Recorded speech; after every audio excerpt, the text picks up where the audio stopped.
Thank you very much, Sergeant at Arms, and welcome colleagues and friends and folks watching at home to the April 29th, 2025 meeting of the Halifax Regional Council. The Halifax Regional Municipality is located in Mi'kma'ki, the ancestral and unceded territory of the Mi'kmaq people. The municipality acknowledges the peace and friendship treaties signed in this territory and recognizes that we are all treaty people. And we'll have now a moment of silence, and in particular, we may choose to reflect on the tragedy in Vancouver. And colleagues and others watching, I'll let you know that this evening at the Dingle Park, at the Sanford Plumbing Park at 7 p.m., there will be a candlelight vigil in honor of the memory of those victims. And we'll have a moment of silence now. Thank you.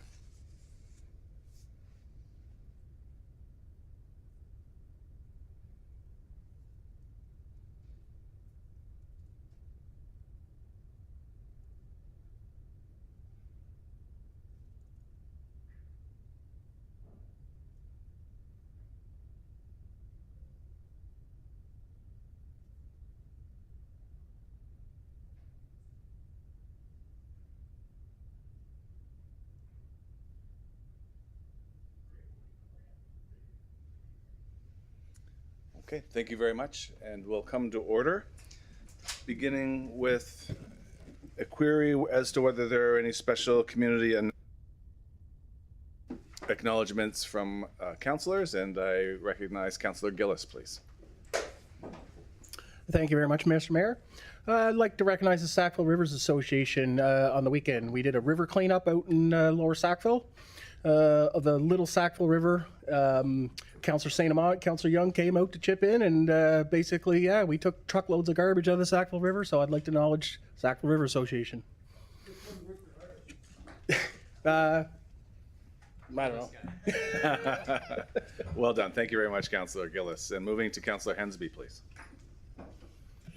Thank you much, Mr. Mayor. Just let you know that on Thursday night, May the 1st, at 6 o'clock till about 8 o'clock, there's going to be an open house of the new Eastern Shore Consolidated School that was built in the East Chesapeake Industrial Park. That's the combined junior high and high school facility.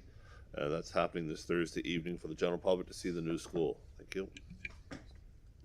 Thank you, Councillor. And moving to Councillor St. Amant, please. Thank you, Mr. Mayor. For those that are pancake fans, and I know that you can count many people among that crowd, this Saturday, the 3rd, at I believe it's 10 a.m., the Bedford Lions are hosting a pancake breakfast in support of the Bedford Blizzards basketball team. They've got a number of members that are headed out to Calgary for nationals. And so this is just the second in a series of fundraising efforts that they've made for to support their teams going out to nationals this year. So join us at the Bedford Lions Club on Saturday and enjoy yourself some breakfast right here in Bedford. No one makes a pancake like the Lions. Thank you very much. That's for sure. Councillor. And back to District 2, Councillor Hensby. Just let you know that next week is the Emergency Preparedness Week, and coming up on Saturday, May the 3rd from 10 o'clock to 1, the Eastern Shore Gem Jamboree, that's the Joint Emergency Management Team, and our parade of partners, that first responders and all those important services that are required during emergency times, will be on display at the parking lot in Porters Lake. It's an open house opportunity for people to come and see the vital services that are required during emergency preparedness at the time. Thank you very much for that. Okay, colleagues, I wonder if someone would make a motion for the approval of the April 8th, 2025 Budget Committee meeting and the April 8th, 2025 Regional Council meetings. I see Councillor D. Is there a seconder? Councillor Hartling. And this is a hand vote, colleagues. All those in, unless there's any discussion or on the minutes, not seeing any. All those in favor with hands? The minutes are adopted. Thank you very much. Now we'll go to the approval of the order of business. Mr. Clerk, what have you for us today? There are two proposed added items for today's meeting, 17.5 in-camera personnel matter and 18.1 Councillor Clary permission for Armview Restaurant and Lounge to serve alcohol in Rotary Park. There's also a request to move the in-camera items up to the first item of business after the special presentation from the HRM Poet Laureates at 1 o'clock today. Okay, thank you very much. And I see Deputy Mayor Mancini. Good morning, Mr. Mayor. I ask that we have 15.23 to go after 13.31.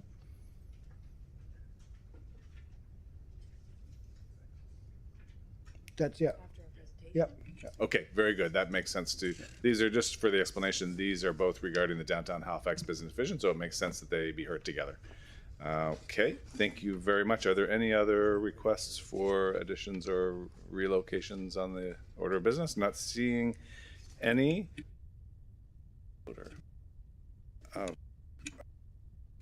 Could I get a motion to approve the amended order of business, please? Councillor White, and a seconder, Councillor Gillis. And this is again a hand vote, colleagues, all in favor of the amended order of business, and that is adopted. Thank you very much. Oh, I will go to the consent agenda. Councillor Hensby, is your, okay, please, after you. I'd like to have item 15.1.2 removed off the consent agenda, please. That's the vegetation management program. So noted. We'll go to Councillor Gillis, please. Thank you very much, Mr. Mayor. I'd like to remove 15.1.5 off the agenda, off the consent agenda for debate and discussion. It's the special events. Okay, so noted. Councillor Young, please. Thank you, Mr. Mayor. I'd like to have 15.16, dismantling racism and hate update, taken off the consent agenda for discussion. So noted. Thank you. Councillor Cleary. Not sure there's going to be much of a consent agenda left after this. I'd like to remove 15.1.3. There is the death of the consent agenda today. Okay. Yeah, very good. Well, we'll have some good discussions. That's very, very important. Okay, colleagues, as we mentioned in the amended order of business, we'll now move to the presentation from the Downtown Halifax Business Commission. And I would invite you to approach the podium, and Misters Cuddy and McKinnon, the floor is yours when you're ready.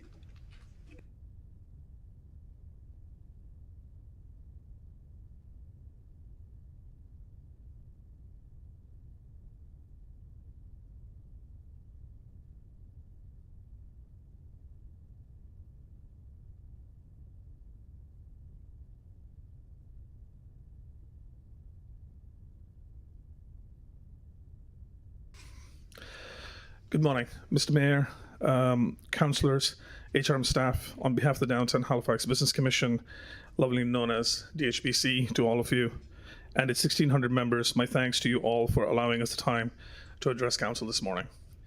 My name is Ashwin Cuddy, and I'm the chair of the board of directors of DHBC. And my day job involves leading two successful international businesses, VSM and Healthy Me, located right here in downtown, alongside Ms. Mathanel Shasley.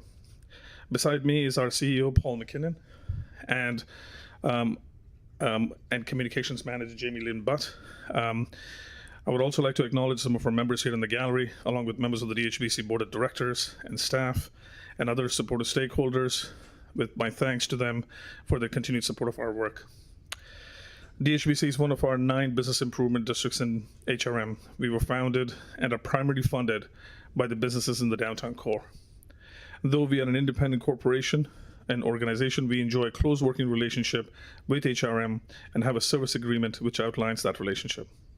Today, we're here to talk about the future of our downtown, which has been a 1.5 year long exercise we undertook at DHBC, culminating in what is most, if not all of you have been introduced to, is the Downtown Halifax Vision 2030.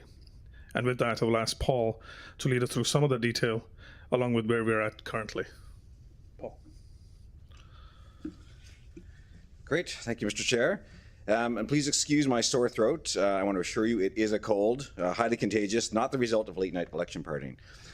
Anyway, here we go. Halifax Regional Municipality. It's a great place. You all believe that, or you would not be sitting in these seats. I know you spend a lot of your time hearing from citizens about challenges, things like transportation, taxes, homelessness, and those are very important. But today I'd like to turn your mind to opportunities, specifically 3 opportunities which are new. And I want to make sure that people are seeing the slideshow on their screens. Oh, okay, good. Okay, opportunity number one. We are experiencing unprecedented growth. So this slide shows Halifax's population growth as reported in last year's Halifax Index. We are now a population of over 500,000 people and growing at 3.6%. That's about 18,000 new people annually. To put it another way, that's the equivalent of adding a Truro and a Kentville to our population every single year. Now, we also see this phenomenon happening in our downtown. In the last census period, downtown Halifax was the fastest growing downtown in all of Canada. This kind of growth is new for us, and though it brings challenges, it also allows us to dream bigger than we've ever dreamed before. Opportunity number two is you, our new council, our relatively new council. Right here, right now, the people of this vast municipality have chosen you to lead us. And while there is an expectation that you'll tackle the problems that we're experiencing, unspoken, I think, in the people's confidence in you is the expectation that you will be progressive and visionary in where you lead us. And opportunity number three is this new downtown vision, which articulates where the urban heart of our municipality needs to go, in this case to 2030 and beyond. We have that vision now, and it's just waiting to be fulfilled. And before we go into those details, I want to talk a little about why downtown is important to all of HRM's citizens, all the way from Ecum Secum to Hubbards. First of all, just the math makes it important. As you know, HRM's revenues primarily come from property taxes. Those tax revenues come from all over the municipality, but take a look at these stats. Almost 16% of the city's commercial taxes are generated in the tiny area that we call downtown. District 7 alone represents 10% of the entire residential tax base, and a full quarter of residential assessment values are from the peninsula. It's also worth noting that the dense development pattern of downtown makes it the most efficient area to service. This combination of high assessments and efficient servicing costs makes downtown the prime revenue driver for our municipality. Indeed, this holds true for any city, and many studies have demonstrated that. These are a few examples shown as heat maps showing tax value per hectare from 4 mid-sized cities. Where you see the largest spike is always the downtown. Now, to be clear, this is not to imply that downtown is better than anywhere else. It's not. But it is important to understand how it is a vital driver of revenues, and those revenues can then be spent on services all across the HRM: snow plowing, ball fields, policing, parks, fire stations, etc. Downtown is also important as a driver of tourism. We are now seeing a return to pre-COVID numbers in our tourism. We can measure this through things like hotel rooms sold and cruise ship passengers visiting. 2024 exceeded 2019, and we have high expectations that 2025 will be even better. Now, downtown is important not just for tourists, but also to our residents. 89% of the municipality's residents who live outside of the urban core report that they come downtown at least a few times a year. And where are they coming from? This map shows that they come from everywhere across the municipality. Yes, people who live closer to downtown do tend to come here the most often, but even the average Chesapeake and Beaverbanker is coming to downtown 5 to 10 times a year. Also, people love downtown, and it's not just me saying so, I'm paid to do that. But these results from a narrative research survey show that only 6% of residents have a negative view of downtown, and I bet that's just about the parking. Finally, downtown plays an important role as the showroom for the entire region. When our friends at Halifax Partnership are out selling HRM, they use slides like this that are chock full of images, statistics, and testimonials about our downtown. What's interesting is that often these testimonials are from businesses that end up locating in Burnside or Bedford, but they made their decision to come to Greater Halifax in part because they feel that we have a vibrant downtown. So as we look to the future, we must examine how downtown is doing today. Every year, DHBC produces a State of the Downtown report, and our next volume will be coming out later this month. We focus this report on vibrancy, business prosperity, and investment. Now, vibrancy simply means people, and while we are still working toward equaling 2019 levels of total visitation, we are certainly moving in the right direction. CBC recently crowned us as Canada's comeback city, based on our recovery levels compared to other downtowns across the country. As you know, we do continue to experience a building boom. This is the cityscape in 2012, and here it is in 2023. A lot has changed, and this did not happen by accident. It happened because of good city planning policies, strong political and business leadership, and of course, committed developers. Now, the pace of development is still strong, particularly with regards to residential development, so that's good news. In terms of prosperity, though, downtown is certainly not immune to the struggles of the broader economy. Our latest data shows us that both food and drink and retail sales are below 2022 levels, while the accommodation sector does remain strong. So despite many positive indicators, perhaps the biggest red flag can be found here. Across the whole municipality, business confidence has dropped 14.5 points since 2021. Downtown business confidence has dropped 9 points in that same period. And I'd note that these results predate any tariff concerns. They probably would be even higher today. We believe this lack of confidence partly relates to the lack of a sense of where we are headed as a downtown, and that's where vision comes in. Seeing this data was one of the main drivers that told us that we had to be proactive and create that new vision. And so we did. Beginning in the fall of 2023, we convened a series of stakeholder sessions. Many of these were with subject matter experts, and I'm happy to say that many of your staff took part in those. We also engaged with traditionally underrepresented groups and had an open public questionnaire which produced hundreds of pages of comments. This led to a list of about 150 great ideas, which we then grouped into categories, ran through a scoring matrix, and finally winnowed down to our final vision. Downtown Vision 2030 consists of 4 transformational moves with a total of 17 policies, priorities, and programs under them. The moves are named as follows: Everybody's Neighborhood, Harbor 365, Entertainment Central, and Move Smart. Now, this is the executive summary, and our intention today is not to go through these in any great detail. You all have a copy in front of you, and many of you have seen this presentation of these before. Suffice it to say, I know you will all find things in here that resonate with both you and your constituents, whether that's a new transit system, a revitalized Barrington Street, or a performing arts center. Last June, we held a public launch at Queen's Mark, and over the course of the last 10 months, we have met with provincial politicians, federal representatives, city staff, and of course, many of you. Overall, we've had wonderful feedback, which we feel has really validated this vision for our downtown. Now, what we've done here is nothing particularly new. Downtown visions have been created in lots of other places. Here's just a few that inspired us from several US cities, as well as Calgary and Ottawa. Furthermore, we do see Vision 2030 as the latest in a series of bold downtown initiatives that we have embraced as a community. In the 2010s, both the library and the convention center took great collaboration and creativity. Going further back to 2009, we adopted HRM by Design and the Capital Ideas paper. And my goodness, look at that young HRM planner on the 2007 cover of the Daily News. Whatever happened to that guy? And the bottom image is actually from a 1972 report entitled, What Kind of a Downtown Do We Want? So now we come to the fork in the road. Do we accept the status quo and hope that things simply progress on their own? Or do we, as we've done before, seize the moment and take action on this new vision? As we ponder that, we need to consider what is the risk of inaction. While we have not costed this out specifically for our new vision, this analysis was done by the Canadian Urban Institute as part of Ottawa's brand new vision. There, they estimated the status quo approach would lead to the potential loss of $133 million in annual tax revenues, the loss of $778 million in local spending, and foregoing potential 50,000 new jobs. Now, those are extraordinary numbers. The status quo is not an attractive option there, and it would not be here. So, assuming that we do want to embrace this vision, and we hope that you do, what comes next? When we spoke to those other cities who had done visions, they strongly recommended that we needed an implementation strategy, led by a group dedicated to stewarding it, a group to take the reins to advocate, prioritize, and report on progress. Now, there is no one right stewardship model, but in conversations with the mayor and CAO, provincial ministers and staff, and other stakeholders, this is what we've come up with. This model involves dedicated HRM staff that ultimately reports to you, council, through the CAO. It also involves an advisory committee or a downtown champions table, which would assist by bringing together senior people from all levels of government and other stakeholders. This champions table would oversee working groups, each focused on one of those 4 transformational moves. So our request to you is this: that HRM Council direct the CAO to assign staff to develop a downtown vision implementation plan, budget recommendations, and identify key milestones through to 2030. As DHBC, we commit to bringing together this advisory committee and working groups to assist in this effort. So as we wrap up, it's fair to ask, by 2030, how will we know if we were successful? Well, we will know. We'll know because we'll see significant progress on these specific recommendations. But more broadly, implementing this vision should result in continued population growth, shorter commutes, a higher commercial assessment base, and greater visitation, amongst other great things. Things that are good for everybody, not just the downtown. Thank you very much for your time, and Ashwin would welcome any hard questions that you may have. Thank you both very much, and also extend thanks to the team that worked a long time to harvest the ideas of the community and compile it all together in the way that you have. Much appreciation. Thank you so much. Colleagues, are there any questions or reflections to share? Seeing Councillor White, please.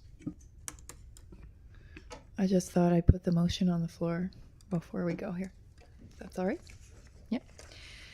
Okay, thanks for the presentation. That's great. I move that Halifax Regional Council direct the CAO to provide a staff report that includes an assessment of the Halifax Downtown Business Commission's Downtown Halifax Vision 2030 plan to determine how it aligns with current municipal priorities. The staff report should also include an implementation plan along with accountability structure to help guide the completion of the municipal components of the plan. Second. Seconded by the Deputy Mayor. And Councillor White, would you like to say more? Just that I'm very proud to be the counselor for this area, and I love this plan. I'm excited about it. I hope you all see the value in it. There were a lot of stakeholders that went into developing this, and our ask today is to get someone to steward it so it doesn't get lost, to have a champion within HRM, and it's been worked on for the past couple months with staff and the Downtown Halifax Commission and myself. So thank you. Thank you very much, Councillor White, and I'll come to the Deputy Mayor in a moment, but I just want to make sure folks who are watching are keeping up with what's happening here. We've had two things are happening at once. We've had the presentation from the Downtown Halifax Business Commission, and Councillor White has just tabled a motion requesting a staff report to assess how this plan aligns with our other plans and priorities at the municipality. So now we can have a broad discussion about the presentation and about the motion. They're all the same topic, and with that, we'll move to the Deputy Mayor, please. Thank you, Mr. Mayor. Good morning, everyone. Thank you for the excellent presentation. Really appreciate it.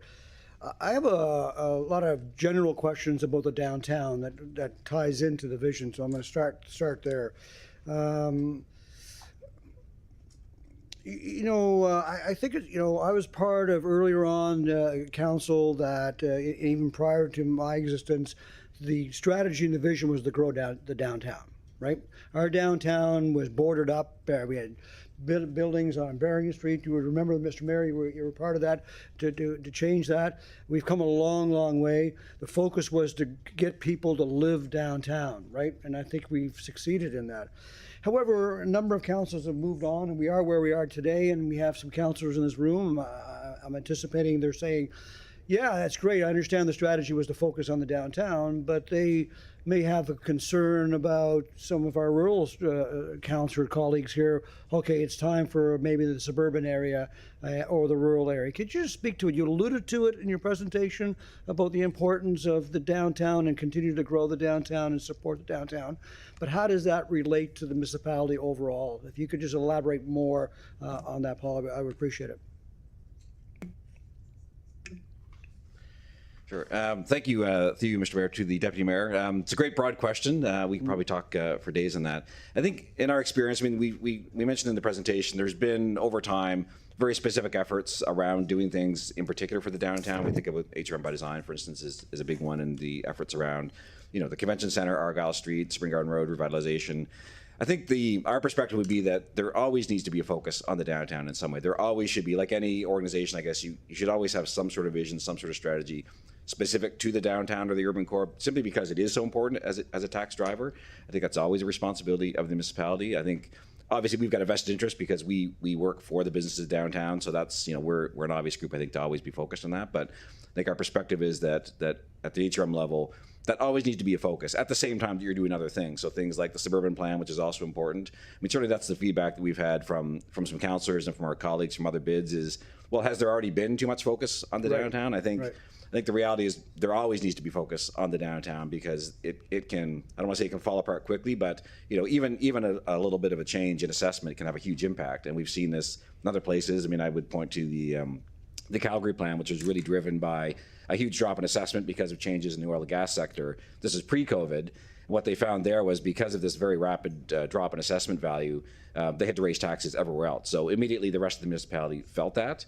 And so they've really led the way in saying, listen, we've really got to reinvest in our downtown to alleviate the stress and the burden on other areas. So I think it's always important. I think I think from our perspective, we've been able to kind of take the time to pause to put some attention on a vision. That doesn't mean that the other areas aren't important, and I think there is lots of planning happening with the suburban plan and other areas, but I think there always needs to be a focus, and so we feel that the time has come for a renewed downtown vision. And if I could just add there, Deputy Mayor, a couple of things. So one, it's also a perception. So if we let the downtown go and if we leave it to the status quo, we are the visual perception that we provide to the rest of the world. We are where economic development actually occurs. This is where the partnership in West Nova Scotia brings in foreign companies to invest in. And this is what we show off. This is our showroom, as Paul said, alluded to as well. The second thing that I would also add is the downtown is a shared destination. It's not a destination just for outside visitors. It's also a destination for Nova Scotians and Haligonians to come into and sort of enjoy collectively. It's not just about the businesses and the residents that are here. It is also about them sort of enjoying it from other parts of the province as well. And while I still have time, I thank you for those answers. Can you talk about, because we're going to have some conversations in future weeks and months ahead of us, the importance of the facilities that we have in the downtown core, the Scotiabank Centre, the Convention Centre, the Wanderers Grounds, and the Central Library. Can you just talk about the importance of those facilities and the events that are associated with them as we go out, Destination Discover Halifax goes out and do their work, how important that is and the connection with the downtown? Could you just talk about that, please? It's extremely important. I mean, those venues are very important. There was, I alluded to in one of the slides, there was a Narrative Research did a poll, I think it was about a year ago, broadly across the entire municipality, just talking about different aspects of downtown. And one of the questions they asked were, when people do come downtown, what's the main driver? So, I mean, work is obviously number one, but for people that aren't coming for work, events was actually one of the top ones. It was kind of three right at the top. It was the waterfront, it was events, and it was for dining. Those were kind of the top three by a country mile. And so, you know, as we've seen the recovery of downtown happening, it really is events that are driving that. So things like, you know, the great news about SailGP coming back, like those types of things are very important.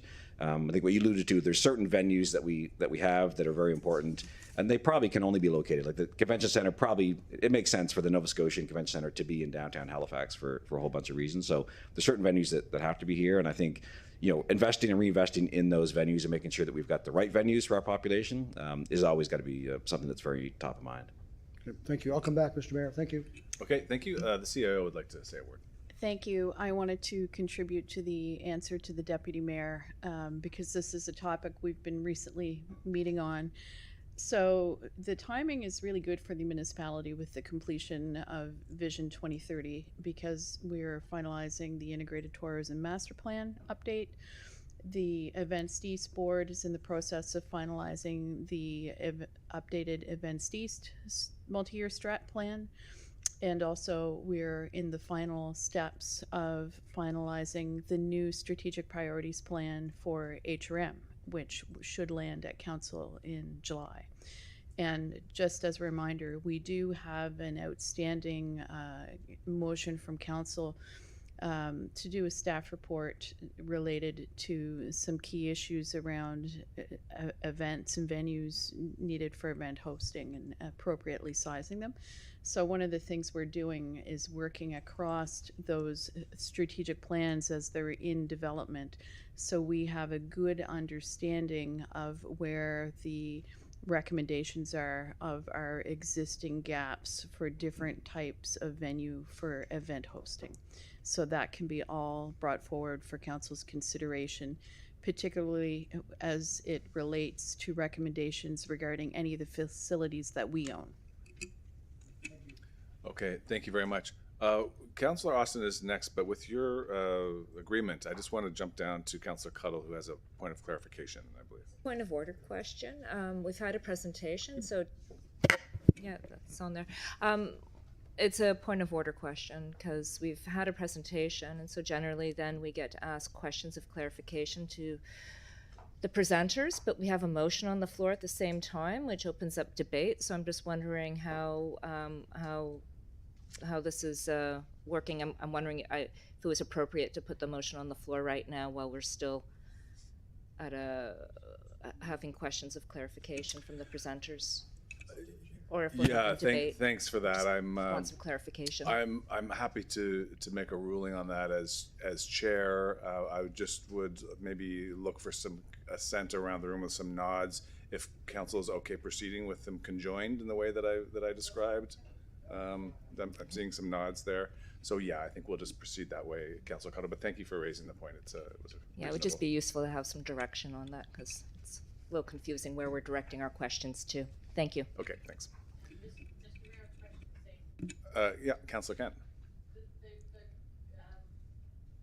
With going this approach is that we have two chances to speak, and if our questions are just for the folks here and we lose one, and if we want to talk about the debate, we've lost those two options.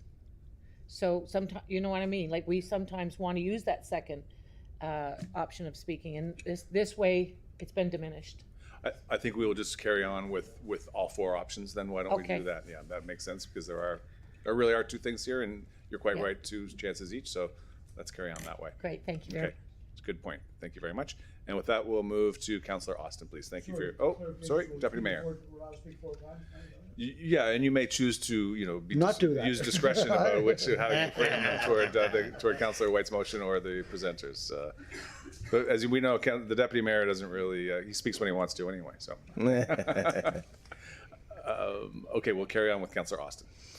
Thank you, Mr. Mayor. And I mean, just as a note, I mean, we could always move to, someone could put a motion to do committee of the whole rules. I think that's, just requires 2/3, and then folks could talk as many times as they want, which has been done in the past, times like this. I don't anticipate myself needing it. I think just once is all I'm going to need. I had the chance to meet with folks during the election campaign. And there's a lot of great stuff in here that I think would be good city building all around for us. The challenge, of course, we have is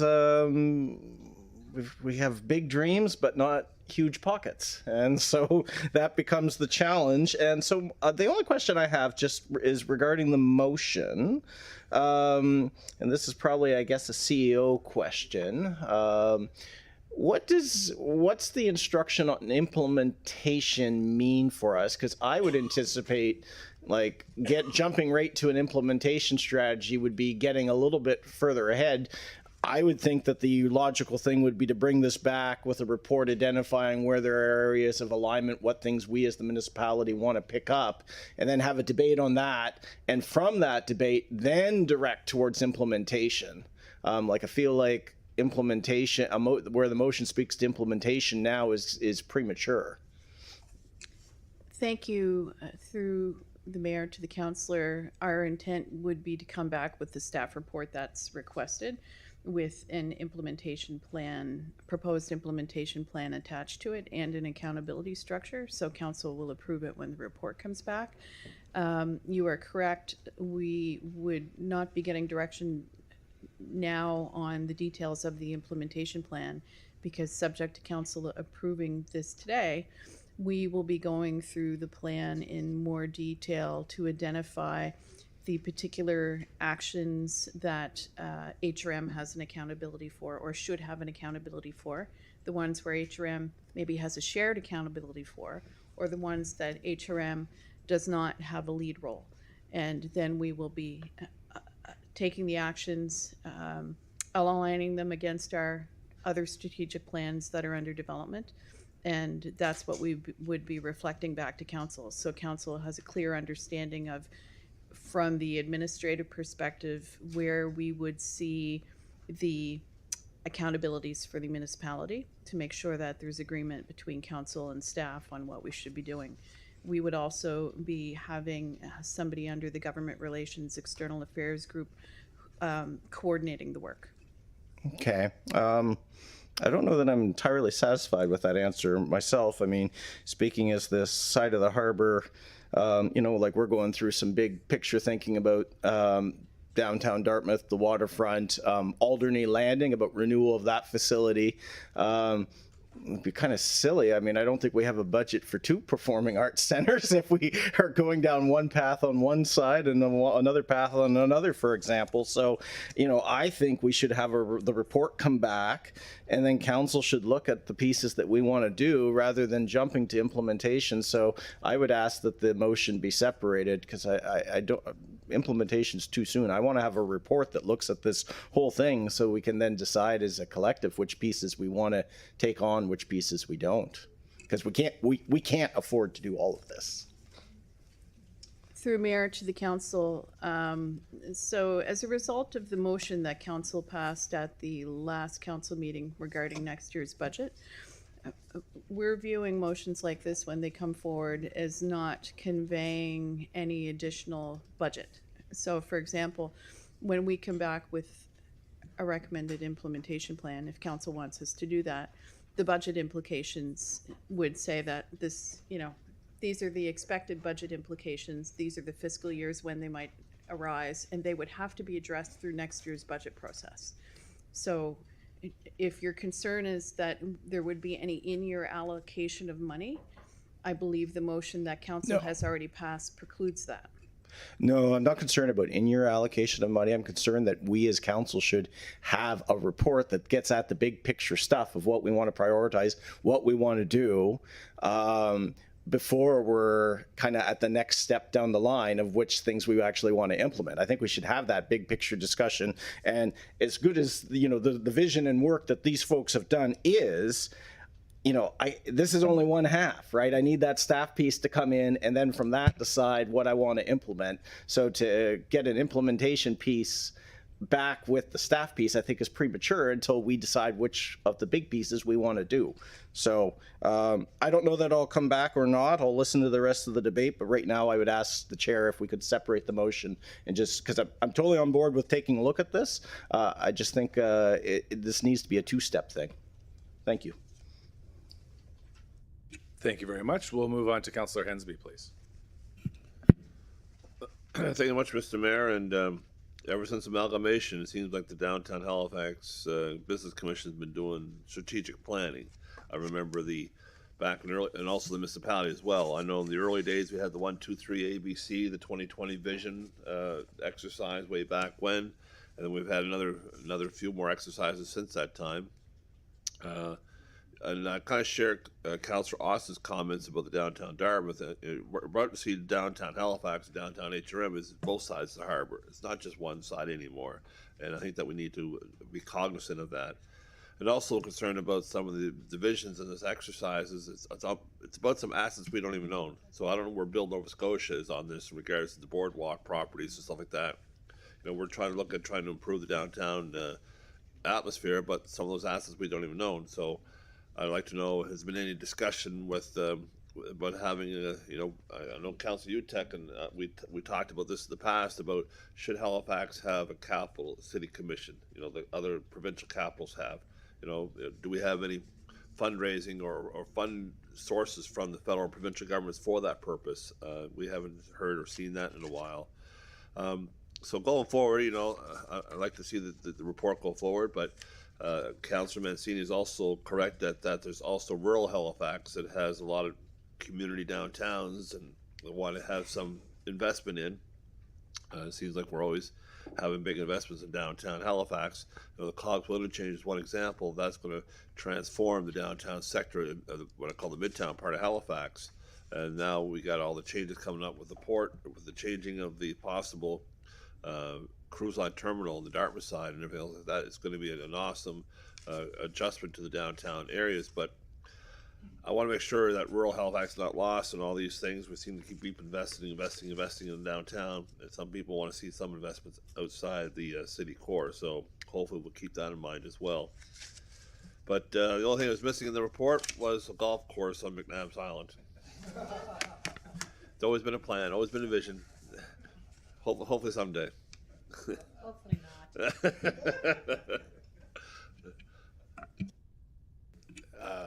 I was just wondering if any of the presenters wanted to respond to any of that. Give a chance to speak. Just as a just one very brief response. So we didn't in the full document we didn't list all the contributors. But certainly we had people from some of the people that I mentioned before. So Discover Halifax, Halifax Partnership, individuals from Build Nova Scotia, individuals from JRTA, which is now Link Nova Scotia, I believe. The caveat was when we had people participating was that, if say an individual was there from Build Nova Scotia, we wanted their best input and expertise, and we said, don't worry about whether your organization or your political masters have signed off on this. We want your best ideas. So I wouldn't want to say that Build Nova Scotia has endorsed the vision, but we certainly had people from Build Nova Scotia that were part of the input process. Okay, thank you for that. And Councillor Cuddle, I think you kind of got bumped down the list with the point of order, but if you would like to speak now, you may have the floor now if you'd like. Oh, sure. Councillor Morris might have been ahead of me there, but I'll happily speak. Thank you, and thank you for the presentation. I'm a big fan of all the work that business improvement districts do and the important role they play in our city. And there's a lot in this plan that isn't just about downtown, but is about the region as a whole. And in particular, the Move Smart section, which I particularly like, and the emphasis on, we really need bus rapid transit. It's about how people can get downtown from areas outside of the downtown. And it's not just about getting downtown, but it's about getting around our region. And so recognizing the importance of that and taking a regional lens, I think is one of the strengths of this plan. And there's also a lot of things in here that we're already working on. So I like Councillor Austin am a little bit confused about where we do go next with this motion and how we work through it, knowing that there's stuff we're working on, there's stuff in here that's new, developing an implementation plan with an accountability structure seems to be a big chunk of work. And I guess I'll look to the CAO for an answer to this about, in doing an implementation plan and accountability structure, how much effort and time will that be with staff? And once we approve this, it's like any motion at council, we approve it and then it's kind of like, well, we've approved this and this is the direction and here we go.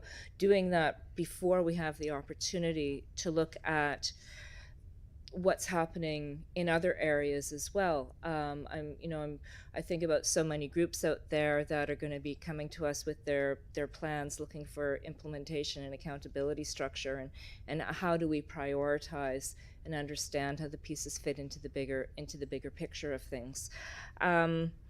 So I'll ask the CAO about that, but one other comment would be about just how this is an ongoing narrative. You always have done strategy. You always have looked at how we can keep working at making the downtown better.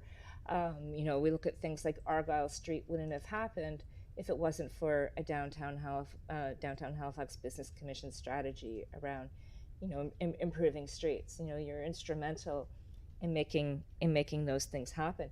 The residential development downtown, being an integral part of that conversation. And at the time, it was thought, well, having all of this residential development downtown is what's going to help save the local businesses. So it's kind of interesting to see, so it's an ongoing narrative. So Halifax has been working towards supporting the downtown businesses, tax reform, more residential development. So, I just really feel it's important to recognize all that, and that this is just it's about not resting on our laurels, but continuing to find ways to keep up and keep up with change in demand and people's preferences about how they use their city centers. So I just want to thank you for all that previous work. Okay, thank you very much for that. I don't see any response. No, I was just wondering if the CAO could respond to how this would be handled internally with the implementation plan and accountability structure and measured against other priorities in the city. So the accountability structure is not the bigger piece of work. Certainly the implementation plan would be the bigger piece of work. The timing of being able to work on an implementation plan also depends on the final delivery of some of the other strategic plans that have linkages to Vision 2030. And particularly trying to get all of the right, cross-references and prioritization reflected into HRM's updated strategic priorities plan. And I think that is where ultimately council is going to make the decision on what needs to be prioritized for the next 4 years. When that report comes back, you mean? The strategic priorities plan, council's strategic priorities plan, which would be coming to council in July. Okay, thank you. Thank you. Councillor Morris, please. Thank you, Mr. Mayor, and thanks to everyone on the commission for all the work you've done to provide such a well-integrated plan. And obviously, you've been working with HRM on many of these things because it reads in as something that's aligned with a lot of the things that council wants to see happen. I think what we're struggling with this morning is how do we integrate the work that you've done with the work that we do here, and how do we fund it? Because if I'm adding up just the Move Smart page alone, that's the things that you're talking about there would be in the hundreds of millions of dollars, maybe $500 million. So I guess what I'm looking for is a sense from you of what, when we look at bus rapid transit, the transportation hub that you mentioned with the ferry terminal, those are some big ticket items. And then there are some smaller ones with the downtown loop, pedestrian first design, bike network. So what are your priorities? What do you see as the most critical key investments to make this plan work in the next few years? Thank you, Councillor. Your point's well taken in that there are a lot of plans out there and there are a lot of movements occurring. And I think to the CAO's credit, I think that's where the alignment piece needs to happen with all the different plans that are coming forward. And I think this work, should the motion go forward, would help with that, to align not just our plan, but all the other plans that are coming forward to see what the priorities are going to be. To just some of the comments that have been made, the other thing that I would also just share is that, bless you. We're very well aware of the fact that some of this work is already underway. And so even bus rapid transit, for example, is underway. So when we actually launched the plan, or the vision rather, and we sort of socialized it even with yourselves and across various levels of government, there wasn't any surprises. No one was surprised and shocked that there was something on that vision that really stood out as not being sort of within the realm of possibility or discussions that have already occurred. So even some of these things that are currently occurring, the reason for its repetition on our vision is to make sure that there is an importance put towards it as well. So when we think of Move Smart, talking to sort of various levels of government, also talking to individuals from across Halifax and Nova Scotia and the municipality, they all talk about sort of transit being sort of the number one sort of issue, or transportation, congestion, parking, etc. So it sort of fits within that sort of larger umbrella.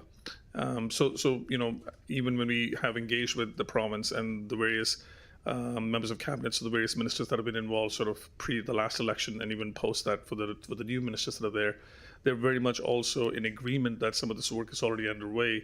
It's really a question of identifying where it is underway, who is sort of working on it, in what capacity, and sort of bring that information back so that we can bring all the members together, around that table, so that we can actually have movement across all of these individual priorities that we have also identified within the vision as well. So some of these things that even we didn't know there was work underway on, we have been told, like even at the provincial level, that there is some work underway here in the city as well. So we're hoping that this work that's going to happen through the city, through the CAO's oversight, is going to be to identify where is that work, how is it happening, who's sort of involved, what are the accountabilities, and what does that next step look like as well.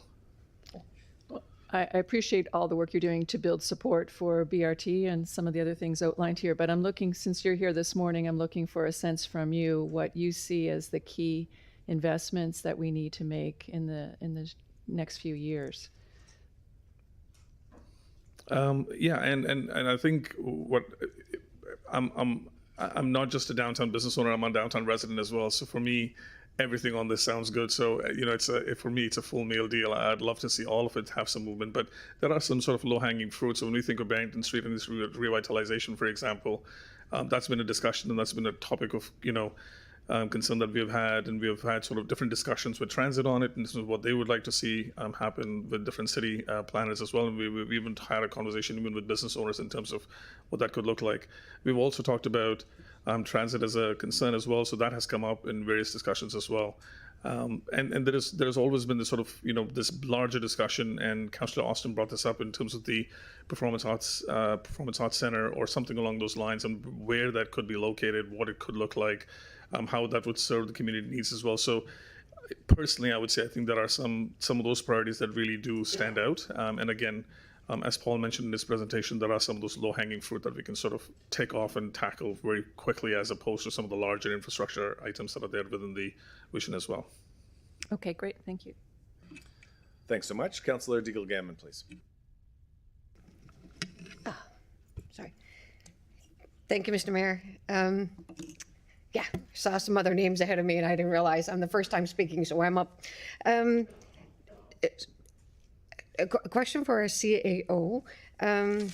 That the comment about our strategic priorities plan that we're expecting to see maybe in July, is there a thought that this staff report is in any way going to be referenced in the strategic priorities plan? I don't see this staff report coming back before the strategic priorities plan, but I would see that, there's concurrent work on us finalizing the strategic priorities plan and working on this plan. Great. Good, thanks. And then, so my question, and thank you for the presentation. It was awesome, by the way. You guys do a really good job of that. My question is, what is your expectation as the Halifax Downtown Business Association? What is your expectation as a result of, this report is going to come back if it's approved, if the motion goes forward. So as a result of the report, what is your expectation that the role that you will then have?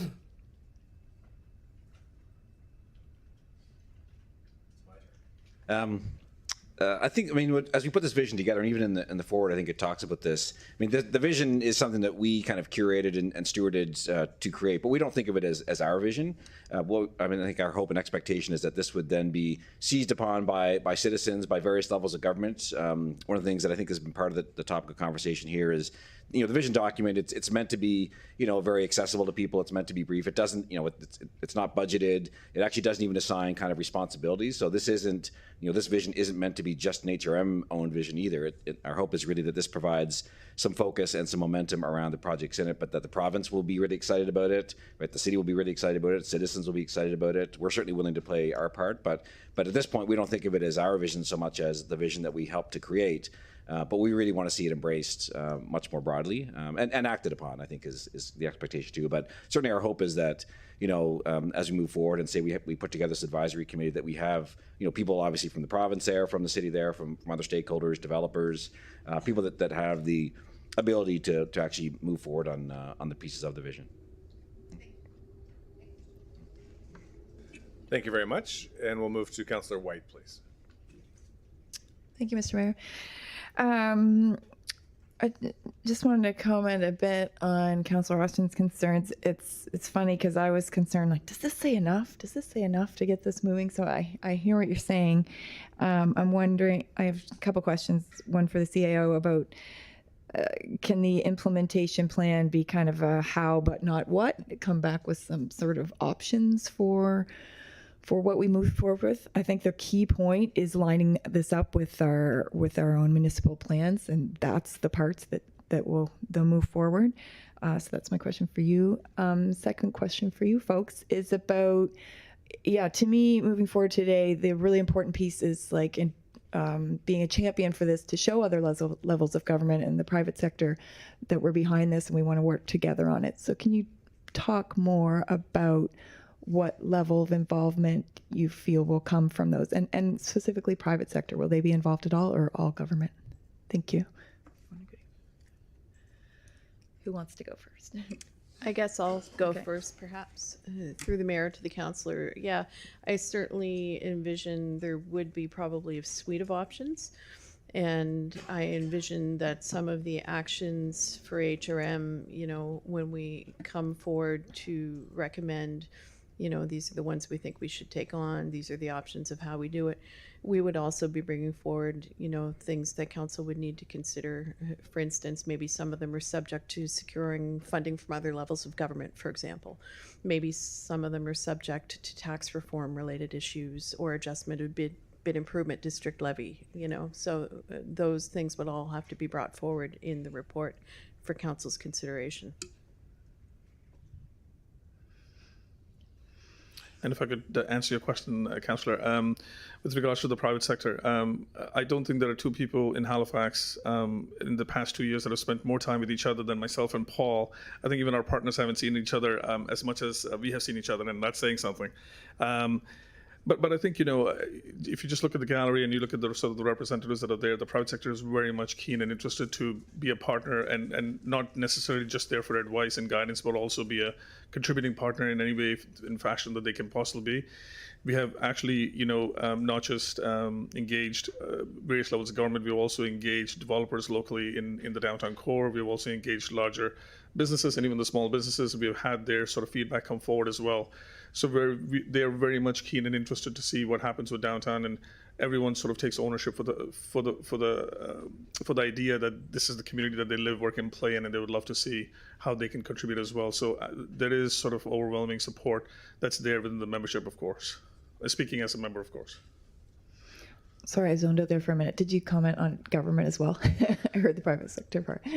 Well, hopefully that we would have sort of partnership across all levels of government, but also with the private sector as well. The idea being that I don't think there is sort of a just to the CAO's point, I don't think there is sort of a single contributing partner. I think there's going to be a lot of them, and I think we'll have to be very how should I put it, innovative around how we sort of move some of these larger infrastructure pieces forward. And I don't think that's a burden that any single entity can take on. And I think there are ways that we can come at this that needs to sort of have a new way of thinking as opposed to what we've been doing for years on end. So I think there are parties that are willing to come to the table and sort of support this. And even in our conversations with the federal government as well as the provincial government, there is widespread support and sort of enthusiasm around what this could sort of potentially be becoming becoming the East Coast sort of capital for Canada. So absolutely, there has been sort of a lot of enthusiasm across the board.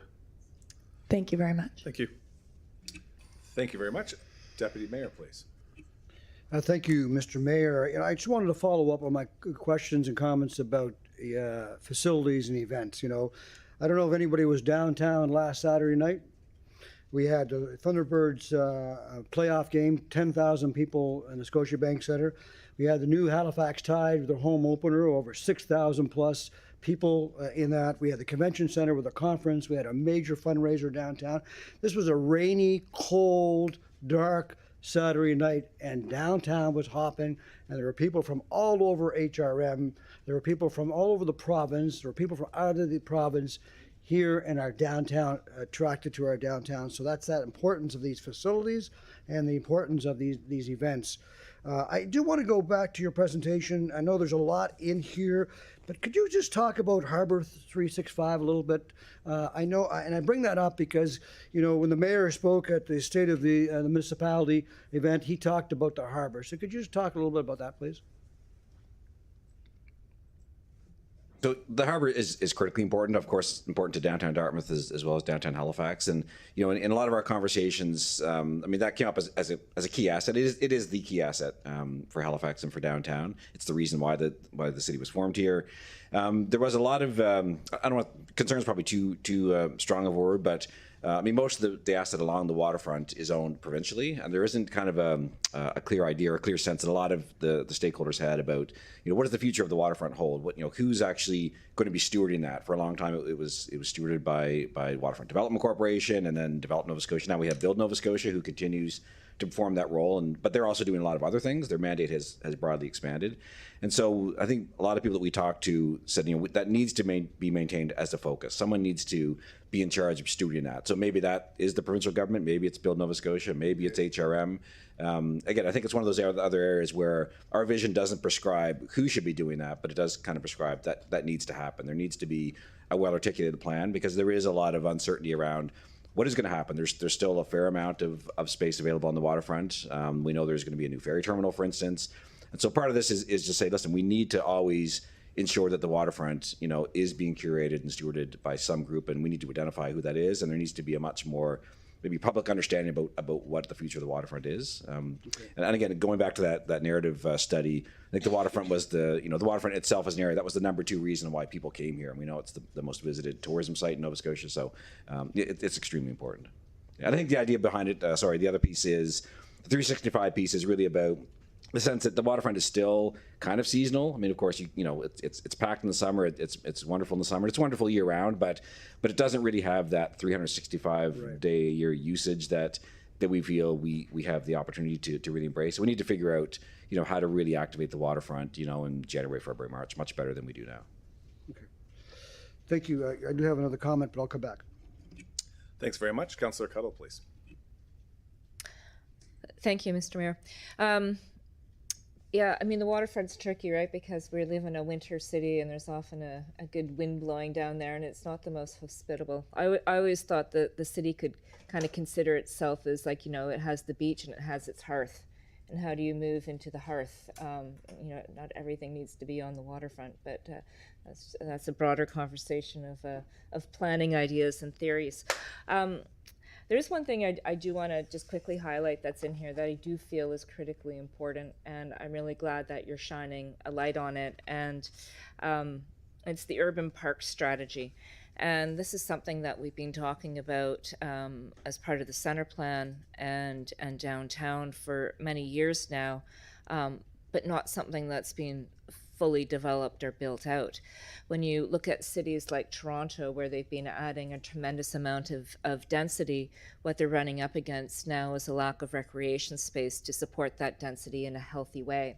That's why, you know, I keep saying it's not just about housing, it has to be about how you create great places to live, and having an urban park strategy is a key component, because it only gets more expensive to add that park after you've added the development. So I know that this was supposed to be done as part of the center plan.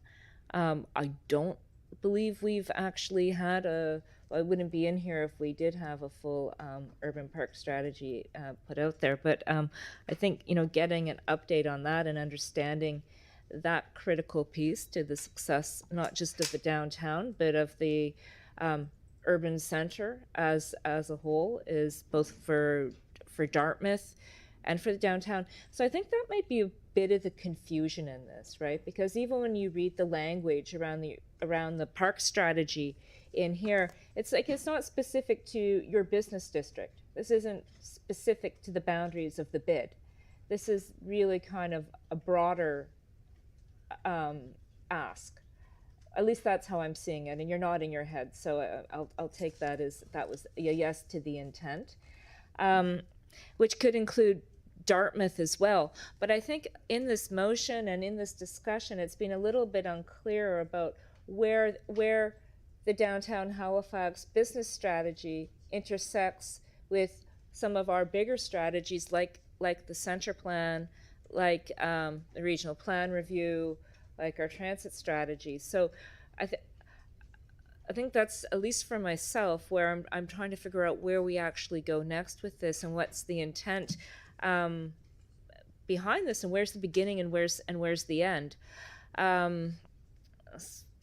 I don't know what the answer to that is right now, but I'll just leave those comments there. I might be interested in Councillor Austin's suggestion of splitting this and really figuring out how this integrates with what we have already and how it fits with the strategic priorities of council before we move to like a full implementation plan, because I don't know like what we're really asking for there. Thank you. Thank you for that. Councillor White, please.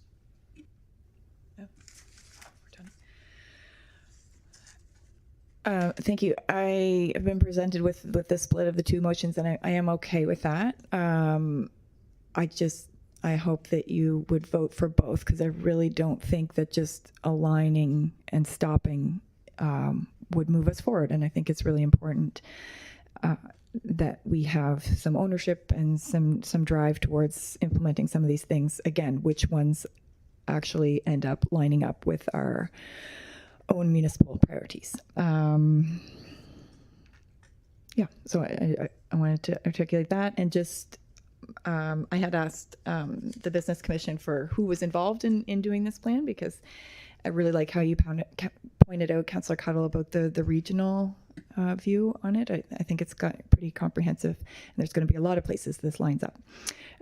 So they were able to go to business experts, mobility experts, placemaking, economic development, housing, homelessness, public safety, and within HRM and beyond, and also from a very diverse range of voices. So I think there's been a lot of work and a lot of stakeholders that have been involved in this, and I think we should champion it and run with it and go from there. And to be clear, we're not asking for any money the original ask was for a staff member, and the CIO was not in favor of that because we can do it within our current budget. So we're looking to plan and go forward, but not to ask for extra money now.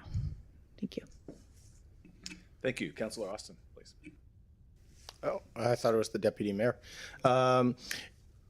Yeah, I mean, I think, you know, I kind of said at the beginning that, everything kind of heard, like, I agree with my colleague on much in terms of vision of the city and that. And I think, and generally, I think agree on this plan.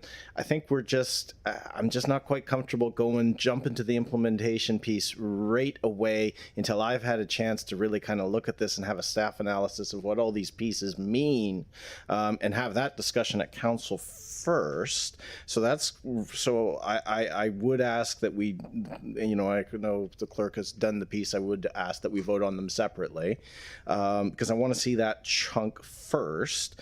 And, you know, in terms of speed, I mean, there's risk going both ways on this, right? There's risk that staff go off and do a bunch of work on implementation and then comes back to council, and council's, well, no, we're not really on board with this or that, right? And then that's wasted effort. So I don't think it's necessarily that, you know, splitting this and doing this in two phases necessarily means that this whole thing proceeds slower than it might otherwise. So I would ask, Mr. Chair, if we can please vote on them separately. Thank you. And on that point, Councillor Austin, I just checked in with the solicitor, and for council's awareness, when a councillor requests that a motion be split, that's a sort of an as of right request. It's automatically granted. So that's a moment for all of us to learn from. I did. Deputy Mayor, please. The floor is yours. Thank you again, Mr. Mayor. You know, and I do want to make sure that we talk about, there's many downtowns throughout the municipality from one end to the other, but we have Dartmouth also across the harbor. And so, and we've had this conversation as you shared the presentation to me personally, to keep in mind about Dartmouth and the growth that's happening there. And I think there's an opportunity to collectively do some pretty special. You know, when we look at our commercial tax base, the majority of our commercial tax base is Burnside and downtown Halifax. So just keep that in mind, colleagues. We need to continue to grow the downtown for that reason. You know, we've had many conversations with our friends down the province, our partners down there, and sometimes they, in my opinion, they sometimes forget that HRM is the economic driver for the entire region. There's 49 municipalities across the municipality. All municipalities are important, but HRM is key. And I say the same about downtown Halifax with the entire HRM. Many very important communities that we should be proud of, but if the downtown Halifax is growing and vibrant, it benefits the entire municipality. So I fully support this vision, and I hope that everyone, my colleagues, support it. Look forward to it for more Saturday nights like we had last Saturday. Thanks very much. Well said, Deputy Mayor. Thank you for that. Colleagues, I see no further names on the list. That tells me that there are no further questions of clarification for the presenters. So I want to say thank you again for your time, not just today, but in the years prior to today that got you here. And I see no further questions regarding the motion. So colleagues, we do have a split motion now. There are two sentences in the motion. It splits very beautifully and simply. And I believe the clerk has prepared a split motion. And with that, I will ask council what their pleasure is here. We'll have the question. Okay. So on the first part of the motion, we'll go to digital voting, please, Mr. Clerk, if you're ready.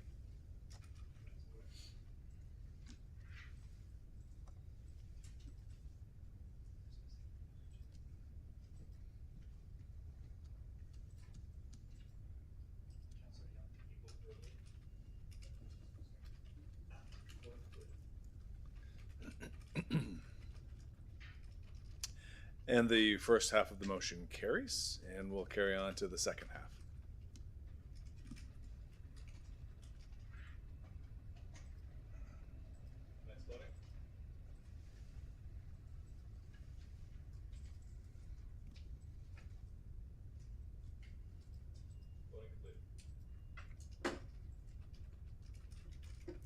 And the second half carries as well. Okay. Thanks again to our presenters at DHBC, and thank you, Councillor White, for that. One moment.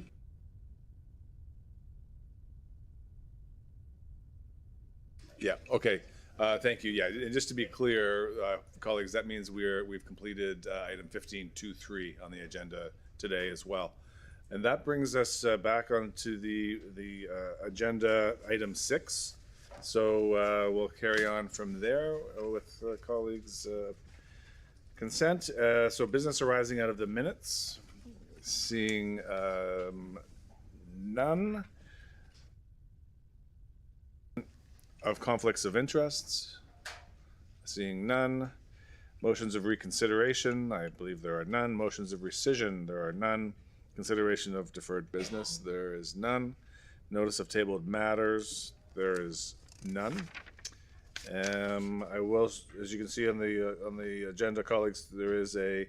I'll just note that we have 2 scheduled items today. At 1 o'clock, we'll have the Poets Laureate. And at 6 o'clock, we do have a public hearing, which is item 12.1. But we'll carry on past those 2 things for now and move on to item 13, correspondence. Mr. Clerk. Correspondence has been received for item 12.1, and correspondence has been circulated to all members of Regional Council. Okay, thank you very much. Petitions, colleagues. Seeing none. We will go to item 14, information items brought forward, and I do not believe there are any. Which brings us into reports. 15.1.1, proposed amendments to Administrative Order 17, respecting remuneration for council members. So,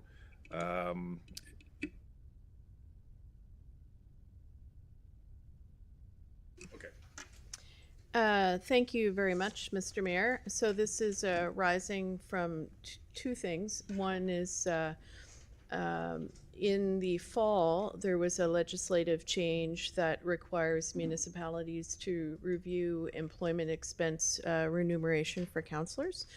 And the deadline to try to get that done was by January 31st. The province had conveyed, though, there wasn't a lot of urgency around doing that. They know that we're in good shape from a policy perspective, so that piece of it's just really an administrative process to get it done and get it submitted.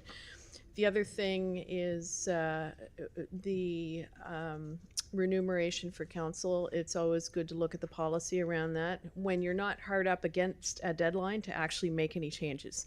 So that's the other reason we took a look at that. It made sense to do it after the election of new mayor and council, but before we actually got into the period of actually having to make any adjustments. thank you very much for that, CIO. Councillor Deagle-Gammon, please. I can put the motion on the floor. That Halifax Regional Council 1 reaffirm the employment expense reimbursement policy as set out in attachment 1 of the staff report dated January 24th, 2025, and 2, adopt the amendments to Administrative Order 17, the council member remuneration administrative order as set out in attachment 2 as revised of the staff report dated January 24th, 2025. Second. That was seconded by Councillor Kent. Thank you very much, Councillor Deagle-Gammon. Would you like to carry on? Nope, no comment. Okay, thank you very much. Councillor Hensby, please. Well, Mr. Mayor, I'll be voting against this report. I've always felt in the past, and I'll say it again, I believe our salaries should be set at the beginning of the term or by the previous council before the new council is elected and frozen for the period of that term. And I've always felt that way from the beginning, and I still feel that way today. So I'll be voting against this automatic adjustment to cost of inflation or cost of living indexes up to 4%. I think it's not appropriate. Thank you. Thanks very much. Seeing no other names on the list, colleagues, what's your pleasure? Question has been called.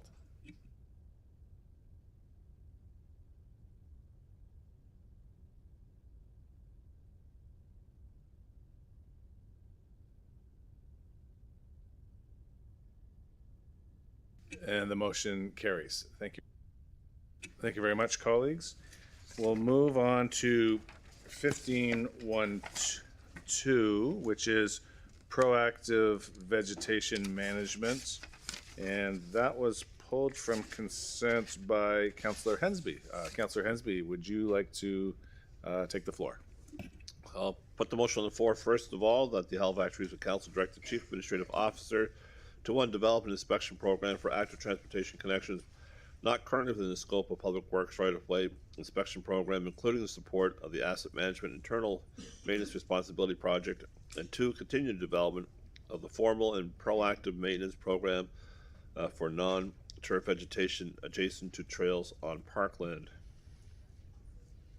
Is there a seconder? I heard the Deputy Mayor there. Okay, colleagues, any discussion? Yes, sir. Thank you very much, Mr. Mayor. Reading this report, it got me thinking of some of the pathways and trailways I've been through and stuff. And the biggest thing I get to complain about is the invasive wild rose bushes that grow prolifically around everywhere. And it seems like you can't walk down any pathway anywhere without getting scratched by these things. But also the knotweed situation seems to be growing in various places. It just seems to be so hard to control. I was kind of wondering, will the municipality be considering any other type of vegetation management besides just pruning?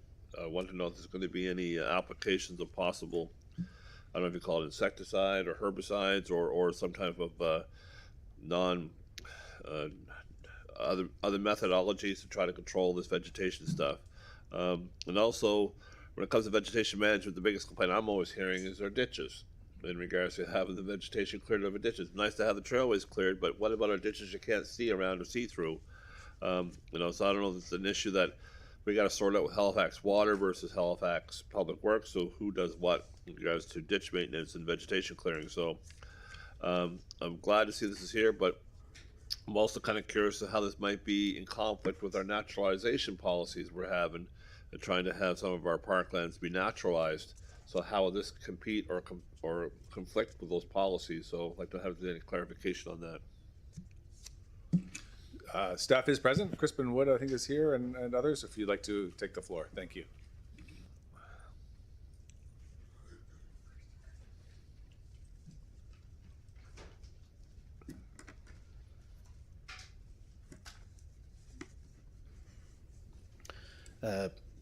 Hello, my name is Philip Wright. I'm the manager of asset control and service delivery with Parks and Recreation.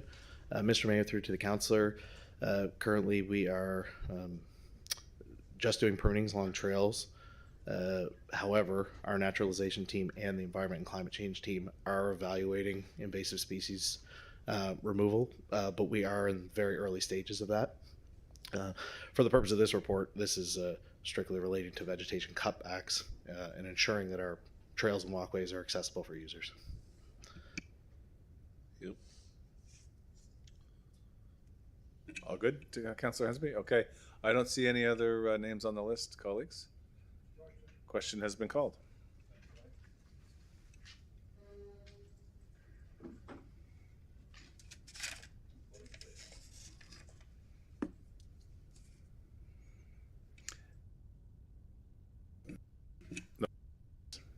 Thank you very much, Philip and Crispin. Appreciate your time and your work. Okay, colleagues, we'll move to 1513, Events East Business Plan regarding the Halifax Convention Center. And Councillor Cleary, the floor is yours. Thank you, Mr. Mayor. I'll put the motion on the floor that Halifax Regional Council approve the 2025-26 Events East Business Plan for the Halifax Convention Center Corporation submitted to the municipality on March 31st, 2025, as set out in Attachment 2 of the March 31st, 2025 staff report. I see the seconder is Councillor Cuddle, and the CAO would like to say a word. Thank you. I just wanted to let council know that in some years, Events East actually does come in and present their annual business plan. Carrie Cousins, the CEO of Events East, sends regrets for today. We are inviting her to come later on, and there will be a presentation that will touch on their annual report. They'll also be bringing their annual report to council, as well as their business plan for this year. And of course, they'll also be bringing their updated strategic plan. So you will receive a more broad and comprehensive report and presentation from Events East probably by the end of June. Thank you so much. And I note that Brendan and Maggie are here. Should there be any questions? I don't see any names on the board at present, but Sean, yeah, please. Thank you, Mr. Mayor, and thank you, Madam CAO. You answered my first question, so I'll save all of those other questions for when Ms. Cousins comes. But I do have one quick question. It's really just a kind of a summary kind of question for staff, especially around the finance, because for especially new councillors, this might be the first time they've seen the Halifax Convention Centre business plan, and particularly our financial commitments to that. So I just want to, in public and for my colleagues' benefit, see if I'm understanding this right, because this is one of those ones that's extremely complicated. The way the financing works here is one of the hopefully only tax incentive finance projects that we've done long before I got here. So we put this into a reserve. So I'll back up. When Council of the Day decided they wanted to go ahead with this with the province, they decided that we would take all of the property tax from this property and put it back into the convention center, and that's how we would pay for this. So what I see here, this is page 3 of the staff report. We have a current balance in there of just over 8 million. The contribution going in is 8.5 million. There's 143.5 in interest. Now we get to the withdrawals. So that's our rent, and that's our contribution to the Events East deficit, if you want to call it that.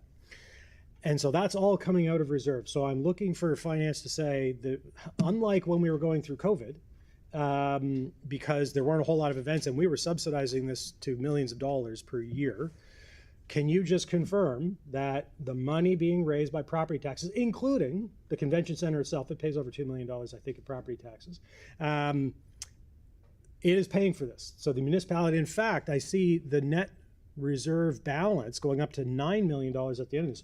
So are we now bettering the cost to the municipality and accumulating? I think we're allowed to go up to $15 million in this reserve. So are we, the municipality's not paying for any of this. This is completely coming from the taxes of the property itself. And I guess you could say it's self-financing and maybe even positive. And is there a plan at some point to have this grow even more? And maybe we'll get to that $15 million cap. And what happens at that point? Do we just say we'll take a year break, or we'll take a couple years break? Those are my questions. Thanks very much. And I see Brendan approaching. And while he's doing that, Billy, I'm sorry I missed you there. Billy Comer is here as well. Brendan Spisson, Director of Recreational Regional Services. Through the Mayor to the Councillor, your interpretation is correct in terms of that. We receive the property taxes, which goes into a reserve, which pays out the rent and the deficit, as you worded it. In terms of that, in the last couple of years, the property taxes that we have received has been more than the deficit in rent. So as you can see in the staff report, the ending balance is actually higher than what it started in with the year, and that's been happening the last couple of years as the Events East has become more efficient with the building in terms of how they're operating it. I can't clarify the cap on that. I will have to get back to you on that. But in terms of that, as the reserve has continued to grow, this has been kind of recent. In terms of that, the staff will take that away and bring a report back to council around what would be happening with some of those reserve funds as they continue to escalate from there. Okay, Eddie, I appreciate that, Brendan. Thank you. And I don't have all the previous annual reports in front of me, but can we assume at this point that we're not net positive yet because of those accumulated deficits through those first couple of years of COVID?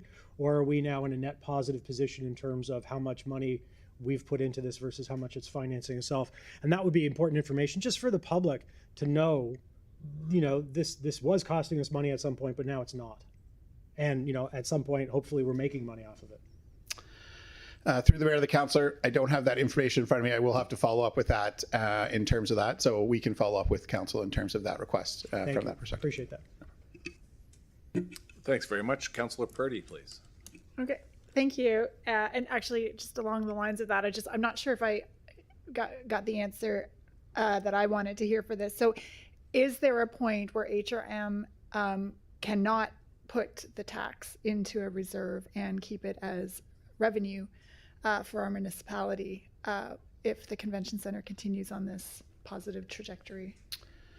Through the mayor and the councillor, I just don't have that information in front of me, so I just want to go back and check, and I will circulate that to council in terms of where the cap would be in terms of how much we can have within the reserve. Okay, that's what you mean by cap. Yes. Okay, thank you. Through the mayor to the council, just wanted to note that when the financing strategy for the convention center was approved, the reserve business case was approved. But there is also language in the legislation that we would have to check. But the reserve business case is certainly within council's authority to adjust as they see fit. But I will say that I believe when you see the Events East business plan coming forward and some of the future year requirements for recapitalization, that would be the appropriate time for us to have the discussion about the reserve.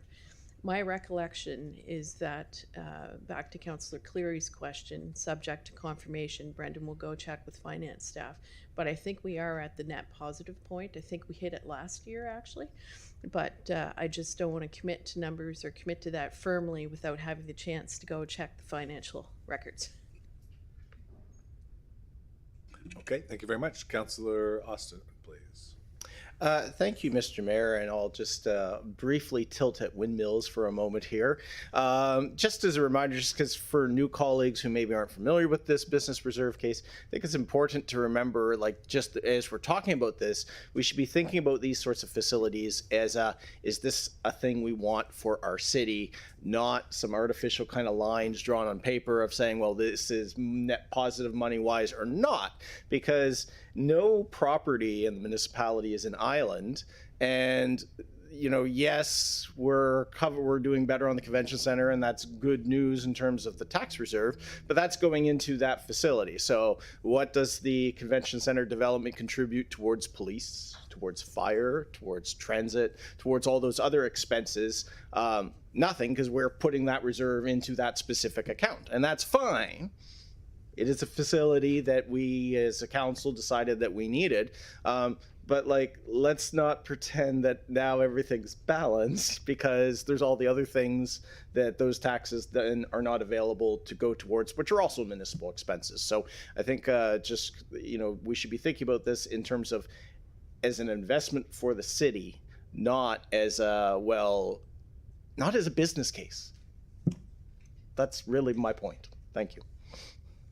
Thank you, Councillor Austin. I don't see any other names on the list, colleagues. What's your pleasure? Okay, the question has been called.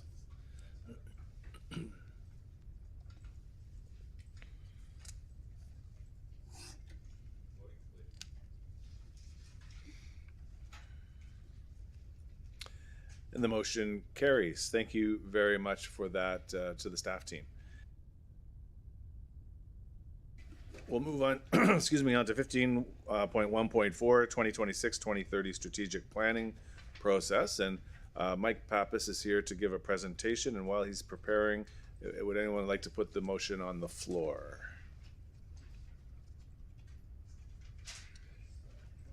Colleagues, anyone? I see Councillor Cuddle. I'd be happy to put this on the floor. I move that Halifax Regional Council adopt the strategic planning process as set out in the discussion section of the staff report dated March 14th, 2025 for the development of the 26-2030 strategic plan. Seconded by Councillor Kent. Mike, the floor is yours when you're ready, sir.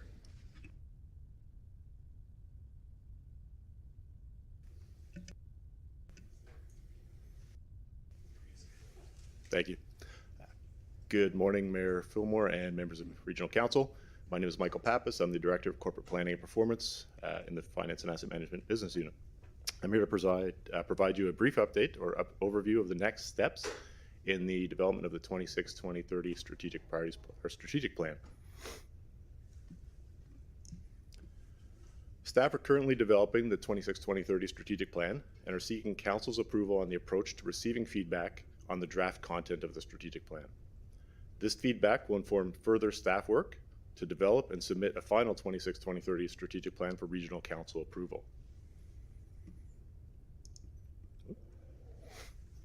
The draft strategic plan is being developed in consultation with municipal staff, members of Regional Council, and strategic external partners. The draft plan content incorporates input from multiple sources, including public consultation through the 2024 resident survey and a Shape Your City survey that just closed on the content of the plan. The intent is for staff to complete a draft plan, provide that draft plan for Regional Council for written feedback in May, and then develop a final 2026-2030 strategic plan document that will be presented to Regional Council for their approval in summer 2025. So just give you a bit of an overview of where we're at in the process. We're at the council review period in terms of our timeline. The recommendation that was in the report and that's on the screen is really specific to the council engagement portion of the strategic plan development process itself. So how we intend to engage with you and receive your feedback on the plan itself. Staff are recommending that Regional Council provides written feedback on the draft strategic plan between May 5th and 14th, so next month. Council's feedback will inform a series of final series of priority working group meetings to finalize the plan. And the priority working groups are a meeting that involves senior staff, subject matter experts, and strategic external partners to discuss the plan, finalize the goals, results, and the content of the plan itself. Staff would then present the final strategic plan to Regional Council in summer 2025 and recommend that, if required, the strategic plan is deliberated at Committee of the Whole. And that would give you an opportunity to have a bit more iterative commentary and discussion on the plan itself.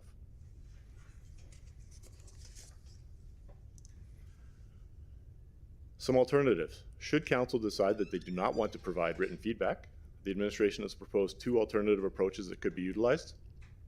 The first approach is that we could go with one-on-one councilor feedback. And under this alternative, the strategic planning team would arrange one-on-one meetings with members of Regional Council or individual councilors in early May 2025, and would review this feedback with the priority working groups for incorporation into the plan.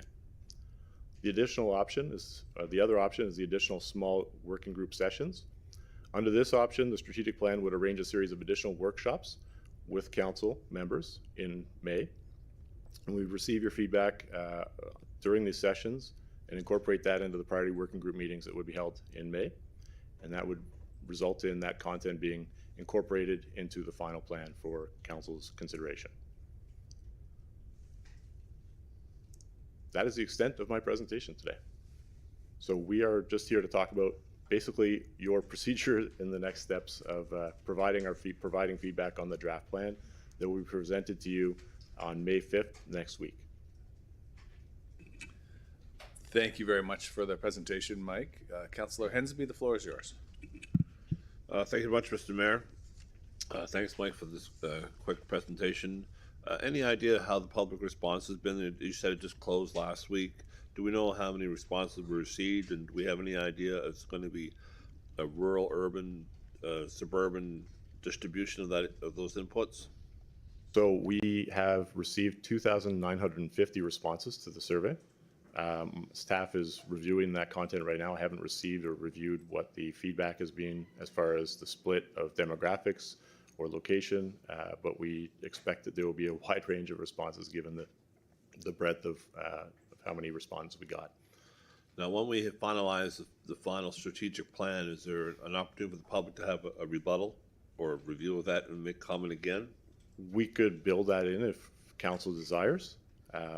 We had not intended for that as part of the process, and I think that what would happen in terms of feedback would be that we provide a draft plan for your deliberation, and then at that point you can decide if it needs to go through another round of public consultations in order to ensure that the plan meets the requirements or the needs or expectations of the public.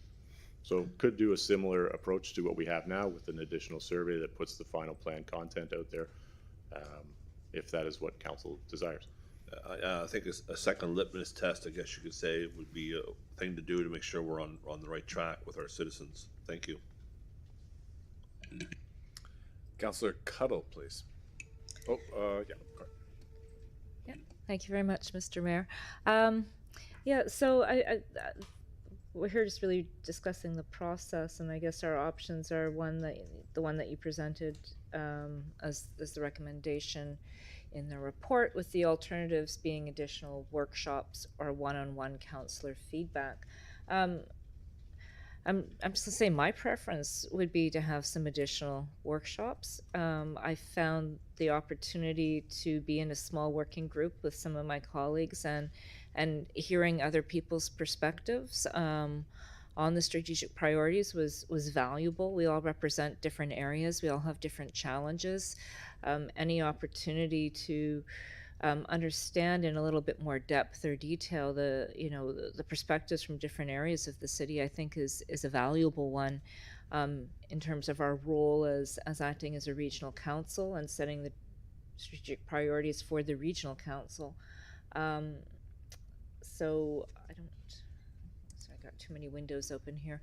I'm wondering in terms of do we need to make a motion then to put that alternative on the table? And there's no motion really drafted here. It's I can make one up, but if someone has some wording for me, that would be wonderful. I would look for some direction from the solicitor here. I think perhaps what would happen is we would look for the primary motion, the recommendation to fail, and then replace it with another, or I would welcome any other direction or ideas. Mr. Mayor, through council. So the main motion is to adopt the process as set out. I think you could, as council, look at amending that. Yeah, no, that's what I'm saying. But rather than defeating the main motion, I think it would be reasonable, perhaps council consider amending the main motion to add in alternative 2 as opposed to an either-or situation. So prior to proceeding, provide additional feedback on the draft plan via alternative means, the one-on-ones or facilitated workshops, followed by the presentation at Committee of the Whole in the summer of 2025. Okay, so then I'll be looking to amend Move an amendment based on alternative 2. the main motion. Hold on. To include feedback on the draft plan. I see that, but I'm rather than defeat and put that one on the table, I'm trying to work it in as an amendment. Do I just read the alternative? I think the clerk is going to provide a solution here. Help us out. Thank you. All right, so I'd like to move an amendment to add 2, provide feedback on the draft plan via alternative means, one-on-one meetings or facilitated workshops, followed by presentation of the final 2030 strategic plan at Committee of the Whole in the summer of 2025. Seconded by Councillor Diego Gammon. Yeah, so I think I expressed why I think this is a good alternative, and interested to hear what others think about this approach, and yeah, open it for discussion. Thank you. Thanks. The solicitor will have a word. So just to be clear, when we talk facilitated workshops, those are small groups because, council's workshop process is Committee of the Whole, frankly, where there's an ability to have that in public and with minutes and facilitate the discussion amongst the entirety of the group. Just wanted to make that clear. Thank you for that. Councillor White, please. Thank you, Mr. Mayor, and thank you, Councillor Cuddle. I was going to suggest the same thing, so I'm on board with this. Just to be clear, I don't want to have to do this by email and then in person. So this is instead of email, correct? Anybody? That's one thing. And then the other thing I wanted to speak to is the resident feedback. I don't think we should do that again, but if we do, there needs to be some ranking of priorities. So I did the survey myself, and it just asks, is this important? Is this important? Is this important? And I don't think we gain much from from that. I think there should be some ranking if we're going back out to people. Thank you. Thank you very much. Mike, would you like to respond? Just in terms of the ranking and the priorities, and just to speak to that one, similar to when we're asking the resident survey about importance, the rankings, while we didn't ask them to rank compared to each other, when we get effectively the overall importance score for each of those, it effectively acts as a bit of a proxy for importance and ranking of them. So that would be one way to interpret those results as far as that survey. But I appreciate you taking the survey. And just in terms of the motion, the amendment to the motion, if you were to change it so that we were to engage with you through workshops, small workshops, by the way, just so we're not in quorum, we would need to accommodate those within your schedules. So we would need to work with you to arrange those meetings and the timing for those. Would likely need to be sooner in order to accommodate that. Thank you for that, Mike. I wonder if colleagues would mind if I just ask a question. There are no other names on the list at the moment. During the course of the creation of the plan, you've been gathering input from there was a survey, it was council workshops. Was there a staff feed-in process as well? What I'm wondering is if in advance of whichever final touch we agree on today that council will have, if before we do that, we could have the benefit of the other feedback that you've received from various quarters. If we could see that. So just through the mayor to the mayor and to the rest of council, we have received the feedback that's been received from staff is iterative and reflected in the actual plan document itself. It's not contained in similar to a resident survey where we get a report or feedback that way. It's built as part of the engagement with the priority working groups through an executive leadership team meeting that was held in the fall. And we took that information at the time, and it's a lot of Excel spreadsheets, sticky notes, that sort of stuff that was then built into follow-up materials that were developed in drafts. So if council wishes, we could see what we could provide there, but I think that it would be less, that it's just not a structured document like you would see with a Shape Your City survey report or a resident survey report. Okay, thank you very much. Colleagues, I don't see any other names on the list. Any other questions, clarification, or? Okay, I guess shall we move to the questions? Okay. Mayor Fillmore, through the council, just to confirm, the first vote will be on the amendment, the second vote will be on the main motion.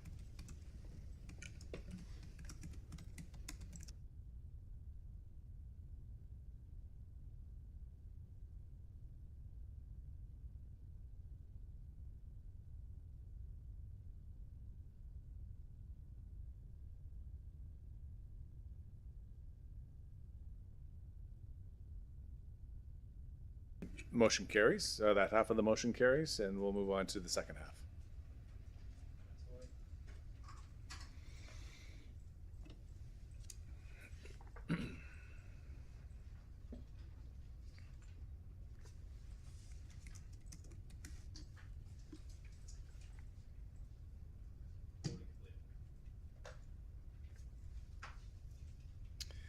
And the second half of the motion passes as well. Okay, thank you very much, Mike. Appreciate seeing you in a small working group soon.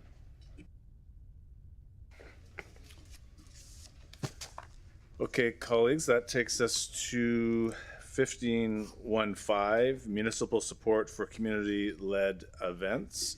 And Councillor Gillis, would you like to put this motion on the floor? Thank you very much, Mr. Mayor. I'd be happy to put the motion on the floor for this. That Halifax Regional Council approve the criteria set forth for the discussion section of the staff report dated March 31st, 2025, that an event must meet in order for the event to be considered in the annual calendar of municipally delivered events, and 2, approve the annual calendar of municipally delivered events as set forth in Table 2 in the discussion session of the staff report dated March 31st, 2025. So moved. Second. I missed the second. Was that Saint Amand? Okay, Councillor Saint Amand on the second. Very good. And there is a presentation today as well. No presentation. Staff are here to answer any questions. Billy Comer and Brendan Smithson are here. Billy, would you like to carry on having the floor? Councillor Gillis, I beg your pardon. Thank you very much, Mr. Mayor. I would like to make an amendment possibly to the motion to possibly add the Sackville Tree Lighting and the Patriot Days Parade, aka Community Days Parade, to the list of HRM supported events as there appear to meet the criteria for regional events.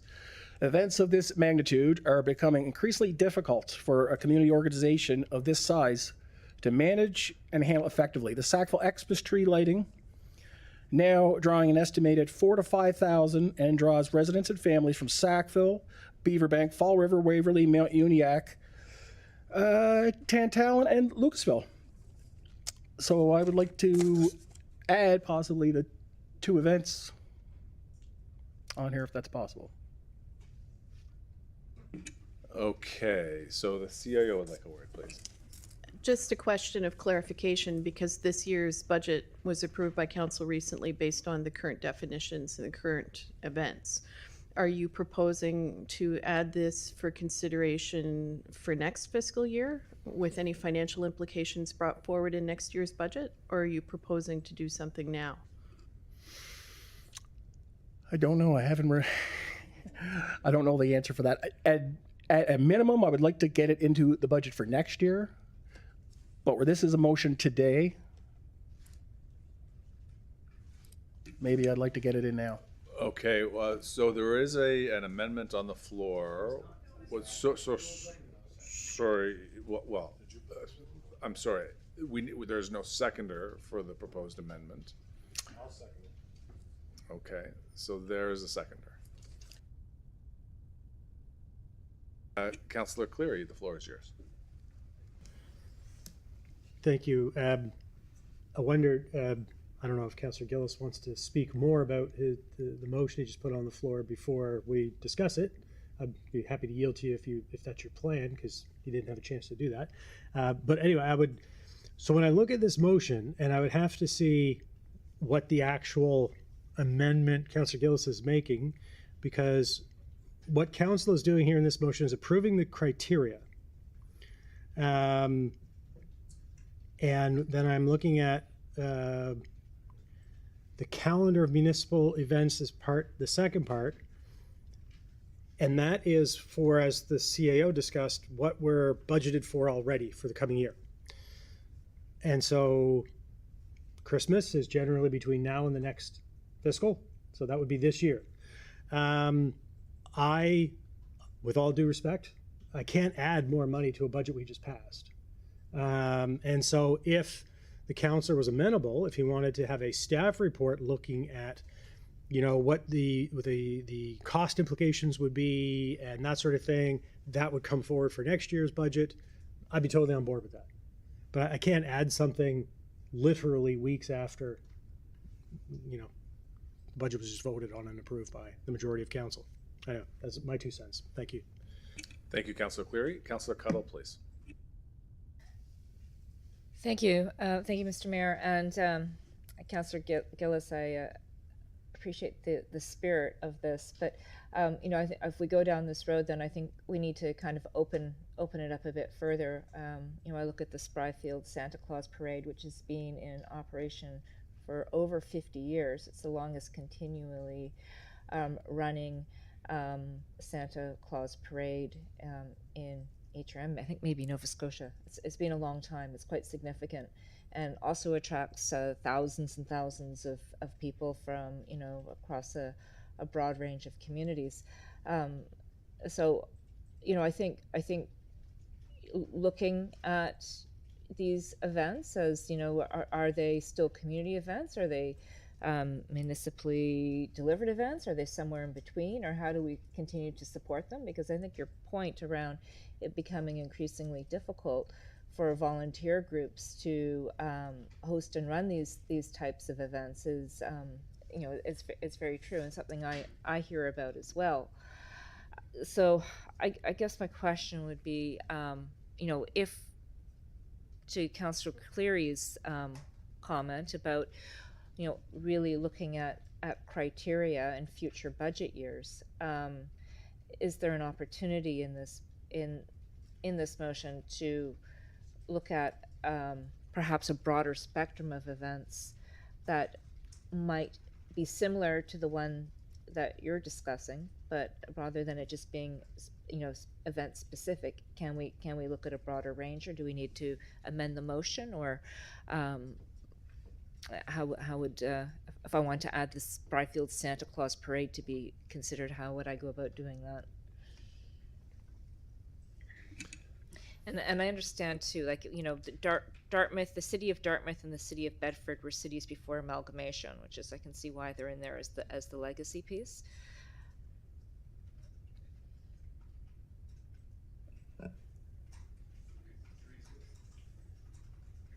Oh, green is good. Thank you. My apologies. Maggie McDonald, Executive Director for Parks and Recreation, through you, Mayor, to the Councillor. So staff has made their recommendation with respect to criteria. If Council were looking for us to broaden that criteria, that would either be an amendment to this motion, or I would say in addition to that, if we were funding additional, if it was the potential to fund additional events, we'd have to come back with a staff report on that, either, as the CAO indicated, sort of ideally, I think, in time for budget consideration for next year would be our recommendation. But really depends on whether you want us to relook at the criteria and another set of events, or a single event potentially added to it. Okay. Thank you. I think I might give this some more thought, and perhaps come back with a motion for a broader staff report at a later date. Because I think there's other events too. I think about the county fair, or the X. There's a lot of them. So I'll take a look at that at a later time. Thank you. Thank you very much. Councillor Gillis, please. Thanks again, Mr. Mayor. I think I really muddied the waters here. Just a question of clarification then. Let me rephrase it this way. The two events I mentioned for Sackville, they appear to meet the criteria for regional events. So why were they not, I guess, added to the list of regional events when that was what the intent was of the councillor that sat here before me? His intent was to get this on to the list of events that HRM covers for Sackville.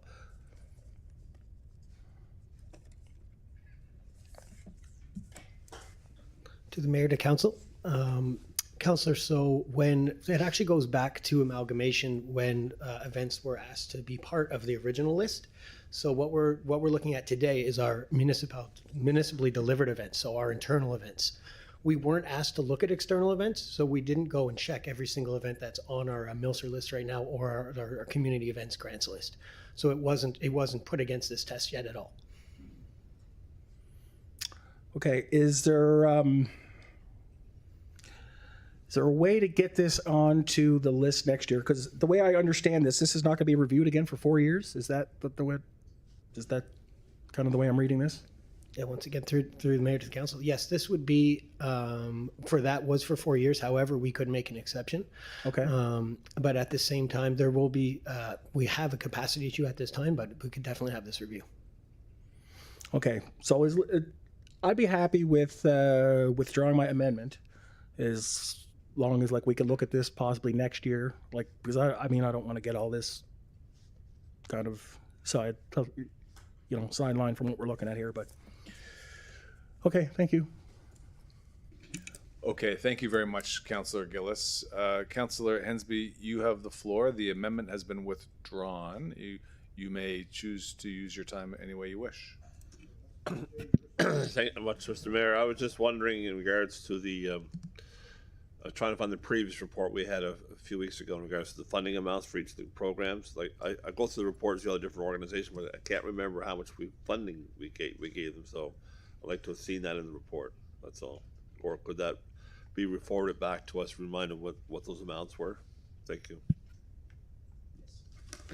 So, through the mayor to the councillor, the Sackville Patriot Days budget currently sits at $38,000, and we have raised their grant to $25,000 this year.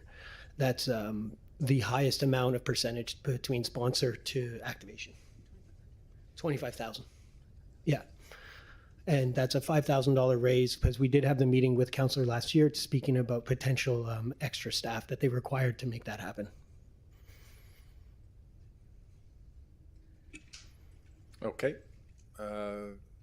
Seeing no other names on the list, colleagues, what's your pleasure? Question has been called.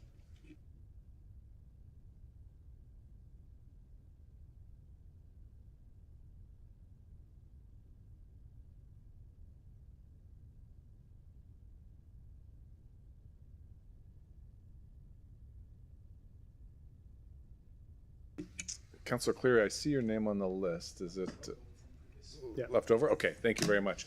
This takes us to, well, friends, this takes us to the midday recess, I believe. We'll come back at 1 o'clock.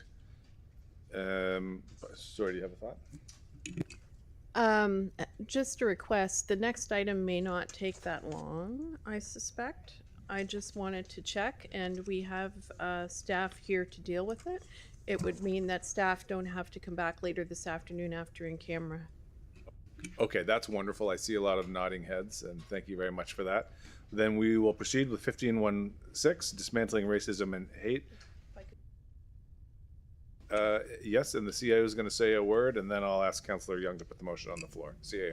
We did prepare a brief presentation, but we don't have to present it if council doesn't require it. It's just explaining the origin of why we're doing this in terms of the need to comply with provincial legislation, essentially. Okay, we'll do the, Russell's got 5 slides that are very quick. Okay, thanks, Russell. Welcome, and come on down. The floor is yours when you're ready. And if you'd like to bring your partner there, we can bring him on down too. The other logistical issue is Russell unexpectedly has his son with him today, so we want to free him up so he can go deal with his very, very important childcare duties.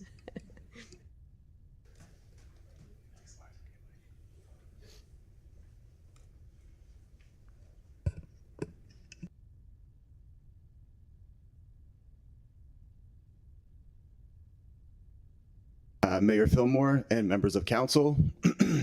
So my name is Russell Brooks. I'm the advisor of anti-Black racism with the Office of Diversity and Inclusion, African Nova Scotian Affairs Integration Office. And today I'm just here to provide an update on our proposed approach to develop the Dismantling Racism and Hate Plan. So just some quick background. So in April of 2022, Nova Scotia passed the Dismantling Racism and Hate Act, which is known as Bill 96. In that same bill, HRM is prescribed as a public body, so public bodies are municipalities and towns. So all prescribed public bodies are required to develop a formal plan. So the purpose of the plan is to develop and implement a strategy that will support the municipality in addressing systemic racism, hate, and equity across HRM policies, practices, and services.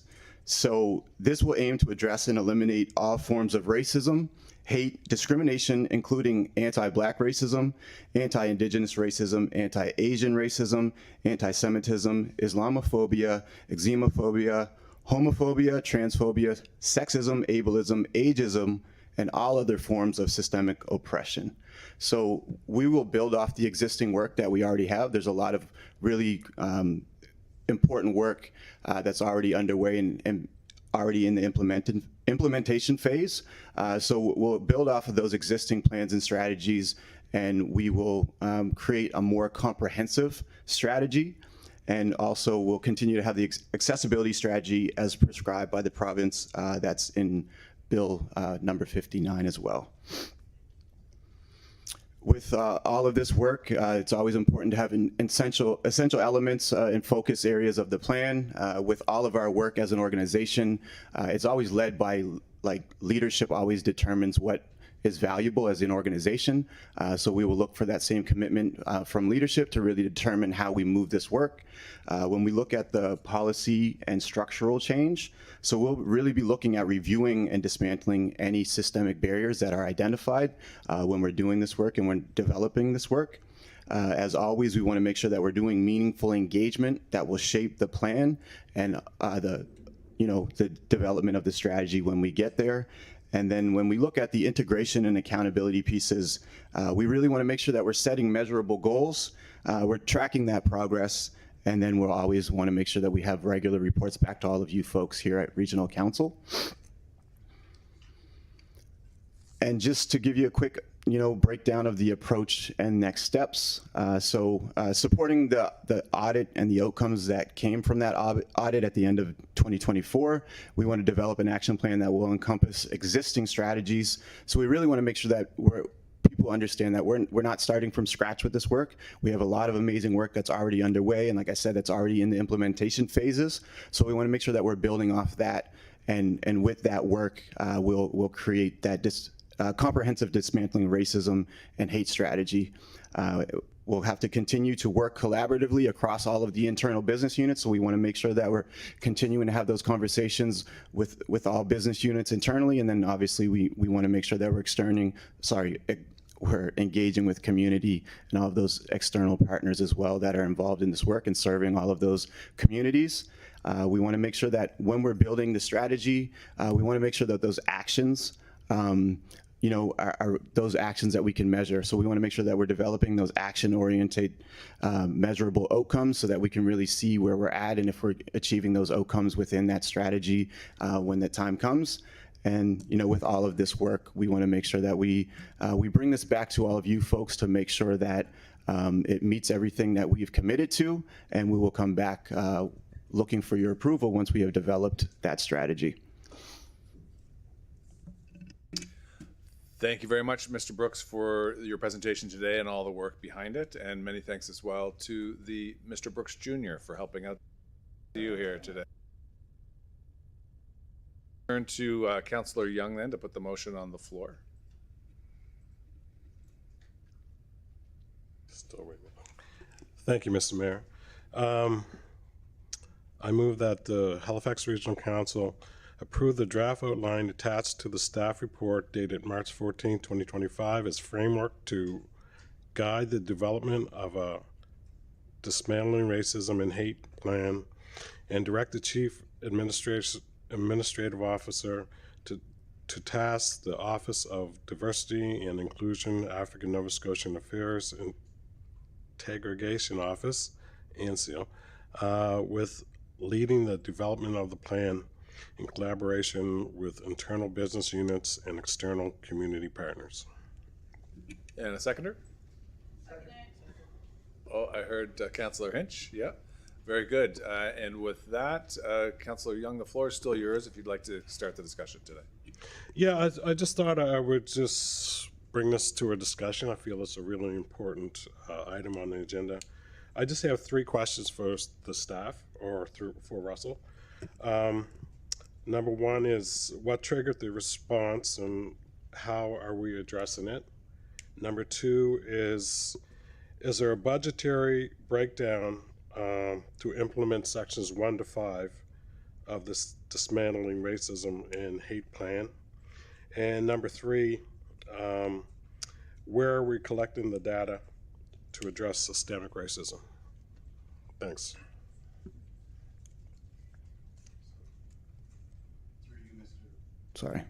Through you, Mr. Mayor, to the councillor. So for the first question, we've been having ongoing conversations with the province to determine where we're at with the development of this work to make sure it aligns with the guidelines that they have. So we've been going back and forth and having those conversations, providing them with updates. So our next step, provided that this motion passes, we would go back to the province, let them know the update, and then we would continue the work from there, ensuring that it aligns with everything that they have set out in the bill. For the second question around the budget, so budgetary implications haven't been determined as of yet. We would be looking more further into that as we continue to do the work and develop that strategy. When it comes to this type of work, a lot of those, the budgetary implications usually come from resourcing. So, it doesn't cost money to necessarily develop a policy, but in supporting any new policies and things like that, those resources come with a cost. So we'll be looking at, all of those things and assessing that as we continue to do the work. And the last question around the data. There are some data that's available that we would refer to. There's different engagement that we've done in the past where we have some what we heard reports and things like that have come from different communities. So we would be utilizing some of those pieces of work that we have already, and then we would also be, assessing, the voices that we haven't heard from yet when we look at all of this work and making sure that we find meaningful ways to engage those populations to get that feedback to inform this strategy. Okay, thank you. I'll be back. Thanks very much. We'll move to Councillor Cleary, please. Thank you, Mr. Mayor, and thank you, Mr. Brooks. Wonderful to see this. I just have a quick question because I know it's included in the provincial legislation, and it is very briefly in kind of a graph mentioned in the report. I think it's page 3.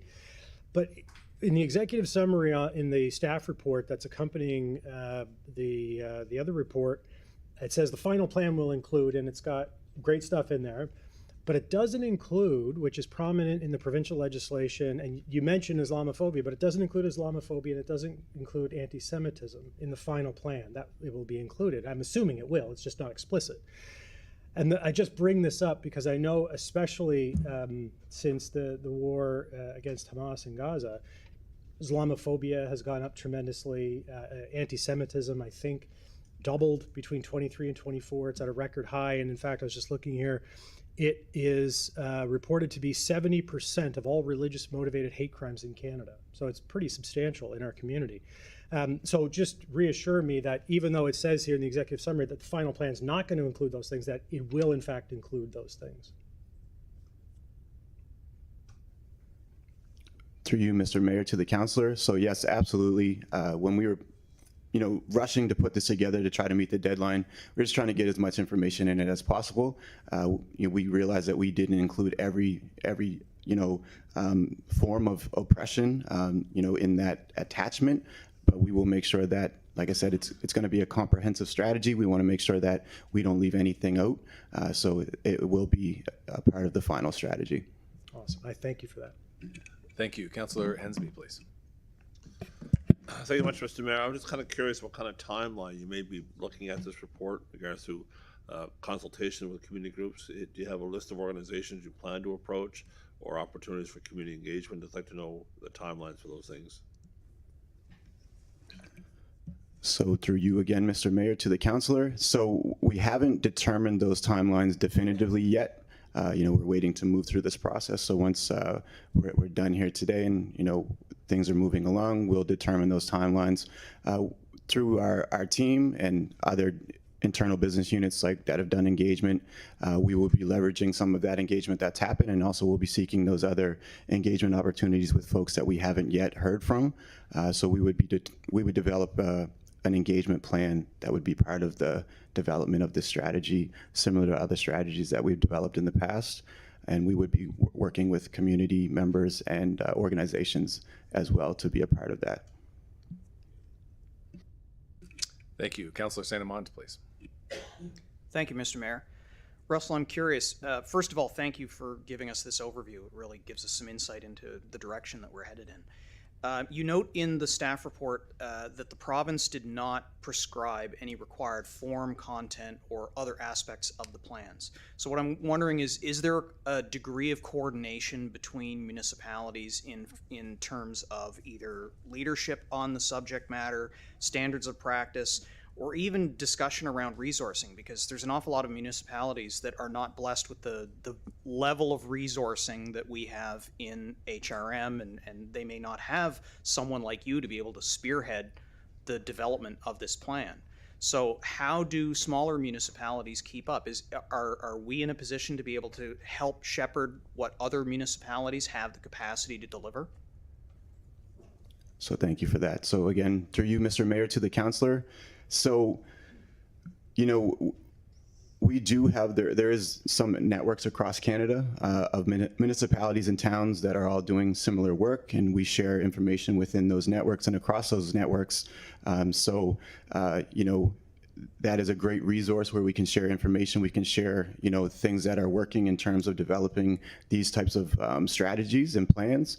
So that's something that we definitely lean into and leverage when we're you know, approaching this work. But also, you know, given some of the things that you identified in terms of the resources and the access that we have here, we do want to be a leader in this work. And in being a leader in this work, we look for opportunities to share, you know, whatever we can with other, you know, smaller towns and municipalities to help build that work so that it is consistent all across the, you know, the province and country as well. Yeah, I hope that answers your question. Yeah, I mean, I kind of have a follow-up on the basis of what Councillor Hensby asked. I mean, knowing that there's there's not really a defined timeline, but there wasn't a deadline expressed in the act either. So I'm curious to know whether or not we will wind up kind of leading the way, and other municipalities will wind up, you know, taking their cue off of what it is that HRM winds up doing, because there isn't necessarily a firm timeline. And again, coupled with the absence of resources in other municipalities, whether or not we'll wind up being the de facto leader because we do have the resources to be able to move something like this forward more quickly. Through you, Mr. Mayor, to the councillor. So I would like to believe that, you know, we would definitely be you know, leading the way and leading the path in this work. There are some smaller towns that already have a plan because, you know, it's easier for them to develop, you know, a plan if it's doesn't involve an organization the size of ours. When we were, you know, communicating back and forth with the province, they have shared some other towns, like I said, that have already kind of developed and outlined what they're implementing in those towns or other areas. But in terms of a municipality, I think that we would be one of the leading municipalities in doing this work. And I think that we are in a position where we could really lead by example and demonstrate how to do this work in a really meaningful and impactful way. That's encouraging to hear. Thanks. Thanks very much. Councillor Purdy, please. Thank you, Mr. Mayor, and thank you so much for this. So I didn't see a definition of hate in this. I don't know what that means. My understanding of hatred is that it resides in the human heart, and how does a government legislate that? So my concern is that where does disagreement come into play? Would that be considered hate? Like what is the definition of that? How do you legislate against something if it's not clearly defined? And if I missed it in here, I'm sorry. I didn't see a clear definition of what hatred means. I mean, we understand what racism means, and understanding that the root of that would be a hatred of some sort against a person because of their skin color or where they're from or their religious affiliation. But just wondering, the definition of hate, that to me seems like it could be almost painted with anything, which could, I think, lead to dangerous legislation, even though hatred is of course wrong and we want to stop it, you know, right at the root as much as possible. So through you, Mr. Mayor, to the councillor. So it should be defined in the bill. Oh, okay. I didn't actually look at the bill. Okay. Okay. Yeah. So we would yeah, whatever definition is outlined by the province is what we would typically go with. And you don't know just off the top of your head what that would be? So off the top of my head, I do not know. Okay. All right. So thank you. No problem. Thank you. Councillor Young, please. Thank you, Mr. Mayor. I was just doing this as the wrap up, unless there's anybody else. So the reason I wanted to bring this forth, because I wanted this type of discussion. I just didn't want it to pass and just be voted on. So I really appreciate your input, Russell, and all the work that you and your group are doing. So I just wrap it up like that, and continue to do what you're doing, and we look forward to see the results coming down the line. Thank you very much. Thank you. Okay, I have the definition of hate. I just wanted to read it, just for the record. Yeah, yeah. So hate means provocation, hostility, or intolerance by means of threats, harassment, abuse, incitement, or intimidation, motivated by the actual or perceived race, religion, national origin, ethnicity, gender identity, gender expression, disability, or sexual orientation of any person. Okay. Thank you. Thanks for bringing that, Councilor Purdy. Important. Okay, colleagues, I don't see any other names on the list. The question has been called.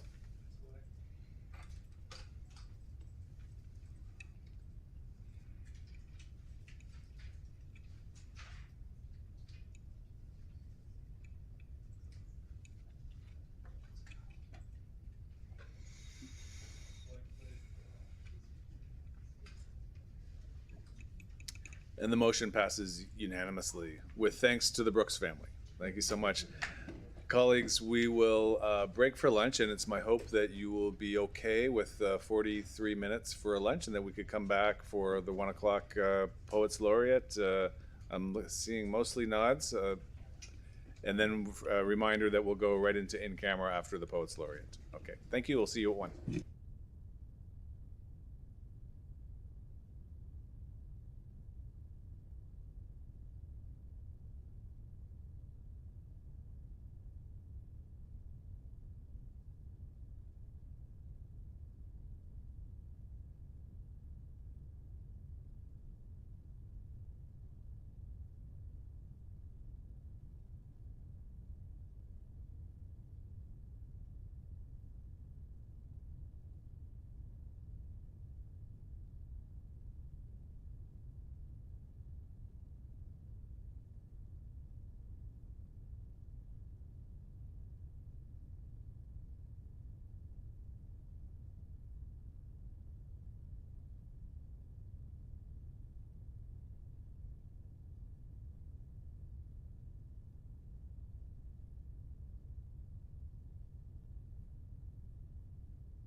Okay, colleagues, we'll come back to order after the midday break, and we are at item 1.1, which is a special presentation from the Poet Laureate and the Youth Poet Laureate. And as you may know, April is National Poetry Month, which is a time to celebrate the power of language, of storytelling, and creative expression. Here in Halifax, we're proud to have a long-standing Poet Laureate program that has been celebrating and elevating literary arts for more than 20 years. Our Poet Laureates serve as ambassadors for poetry, for the arts, and for our community, inspiring residents across the municipality and beyond. Today, it's my pleasure to welcome and introduce our two poets. First, our Municipal Poet Laureate for 2024 to 2027 is Anna Kwan, and Anna is here today with her father in the gallery. Anna is a poet, a novelist, an emerging filmmaker, and she's passionate about community advocacy. Her body of work, spanning poetry, novels, films, and visual arts, offers deeply personal and moving reflections on identity, creativity, and resilience. We're thrilled to have her share her voice and her talents with the community. And second, our Municipal Youth Poet Laureate for 2025, Asha Abdosh. Aisha. Can you help me out with how you prefer to be pronounced? Aisha, okay. Aisha is an 18-year-old writer whose poetry builds bridges between personal experience and collective hope. Through her words, she is inspiring a new generation to imagine and create a more just and inclusive world, and she is joined by her friend who's supporting her today. Please join me in warmly welcoming Anna and Aisha to council. And with that, Anna, I would like to invite you forward to present your poem. Whenever you're ready, the floor is yours.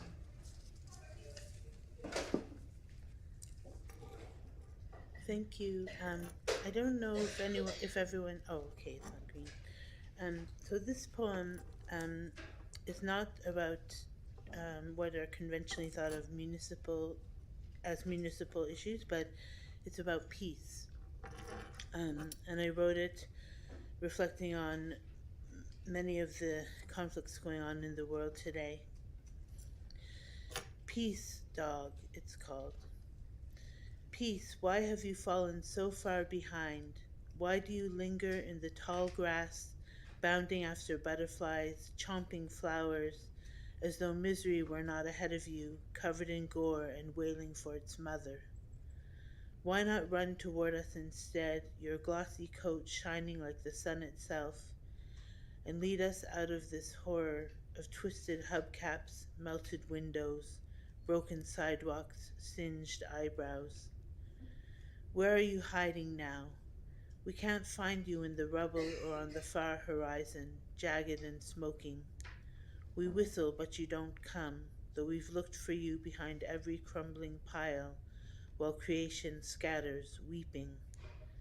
Are you nosed to the ground by a splintered tree, a fiery bush, an abandoned cemetery, sniffing for something familiar and soot-covered? Something that makes sense, a stick, a ball, a rag doll, to your fur-covered brain and dogged heart. Something you loved, wolfish and clean, with your whole, drool-gommed mouth. Thanks.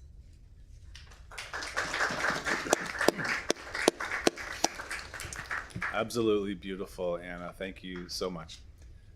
Aisha, when you're ready, you can come on up and the floor is yours. Thank you all for having me here today. The piece I chose to share today is called A Simple Choice. As they whisper their stories, echoes of cries, tremors in their voices and shadows in their eyes, our instinct might call us to pause and draw a line, and to protect my peace, I'll separate their burden from mine.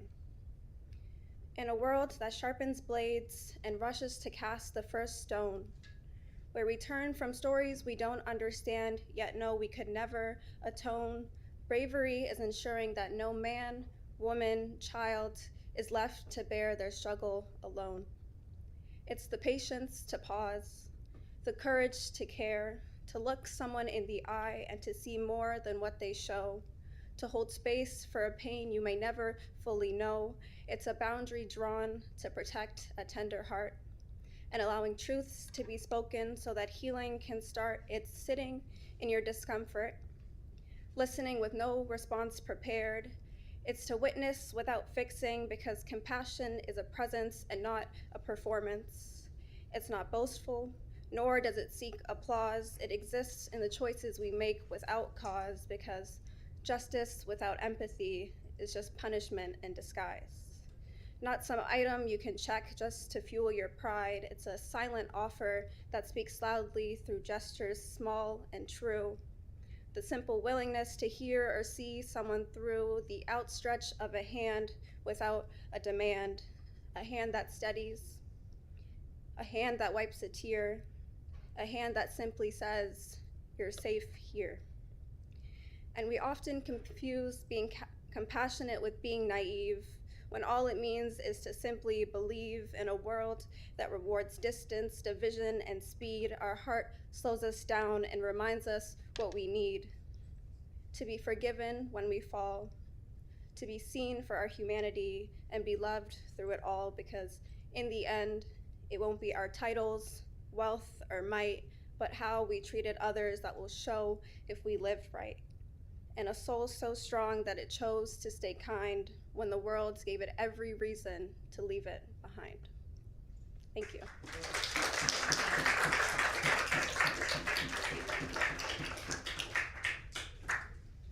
Thank you both so much for illustrating and reminding us, illustrating for us and reminding us why we have poet laureates here at HRM. This is a beautiful gift you've given us and the residents, and I know people are watching at home, and we'll be very interested to hear more from you as we go forward. Thank you very much for giving your talent and time today. Thank you. Colleagues, if anyone wanted to have a reflection or say a word, I would now would be the moment. I do see Councillor Hensby's light on. Well, thank you much, Mr. Mayor. I want to thank the poet laureates for coming forth. Those beautiful poems, as you mentioned. But also today, when we had our acknowledgements earlier this morning, we should have also acknowledged this is National Volunteer Week. We're also recognizing our volunteers as Wednesday, tomorrow evening. Just want to say thank you to all the organizations out there that are run by our community volunteers. Thank you. Well observed, Councillor Hensby. Thank you so much. Okay, to our dear guests, so we're going to, oh, I see also the Deputy Mayor is on the board. Yeah. If I may, to both of you, thank you. Actually, I really want to highlight some of your words, because in a world that has so much hate in it, like we've never seen before, some of your words, because compassion is a presence and not a performance, especially in the world that we all live of politics, but also justice without empathy is just punishment in disguise. I mean, that's a powerful statement. And finally, a hand that steadies, a hand that wipes a tear, a hand that simply says, "You are safe here." I really think that our municipality is that place, and there's work to be done to make it better. But I appreciate those words. Thank you very much. Thank you. Okay. Thank you very much, friends. Sadly, we have to move on with our agenda, and you're welcome to stay if you like, and also you're welcome to leave if you would like. But thank you again. Okay. Okay, colleagues, we're going to pick up the agenda with item 17. And yeah, in camera. If you want to test the minutes, perhaps first. Yeah. Microphone, Deputy Mayor. Sorry, I'd like to put in 17.1 that the in-camera and private minutes of April 8th, 2025 be approved as circulated. Councillor Hensby's voice there, I think I heard, as a seconder. That was a chorus. Okay, then all in favor, please, with your hands, show us your approval, and that those minutes pass. Okay, then, Deputy Mayor, you were going to move us to take us into in-camera. Can I try to test council with 17.5 also? I believe that was maybe an added item. Do you have the actual motion there? Thank you. The Halifax Regional Council, one, adopt the recommendations as outlined in private and confidential report dated April 28, 2025. And 2, direct the private and confidential report dated April 28, 2025 be maintained private and confidential. So moved. Seconded by Councillor White. Thanks. And digital vote. I guess we're going to go to the question. Yep.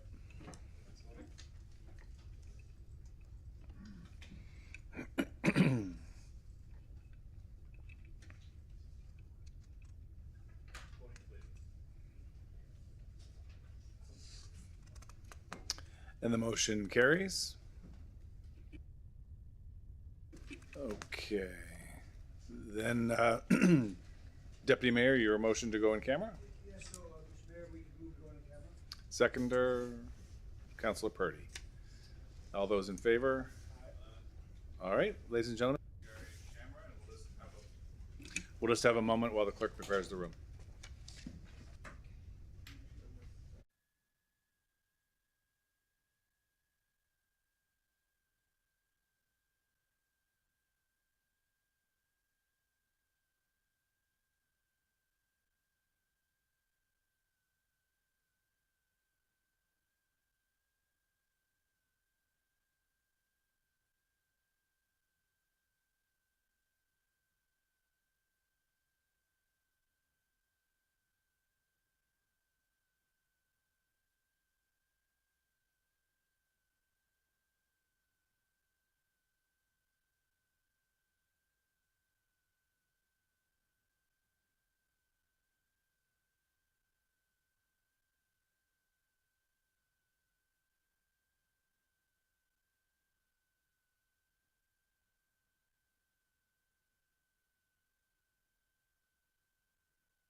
Councillor Cleary, the floor is yours, sir.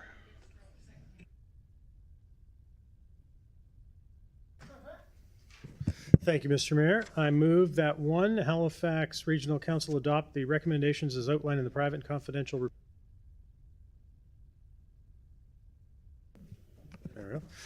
Dated April 11, 2025, and 2, direct the private and confidential report dated April 11, 2025 be maintained private and confidential. Councillor Hartling on the second. Question. And the call for the question. And we will go. Yeah, so we'll go to the digital voting, please.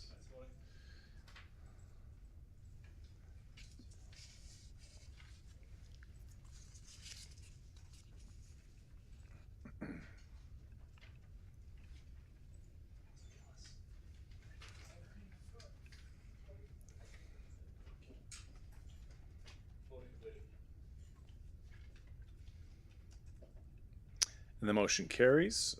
We'll move on to item 17.3, and the mover of that is Councillor Kent, please.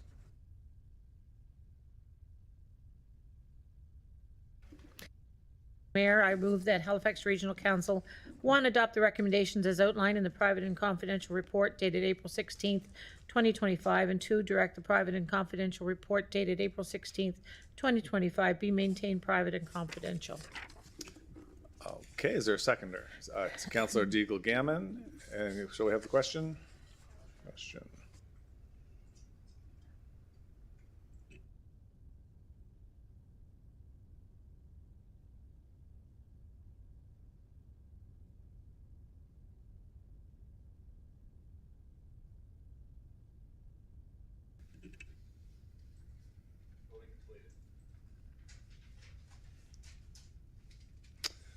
The motion carries. This brings us to item 17.4, which does not contain a motion requiring ratification. 17.5 has been dealt with in previous open session, bringing us to 17.6. And Councillor Hinch, would you like to make the motion?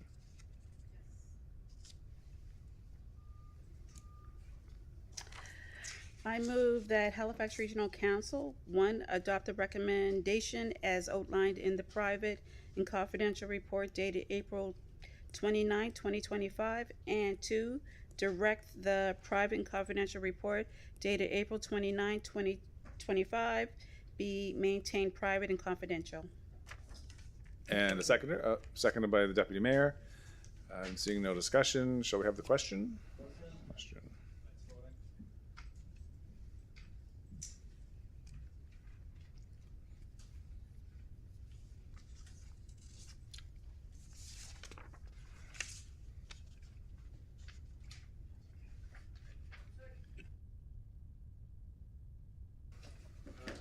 Okay.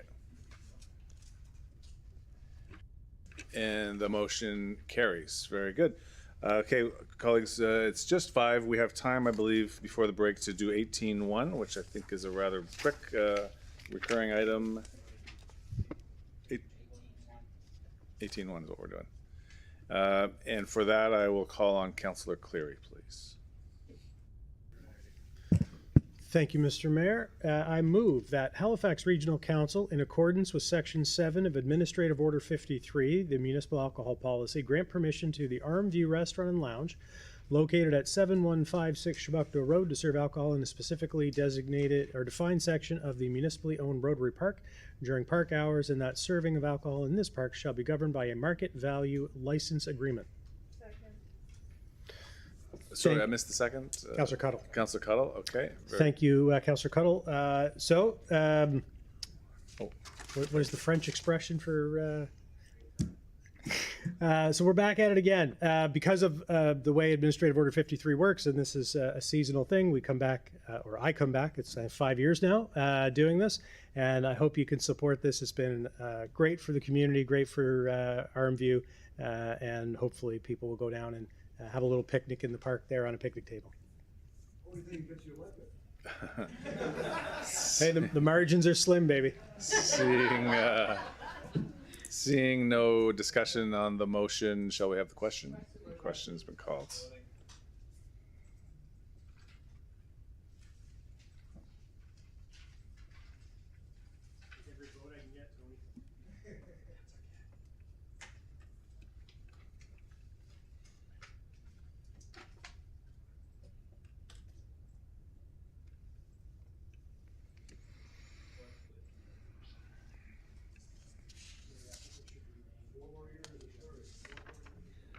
What about,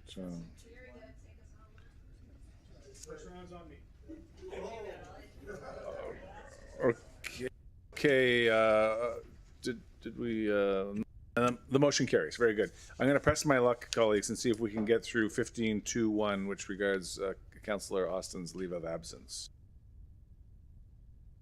Councillor Austin, would you like to say a word? Sure. I'll put a motion on that. I move that Halifax Regional Council, pursuant to the Halifax Regional Municipal Charter, Section 22.1, grant Councillor Austin a leave of absence in respect to meetings of the Environment and Sustainability Standing Committee until May 2nd, 2025, due to the Nova Scotia Federation of Municipalities Conference.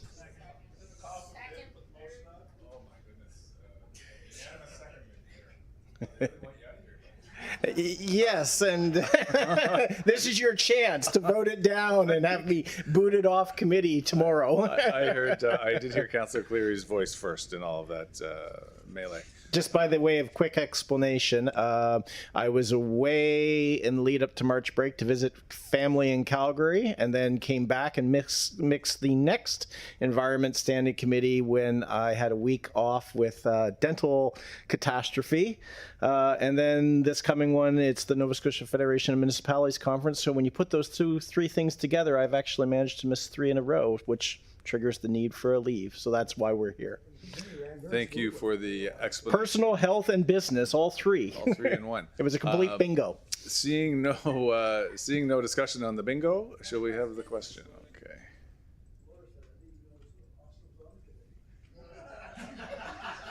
Okay.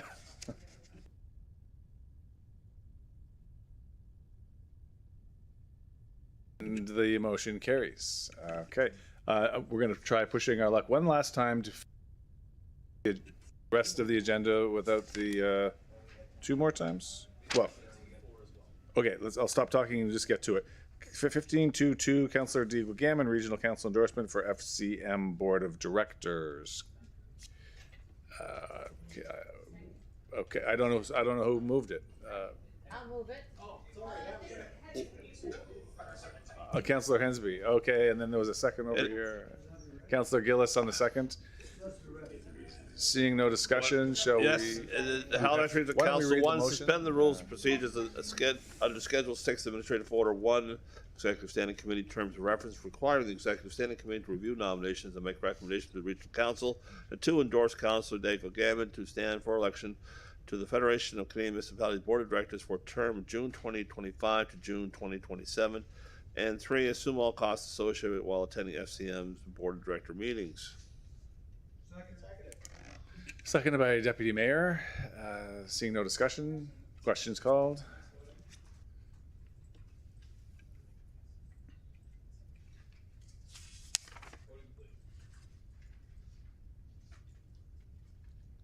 And the motion passes. And colleagues, with your forbearance, the last one we need to contend with is 15.2.4, Councillor Morris, Sustainable Funding and HRM's Reserves motion. Councillor Morse, would you like the floor? Thank you. Should I read it in? Yes. Okay. I move that Halifax Regional Council direct the Chief Administrative Officer to return to Council in June 2025 with a staff report with options for managing HRM's reserves for optimal financial sustainability, taking into account the increased funding pressures being experienced by the municipality. Councillor Diego Gammon was quick on the second there. Thanks, colleagues. I think this is fairly self-explanatory, just looking for us to be as well informed as possible regarding our resources when we do our review in June. Thank you very much. There is some discussion. Councillor Cleary, please. Thank you, Mr. Mayor, and perhaps Councillor Morris will just buzz in at the end. So what I'm hoping is for,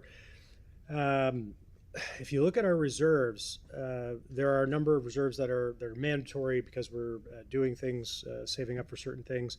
Other ones a little more discretionary.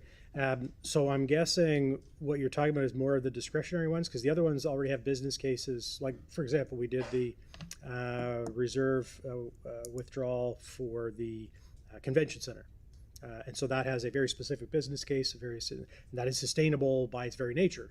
So I guess I'm just curious, like, how far are you hoping staff dig into this Is it really just for the ones where, you know, we have discretion, council has discretion over them, or do you mean all of them? Because the other ones are already built in terms of like their sustainability. Anyway, I'll let you chime in at the end.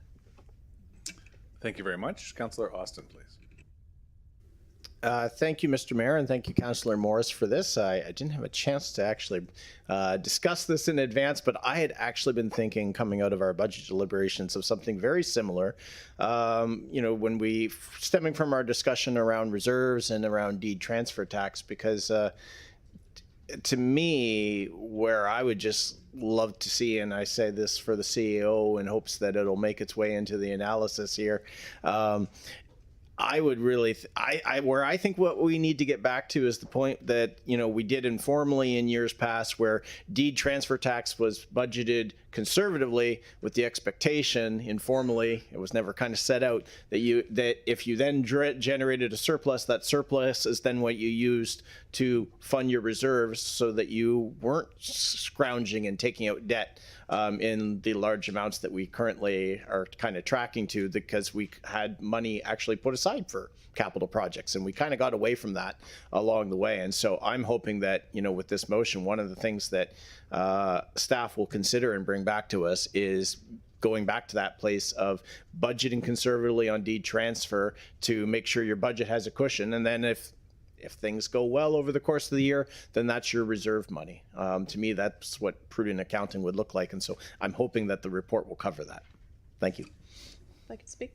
CAO, please. I love it when people talk about prudent accounting, so I can resist. Councillor Morris did reach out and work with finance staff on this wording, and our interpretation is what we would bring back would be somewhat broad and comprehensive, looking at all of the reserves. The municipality has updated the reserves strategy, if you will, at least 2 or 3 times since amalgamation, which has resulted in consolidation of reserves, has resulted in some enhancements to flexibility of how we use reserves, and it has also resulted in all of our current reserves actually do have business cases, and they are included in the budget book that council approves annually. But I think taking a comprehensive look at sufficiency of reserves, how we're funding specific reserves, and how we can have maximum flexibility with our reserves to try to minimize our future borrowing costs and tax rate implications is very complementary to the other motion that council passed at the last meeting that had several financial components in it. Councillor Deagle-Gammon, please. Thank you very much, Mr. Mayor. Thank you, Councillor Morse.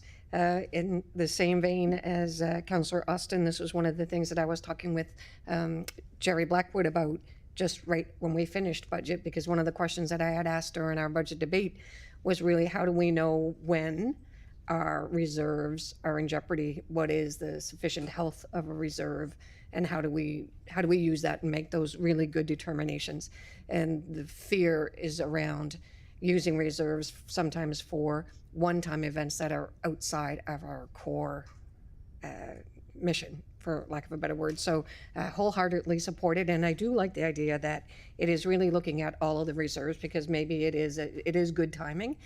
And then when it is, for June 2025, so it is in alignment with the mayor's motion around the fiscal responsibility. So I guess my question just to our CAO is that in some ways I thought part of this we might see in the report that will come back in June anyway, but this adds more depth to, and so can it be in tandem with the report that's going to come back on the mayor's motion? Through the mayor to the councillor, I don't have a definitive answer on that yet, because there may be some things that come back in the June report on the mayor's motion where we might need direction that would help inform what comes back in the reserves report. Okay. So the reserves piece may be a 2-step process I'm envisioning.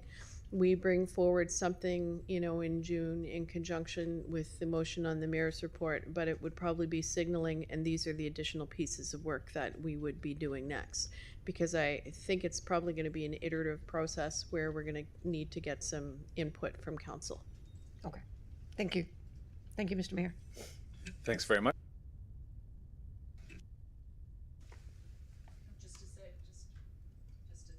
and thank you for your comments. And I did have more specific wording. I had help with my homework, and they suggested the broader wording from finance. So I think we're safe to go with this. Okay, colleagues, what's your pleasure? Question.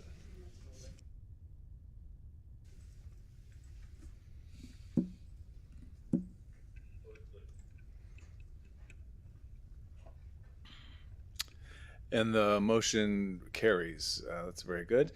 So colleagues, we've managed to get through every bit of the agenda with the exception of the, right, well, I can ask, are there any notices of motion today?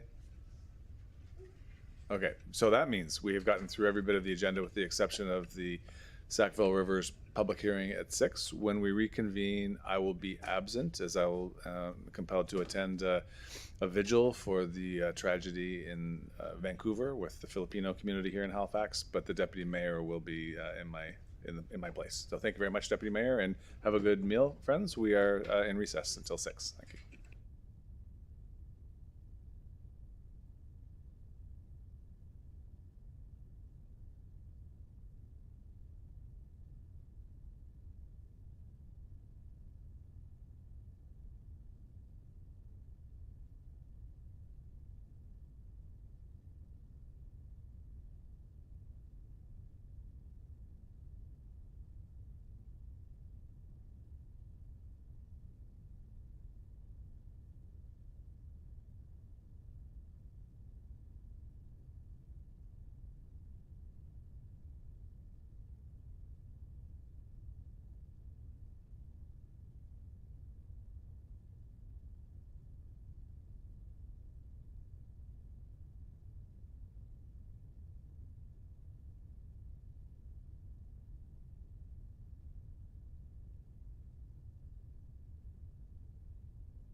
Well, good evening, everyone. Welcome to this evening's public hearing. We're here to discuss case 21402, update to the development controls along the Sackville and Little Sackville River floodplains.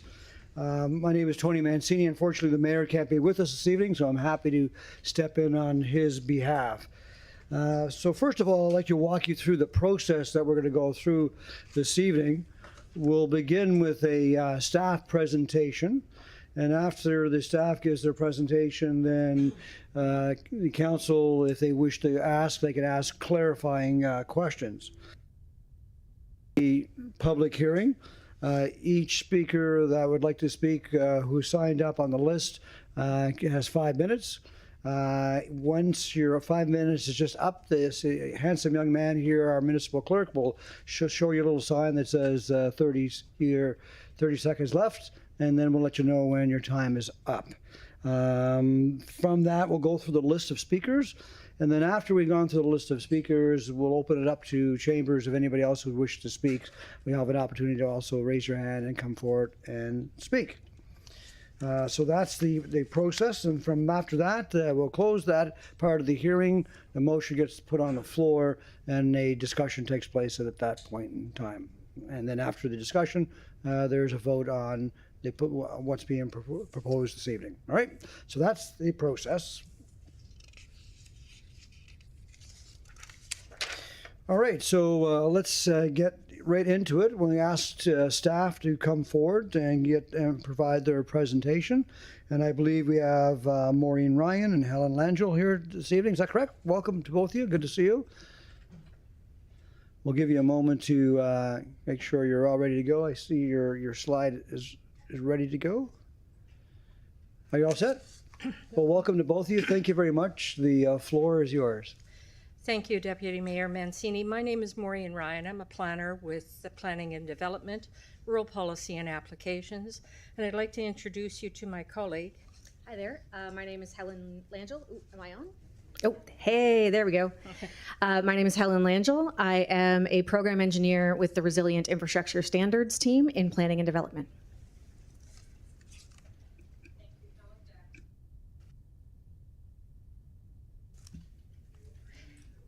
Thank you.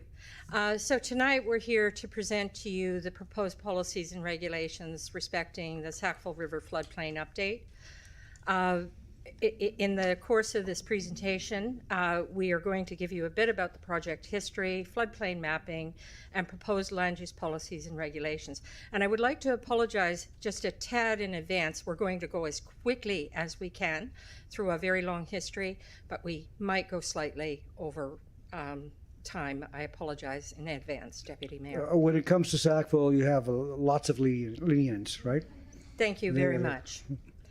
The community and staff have put a lot into this. Thank you. So in the way of the project history, the Sackville River floodplain, as outlined in your staff report, has a very long history dating back to the 1980s when the Canada-Nova Scotia Flood Damage Reduction Program floodplain mapping was first introduced. The former municipal units, over the course of several years, adopted those regulations under policy and land use bylaw amendments from 1987 to 1994. Having heard from the Sackville River Business Association in 2008, the municipality embarked upon a process to hire teams of engineers and to undertake studies dating up to 2024 to bring to you the proposed floodplain mapping and regulations. From 2020, last year in 2024, we had a number of meetings with the community in Sackville and Bedford to present the proposed regulations and policies. We took those back and refined those regulations in accordance with what we heard, and that we're here to present to you tonight what we think is the best proposed policy set to meet the community interest and interest of the municipality. So without further ado, Helen. Thank you, Maureen. So I'd like to give a very brief overview on how the flood modeling and mapping work was done for this project. So more than 50 individual model scenarios were analyzed to determine which common set of variable watershed conditions returned the largest response to a set amount of rain within the modeled scenarios. These variables include things like common seasonal conditions, how much development there is in a given area, how long a rain event might be, historic rainfall and flow patterns, projections associated with climate change, and also how these variables and others might change into the future. Then, those conditions that produced the largest response in the model, the largest flood responses in the model, were combined to create a watershed that represents that combination of common conditions. Then, specific rainfall amounts are added into that combined conditions watershed, and this is what the flood model is. The results of that model are then applied to a digital surface of the Sackville River's watershed within the mapped area to create what you see here, which is a visual display of how the river system is forecasted to respond to that combination of conditions and rainfall events, which is a floodplain map. And in August 2018, Regional Council directed staff to amend the relevant planning documents as were recommended in this study. Next slide, please. After this project was reinitiated in 2023, the team agreed that the 2017 map should be updated to include new information that wasn't available in 2017 and to update some bridges that had been changed. The recommended base model from the 2017 study was used as the foundation of this update, with the new bridge information included. No other assumptions within that model were changed. The model results were then applied to the most recent digital surface of the watershed available, which is from 2019. Generally, the 2024 maps were found to be similar to the 2027 maps, with the observable differences mainly near the updated bridges. And that brings us to the floodplain map we have today, which is shown here.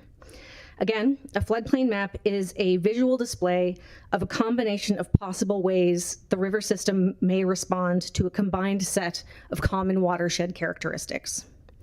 For the Sackville River subwatershed, the conditions were winter seasonal conditions and a 48-hour storm. And in the Little Sackville River subwatershed, fall conditions and a 24-hour event were used. Floodplain maps are traditionally produced to show the combination of ways a river system is forecasted to respond to a 1 in 20 and 1 in 100 year design rainfall event in the area being mapped. A 1 in 20 year flood, which is shown on the screen here in blue, has a 5% chance of occurring in any given year. This is called the floodway in the proposed policy. A 1 in 100 year flood, which is the pinky purple that you see in your set here, has a 1% chance of occurring in any given year. And this is called the flood fringe in the proposed policy. The likelihood of such a flood happening is not affected by how recently a flood of any magnitude has occurred in the area. That likelihood does not change on a year-to-year basis. It is not expected that all of the areas indicated on this map will always flood at the same time during a single flood event. The areas that do flood in response to a specific rain event will likely vary depending on the season, how wet the soil is, how long the storm lasts, and so on. The purpose of a floodplain map is to show on one page all of the areas within that mapped area that are at that 5% and 1% probability of being flooded in any given year. I'll also call you back to the direction given to staff by Regional Council in 2018 to amend the relevant planning documents to implement development controls based on the recommendations of the 2017 floodplain study. And Maureen will now discuss those proposed amendments and the process to develop them. Thank you, Helen. And without further ado, I'd like to tell you that the public engagement process for this planning process has been extensive. It began with the uploading of the Sackville study maps in 2018 and the maintenance of a Sackville Rivers webpage where a plethora of information was provided, and it attracted somewhere in the order of 19,000 views. I'd like to tell you that 7,000 of those came most recently in the past year. We held 3 open houses in 2018 to review the study results of the CBCL study, and we held 6 public meetings last summer to share with the public the proposed draft regulations for feedback. And notifications for all events were sent out to 2,655 people. I know the staff report says 967. I need to point out that means properties. That's how many properties are on the floodplain. But the residents, tenants, and property owners constitute over 2,600 people. What we heard at those meetings, well, we heard from the public that they wanted protection from flooding. We also heard initial concerns in 2018 about the age of the data and the need to update the floodplain mapping, which we did in 2024. We also heard there were concerns about the potential for devaluation of property, and we heard concerns about the loss of opportunity to acquire overland flood insurance. We also heard from the public that there was a need to prioritize other floodplain regulations that came out of the 2020 Sackville Rivers flood mitigation study before introducing development controls. But this was the #1 recommendation of all studies to begin embarking upon change. We heard that people had concerns about the loss of development rights, especially for vacant lands. And we heard that there was a need to allow permitted uses in adjacent designations in the flood fringe to be considered in the flood fringe. And we heard that from the members of the public that they were all also concerned about the impacts of development on upstream or downstream flooding and cautioned us to proceed carefully. We also heard from the public that there was a need for emergency exits during a flood to facilitate acquisition. Heard from property owners, having a great deal of difficulty during the last flood event, and so we wanted to bring that to your attention. Our response to public feedback, well, as Helen pointed out, we updated the floodplain maps in 2024.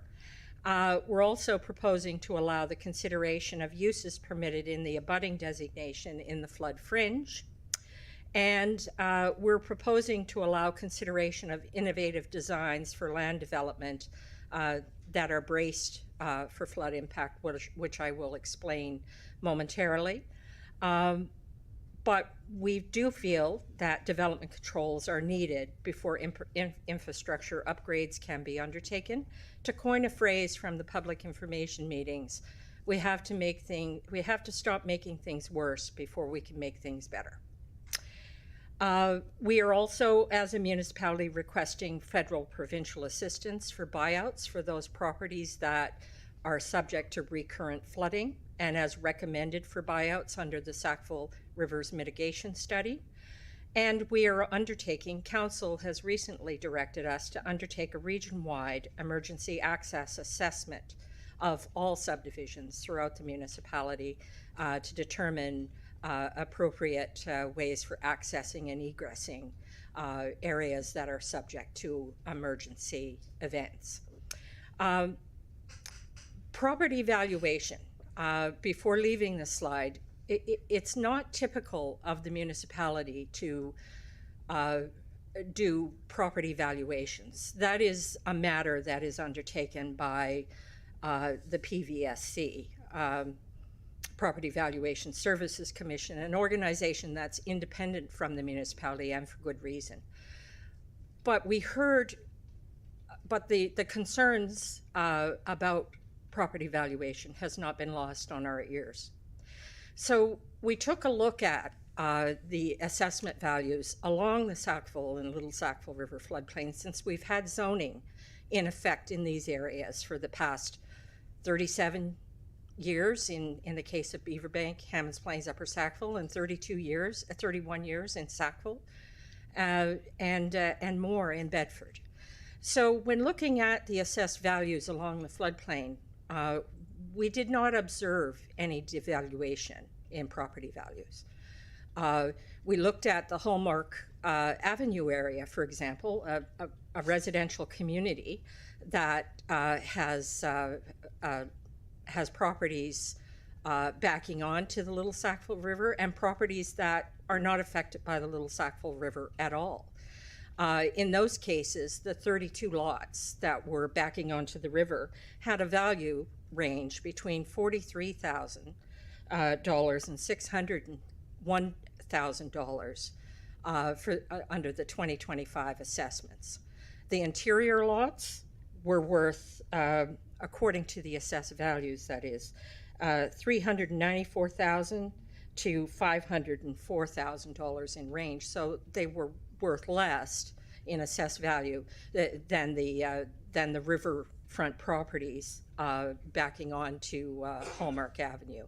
And we observed the same condition throughout the floodplains. So we're not acting as property valuation specialists here. We're just merely reporting the information that we see in the assessment rolls. And but I do encourage people living in the area to contact the Property Valuation Services Commission if you have specific questions about how the property is evaluated. So without further ado, I'd like to come to the floodplain management strategy.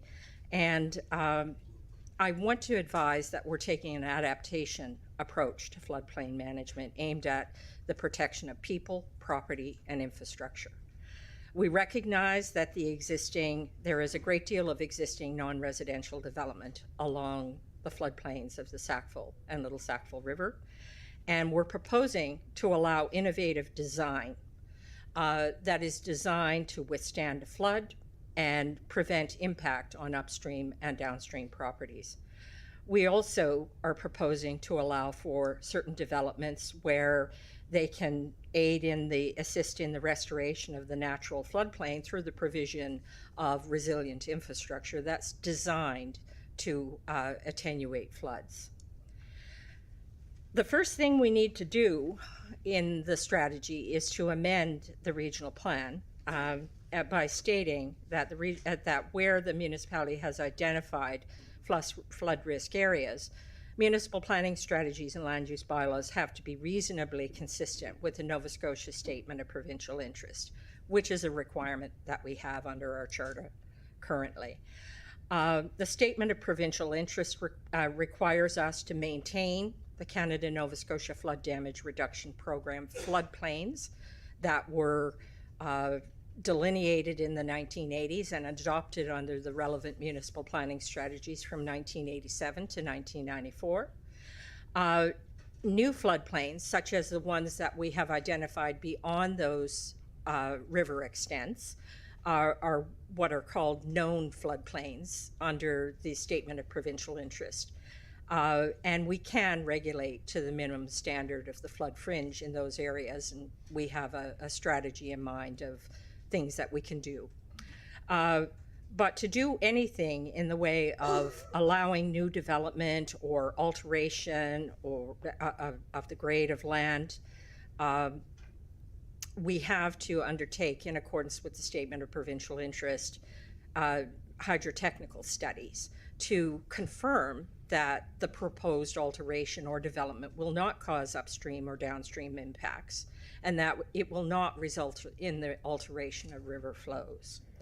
So without further ado, the 4 municipal planning strategies and land use bylaws affected by the Sackville River floodplains policies and regulations include Bedford, Sackville, Sackville Drive, and Beaverbank, Hammonds Plains, Upper Sackville, containing the community of Lucasville.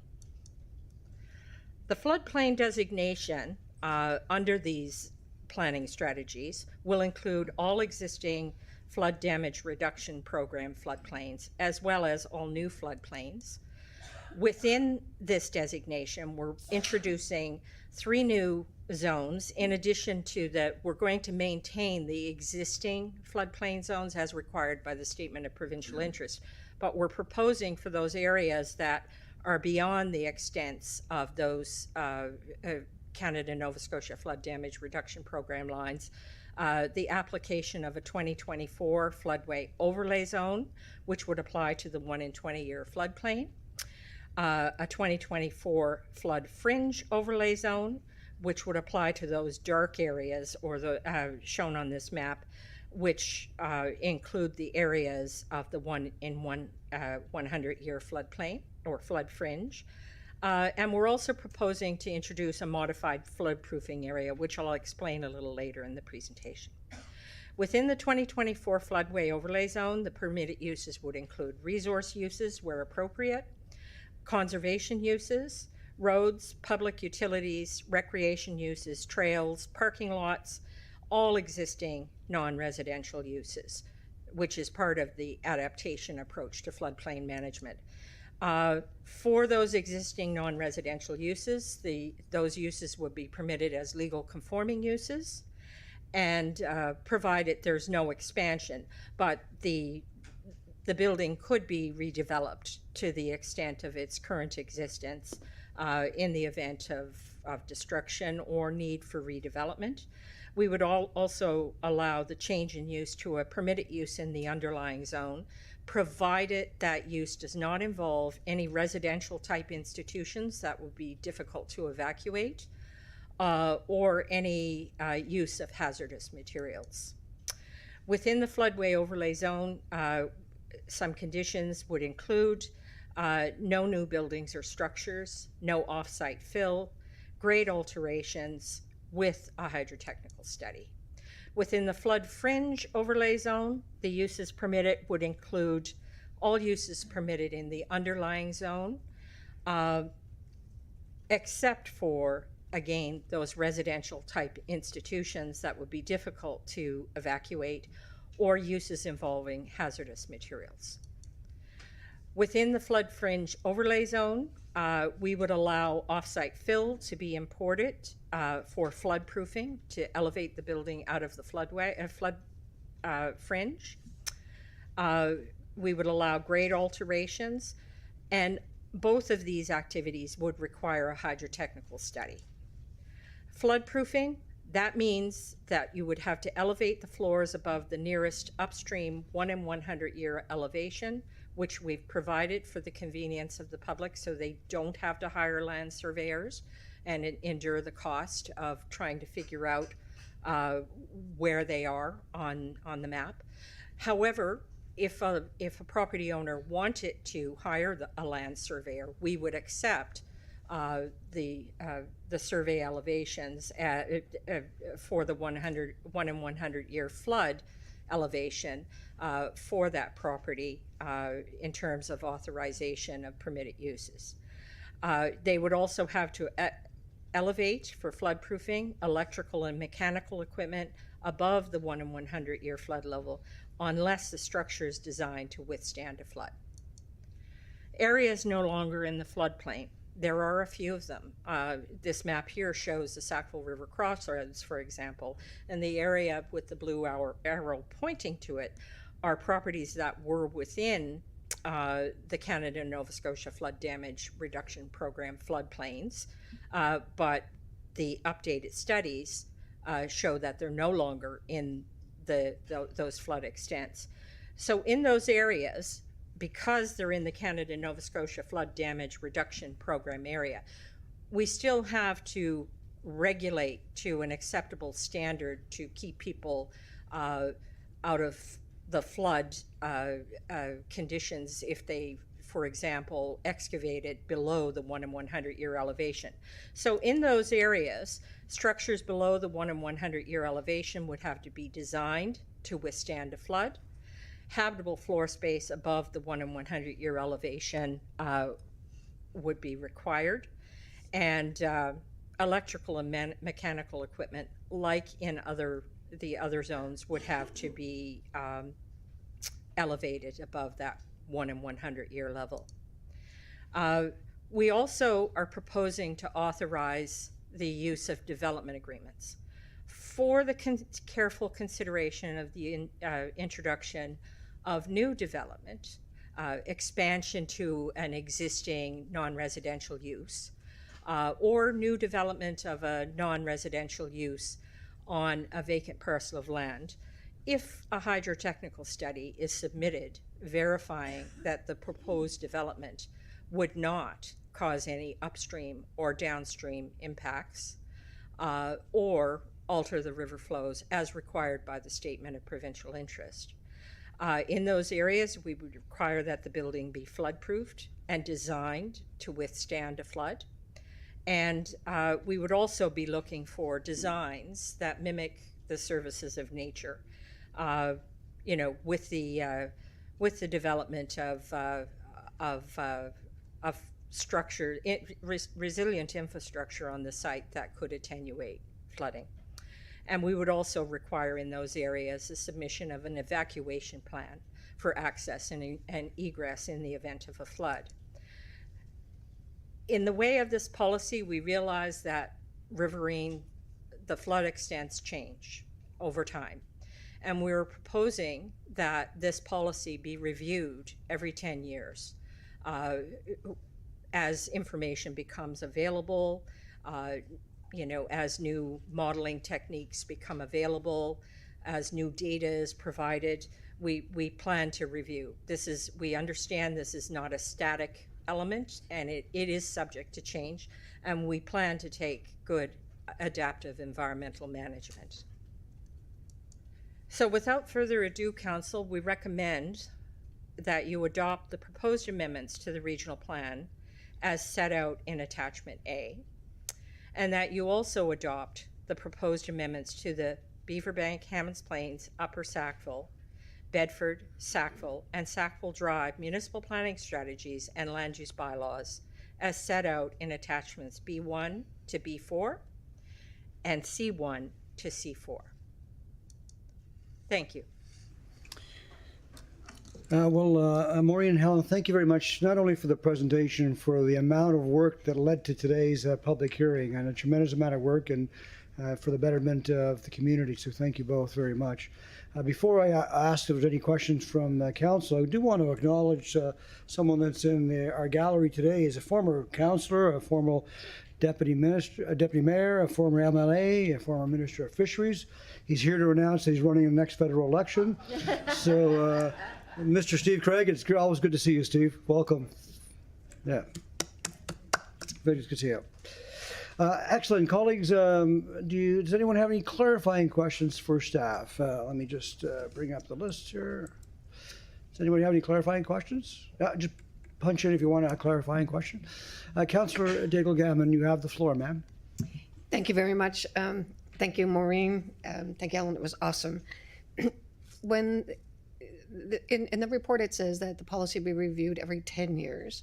And I wish I paid better attention when I was in New Orleans after Katrina, because I think that they were doing theirs every 7 years is when they were going to redo it. So I'm just wondering why 10 years was picked. I'm going to turn that question over to Helen, if you don't mind, Council, Deputy Mayor. Absolutely. So 10 years is what we're proposing as the maximum limit for review. It is possible to review earlier than that if it's deemed necessary or recommended by staff. But that 10-year cycle is relatively consistent with the availability of new LiDAR data from the province. So historically, it's been released every kind of like 6 to 15 years. So we went for 10 in that case. Great. Thank you very much. Thank you, Mr. Chair, Deputy Mayor. Thank you, Councillor. From lovely Bedford, Councillor Saint-Amand. Thank you, Deputy Mayor.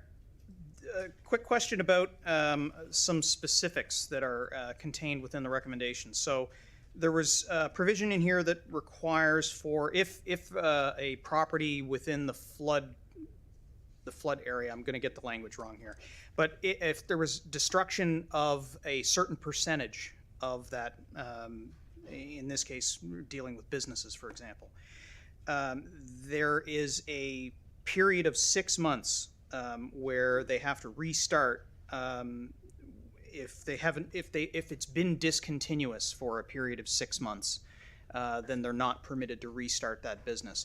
Does that clock start with the incident that caused the damage, or on the basis of their rebuild, because like most rebuilds could take longer than 6 months. So that clock ticking from the time that something destructive happens to their business would make that an awfully difficult bar to reach.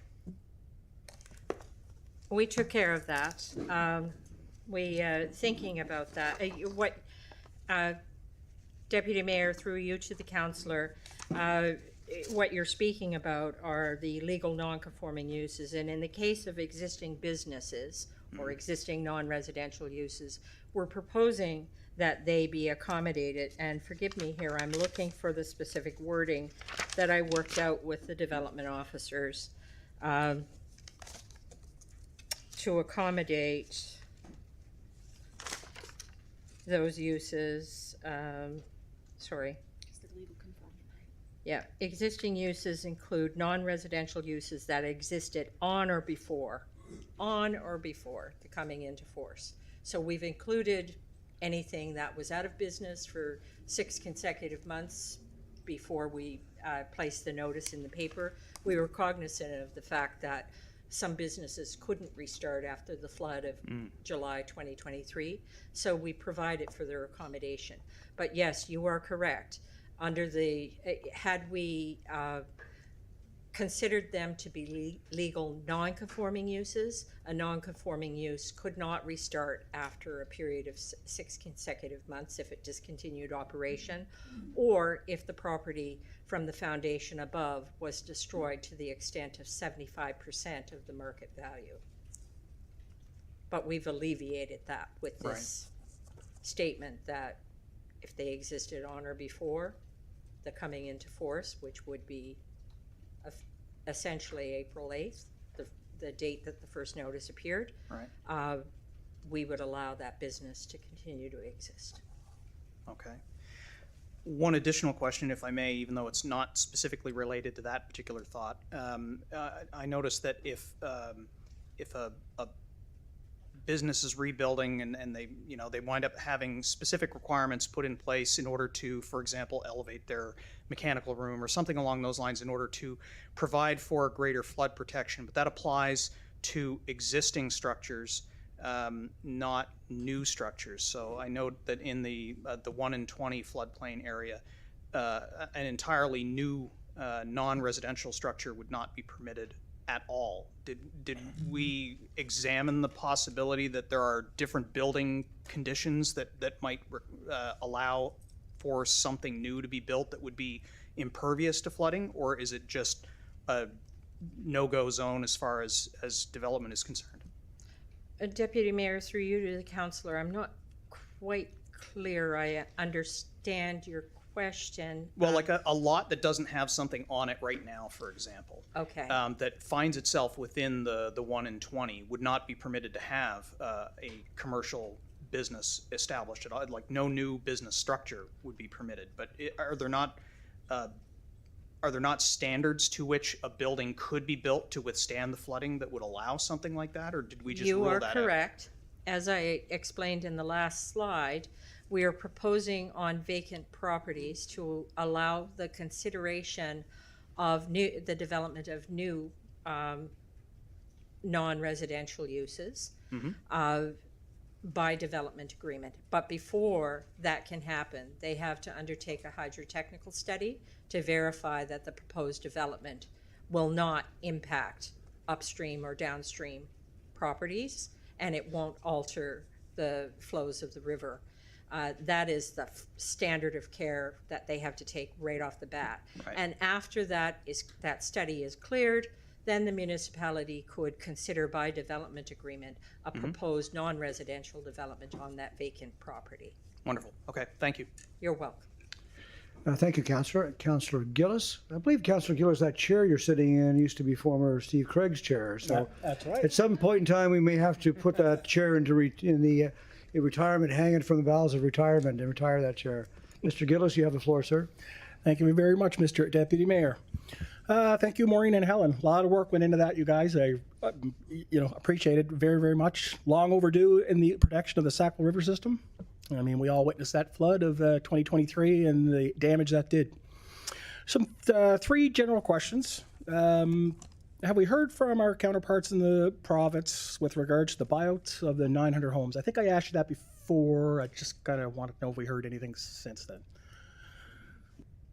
I can answer that. Yes, we are, our Department of Environment and Climate Change are having informal discussions with the Emergency Management Office at the province to discuss the best way to approach the federal government with respect to those buyouts. So yes, discussions are ongoing. Excellent. If there's a property now that's in the known floodplain or floodway, and let's say they are currently living on the second floor, and they have a garage below their house, what would happen in that that occasion? They'd be okay to stay there, correct? I know that's kind of specific, but If the use is a legal conforming use, yep. and it is a residential use, if it's legally conforming, then yes. But if it's legally non-conforming and subject to a compliance issue, that is a matter beyond our ability to address. Okay, of course. And one final thing.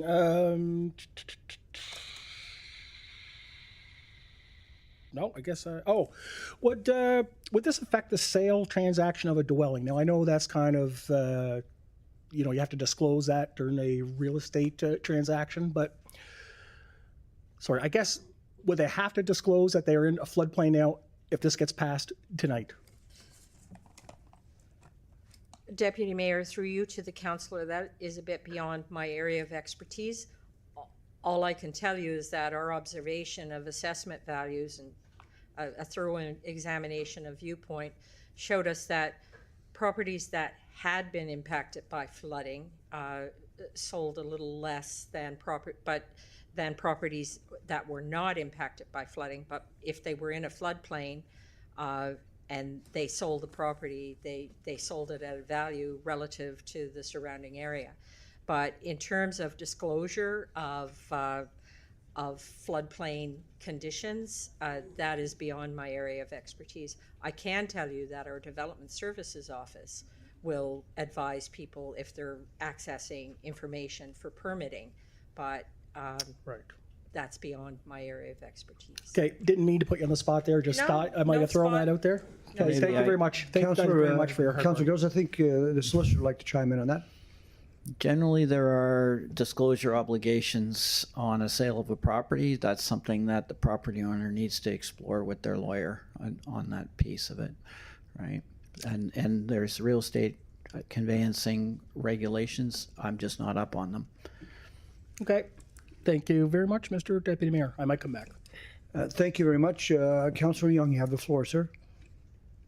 Thank you, Deputy Mayor. Thank you, Helen, and thank you, Maureen, for all the great work you did on this. I have 3 questions. Of the 967 properties on the floodplain that you mentioned, are 600. Oh, what was it? 600 and Sorry, 967 properties, sorry. Yeah. I'm inversing numbers Okay. and letters these days at a rapid rate. Okay, so of those, what are higher? Is there a percentage of what are higher risk than others of those, of that amount, or are they all at the same risk? Helen is going to. Okay.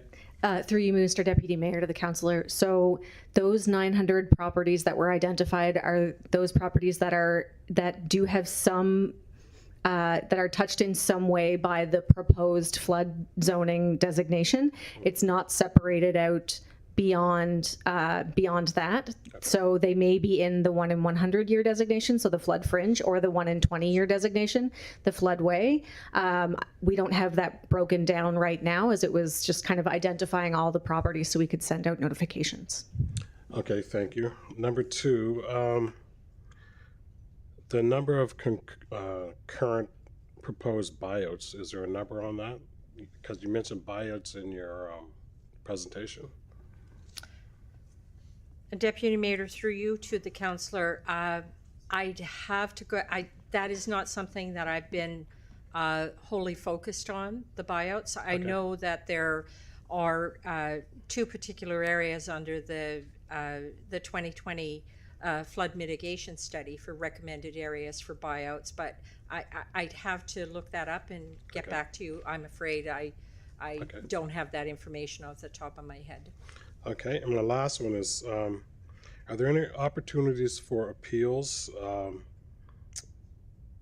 if someone disagrees with the floodplain report? Through you, Deputy Mayor, to the councillor,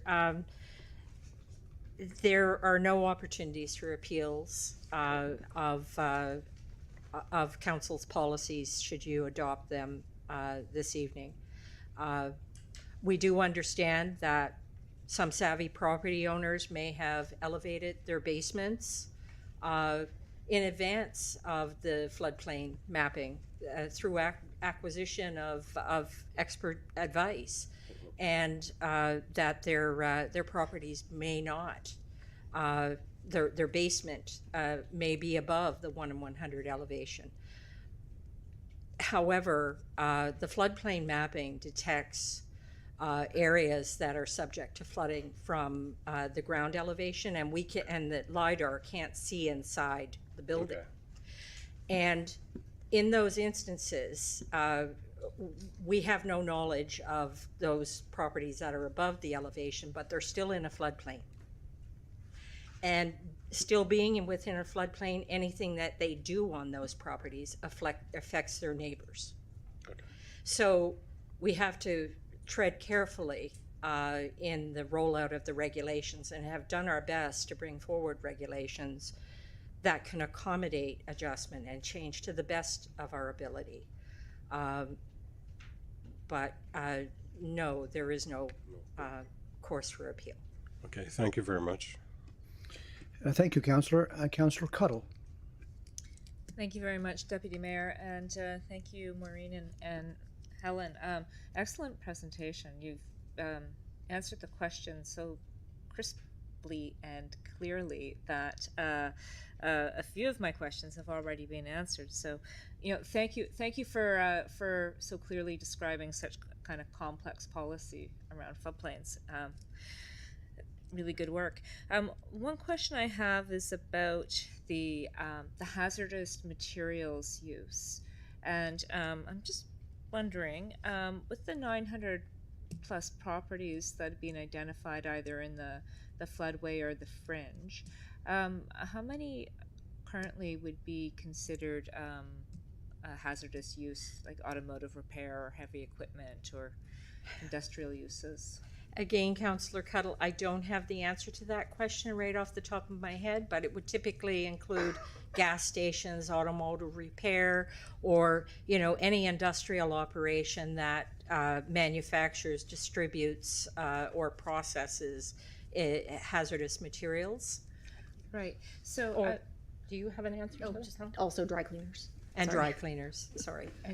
And dry cleaners. So, I mean, I suppose those uses would be quite a hazard upstream or downstream should a flood occur.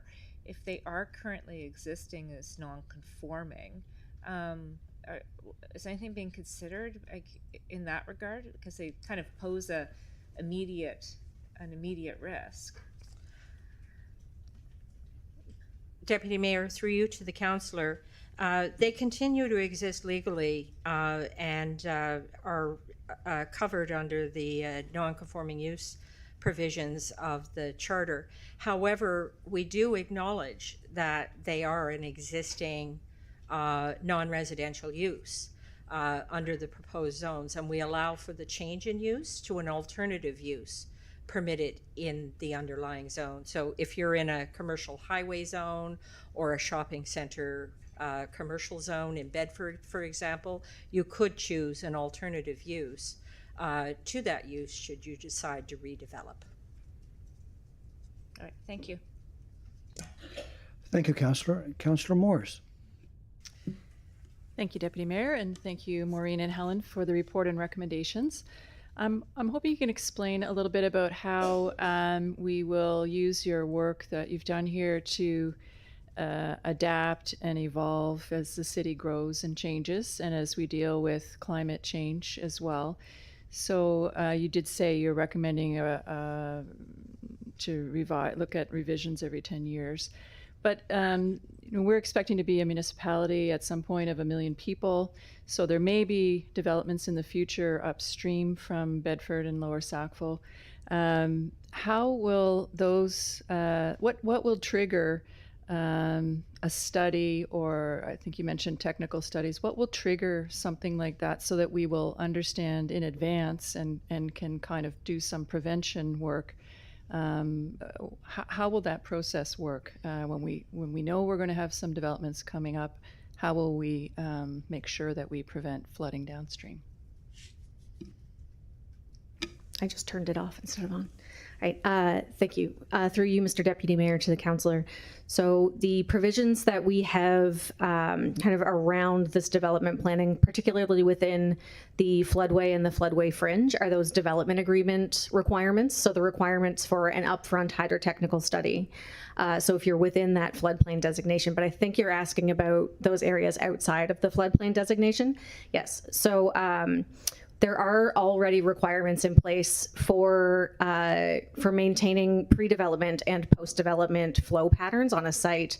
So when a development is approved, when it's done, it does need to meet the same runoff conditions from that site that existed before that development took place. And that's also a provincial requirement. It's not just one from the municipality.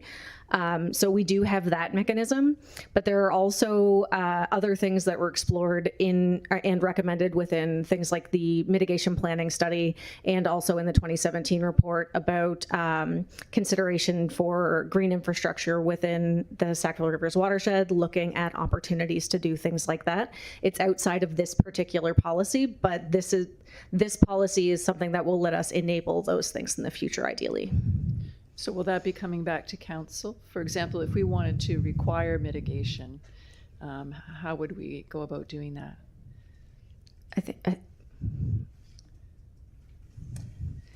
I'm not sure. Well, it is being considered. Yeah. The flood mitigation study, the various recommendations under it are being considered in capital budgeting where appropriate and planning.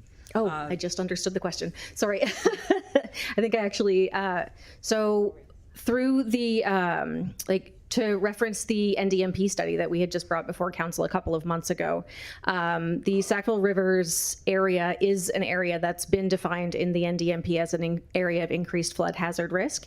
And those studies that have been done as a result of the NDMP do indicate specific actions for mitigation of flooding kind of across the municipality. And with the critical infrastructure assessment that's currently underway through the Environment and Climate Change Group, and the climate hazards assessment that's also ongoing, we'll be able to kind of pull all of that information together in a way that lets us better prioritize infrastructure investment in a way that makes the most difference to residents. And that's part of that program. Okay, so the prevention side is coming back to council through the infrastructure reports that you're talking about. Okay, very good, thanks. Thank you, Councillor. Councillor White, you have the floor.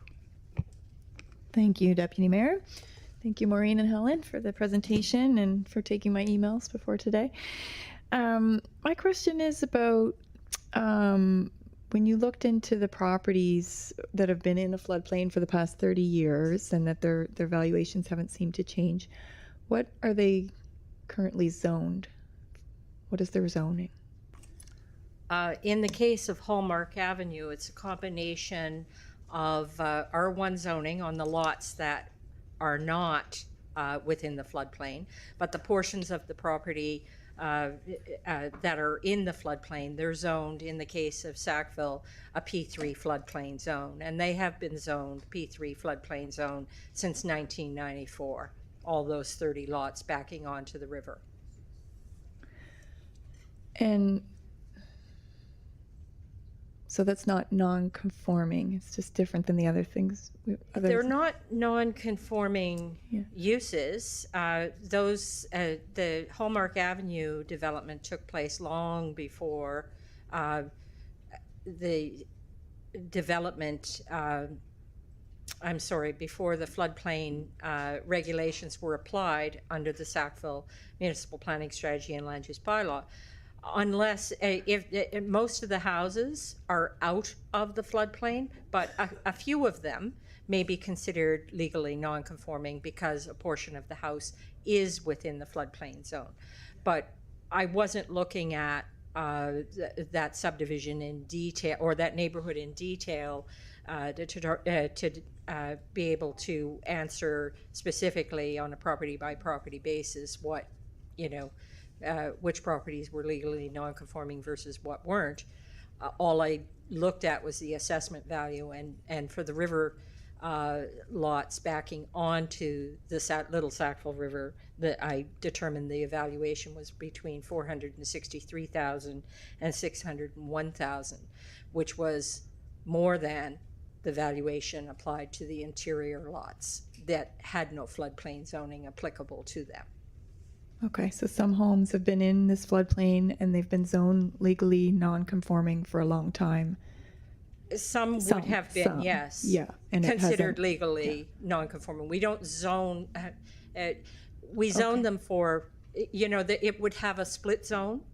The front portion of the property that's the portion of the property that's outside of the floodplain would have been zoned R1, and the back portion backing up against the river would have been zoned P3 floodplain zone.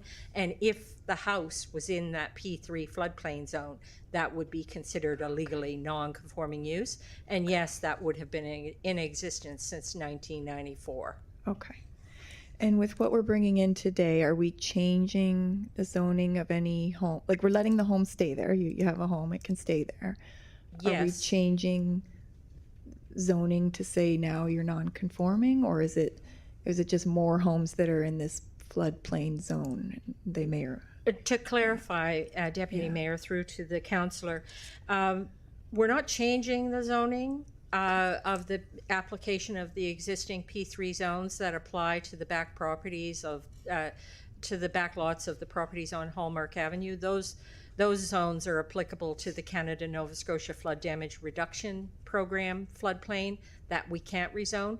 But there has been, yes, greater flood extents shown in the 2017 study, and we're proposing to zone those properties or the portions of those properties to either a 2024 floodway overlay zone, which would not permit residential uses. And yes, in that instance, the house would become legally non-conforming. But I wish I had my mapping available to look at this closely with you, because my examination of the flood extents along Hallmark Avenue were showing that a lot of the houses are outside of the flood extents.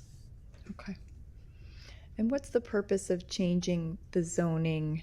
If we're going to let homes stay there, and what is the purpose of changing the zoning? I understand for considering new development. I don't totally understand when it's something that's there and what is helpful for changing the zoning. Well, I'll answer it in part.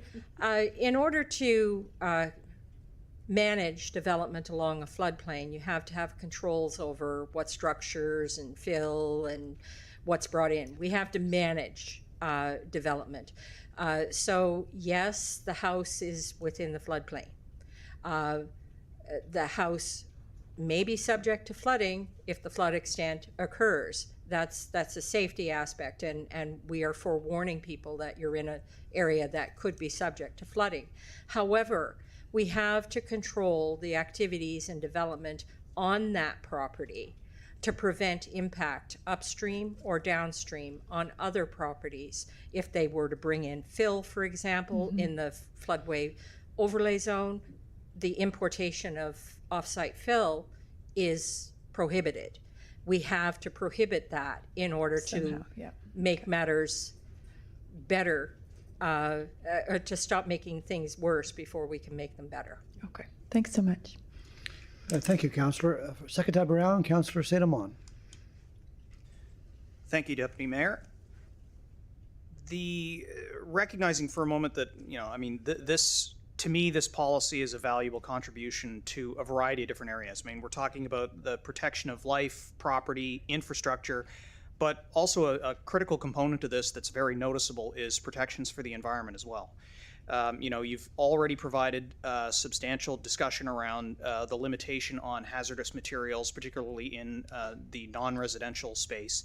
I'm curious if we have given thought to what, if any, restrictions are even applicable here when it comes to residential properties that are within the floodway that themselves maybe not at the scale that a commercial enterprise would have, but we've all got all sorts of bizarre chemicals sitting in our garage or in our basement or whatever, paint cans and the like. So when we recognize that these particular properties are in a position to have a deleterious effect on everything downstream of them, is there any practical way that we can provide some measure of protection from those types of chemicals that could be present in a residential property?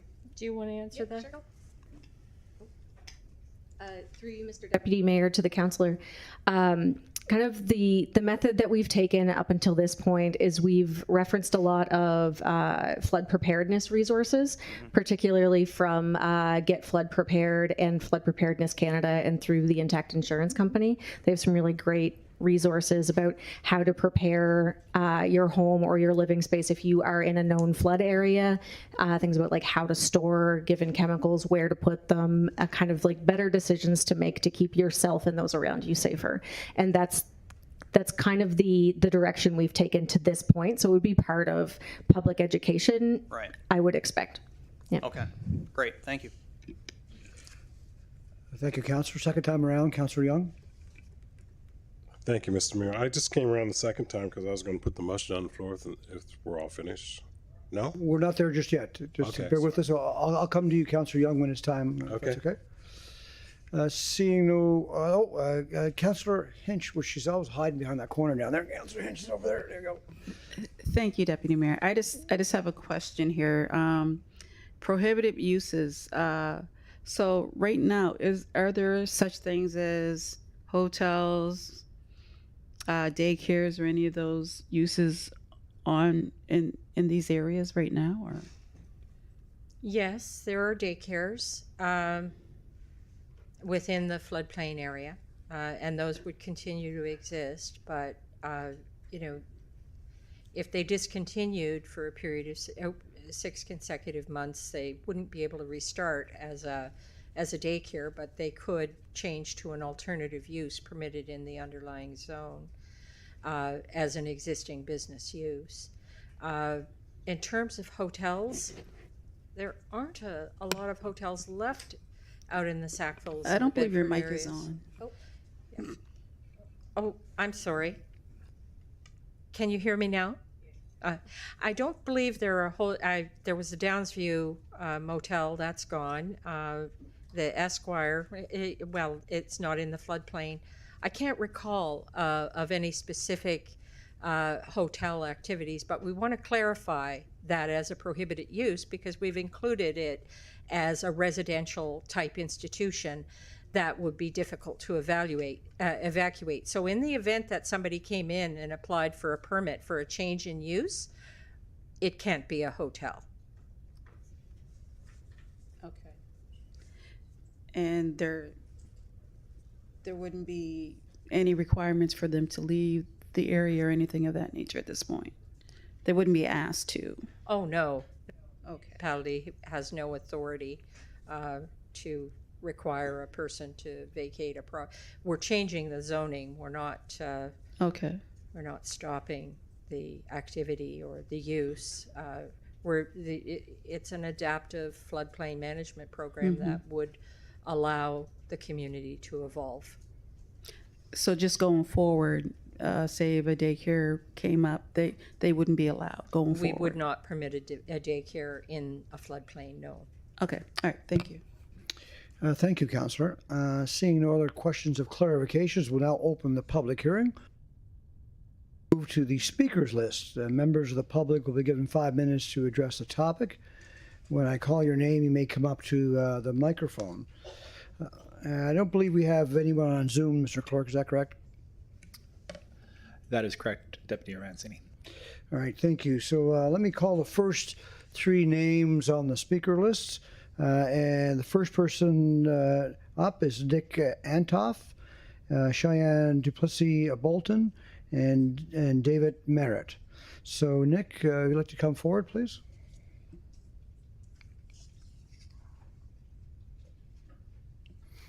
Welcome, Nick. If you just introduce yourself and the community that you live in, and you'll have 5 minutes.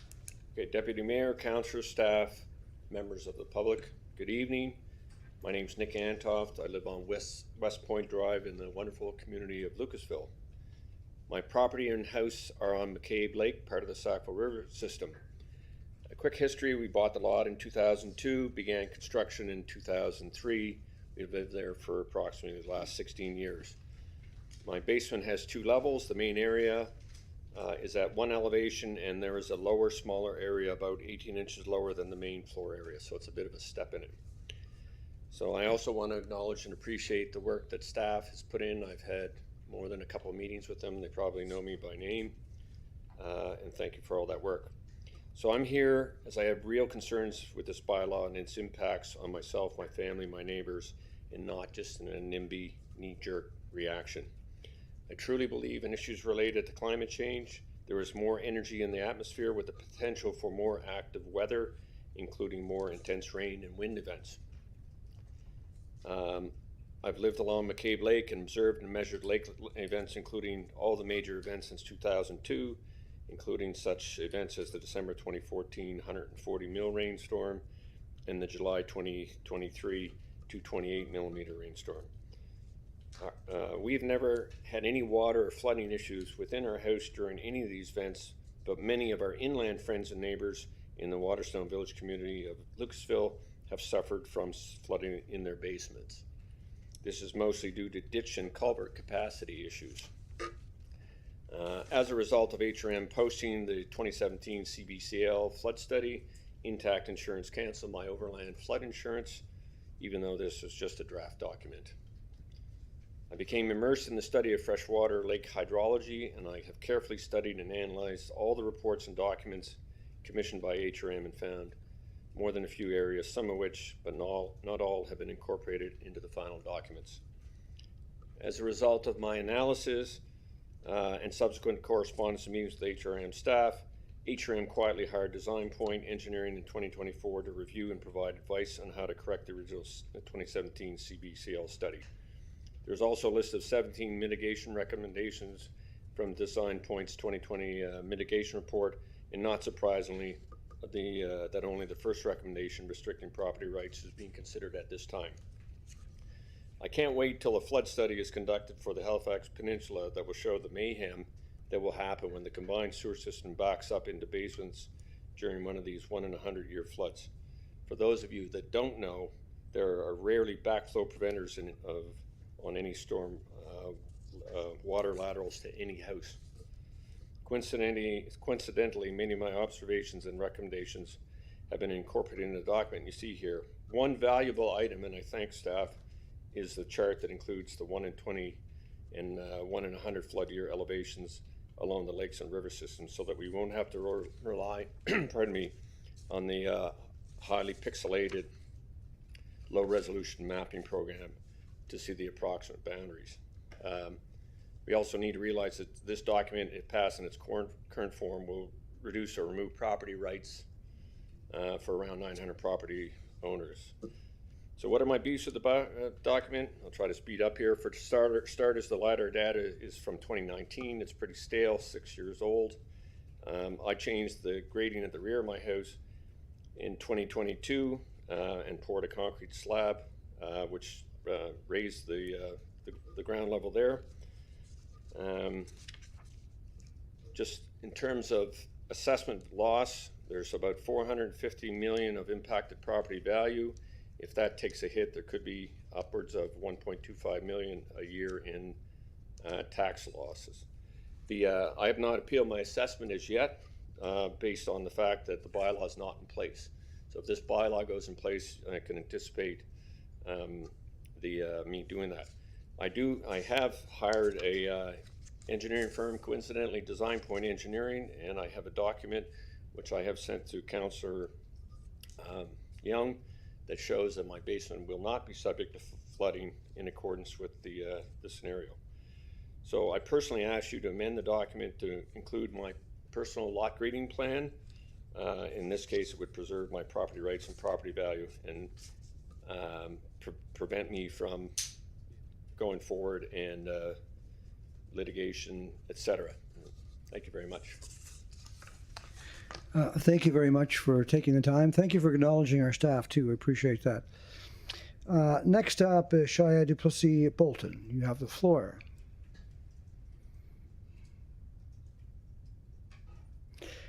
Welcome. Please introduce yourself and the community you live in, and you have 5 minutes. Hi, my name is Shani Duplessis Bolton, and I live on on Beaverbank Road, number 56. My wife and I just bought this property in August of this summer, so we were not able to get any of this awesome information. But I have been in contact with Billy Gillis a few times as to the culvert that is near my home. So my question to everybody here tonight is who is responsible for cleaning the rivers and the streams and all the waterways after all these storms that have happened? The culvert at our house at 56 Beaverbank Road is blocked with all kinds of debris, street signs, tires, shutters, you name it. There's all kinds of stuff that is blocking the culvert. The city did come out. We've had lots of people kind of give us the runaround as to who's supposed to come and clean up this stuff. Someone did finally come out and say, oh yeah, it's blocked a little bit, but that's okay. The water's still running. My wife and I firmly believe that the culvert is not big enough. Should we have another 1 in 100 storm or maybe even a 1 in 20 storm, that the culvert should be opened up wider and the debris definitely needs to be removed. That will help not just our property, but any of the properties that are a little upstream from us as well. So that's just kind of my question and concern as to who has to clean up this stuff. It's not our responsibility. We don't have the machinery or the manpower to do it. And so the way that this works is that if you have a particular question like that, it's not a back and forth, but one of the councillors may, particularly the councillor of your area, most likely will ask that question when he has that opportunity. Okay, I've never done this before. No, it's okay. No, it's fine. So thank you very much for coming, and I appreciate you taking the time. And so another question is, if our house is zoned in 2 zones, as our property I think is, how does that affect this whole thing? Like, how do I get that information as to all of that, since we weren't in this whole situation until August after all these meetings had taken place? Yeah, I think your councillor is taking notes, and we'll ask that of staff when the opportunity comes up. Awesome. Thank you very much. Thank you. Next on the list is David Merritt.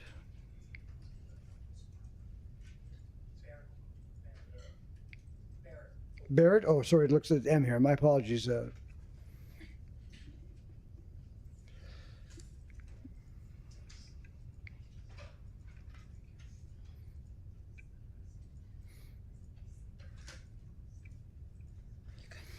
Mr. Barrett, my apologies for getting your name incorrectly. Welcome, sir. You have 5 minutes, and the floor is yours. My name is David Barrett. I was cut off one time there, so I couldn't explain things. So I'm starting off with kind of a little negativity. What you call it, I was on the planning committee from 92 to 96. And the last night of the planning committee, the planner from Halifax came up with, I think it was 8 to 10 changes that none of our committee had seen. And I said to her, words to the effect that, were you going to let the landowners know? And she said, no, didn't have to. We were meeting for 4 years. Now, none of us in the planning committee had seen them. We talked it out. And here's what the planner, and I think I'm quoting word for word. Oh, well, don't worry. Next time it's going to be done downtown Halifax, and we'll pass it then. So in 2006, I went to the meetings, and they had beautiful boards all up around. They just told everybody what they wanted them to know. They didn't tell them anything else. and we had no public get-together to discuss things. And anyway, I just wanted to get that off my chest. It's been there for a long time. But anyway, I asked the gentleman if he'd put the map up here. I'm tied up with Barrett Lumber. I'm the woodland manager and corporate secretary, and my son has Barrett Firewood. And we'd been working on water control. Well, it had been 1830s, and the first mill went in Beaverbank, and our family ended up buying it in 1926. And I have, for the last 60 years, basically helped control the water supply for the Little Sackville River, mainly for the dry times. The Sackville Rivers Association has done a beautiful job of looking after the thing. I mean, it's more than they can handle, but the thing is that they have the fish coming back. And the Little Sackville River, getting known from my father, is that it dries up in the summertime. So I seen my father back in the 50s. He'd open up the dam a little bit. And I asked him why. Well, he said the Pebble farm, the milk farm out in the old Sackville Road, they supplied the milk to the IWK. And he said, you got to make sure there's water for them because this is all country at the time. Now, to get back to what I was thinking about, I've been working, like I said, on flood control because our mill's right on the thing, and we have 11-foot dam on the river, and I was wondering if the chap could get the map up, if he could. Certainly, we'll get that up for you. Okay. Yeah, okay, this is the map, and you can see if anyone has it here. What we have done, especially my son, with the firewood yard, he opened up an awful lot of land, and you have silt and everything else.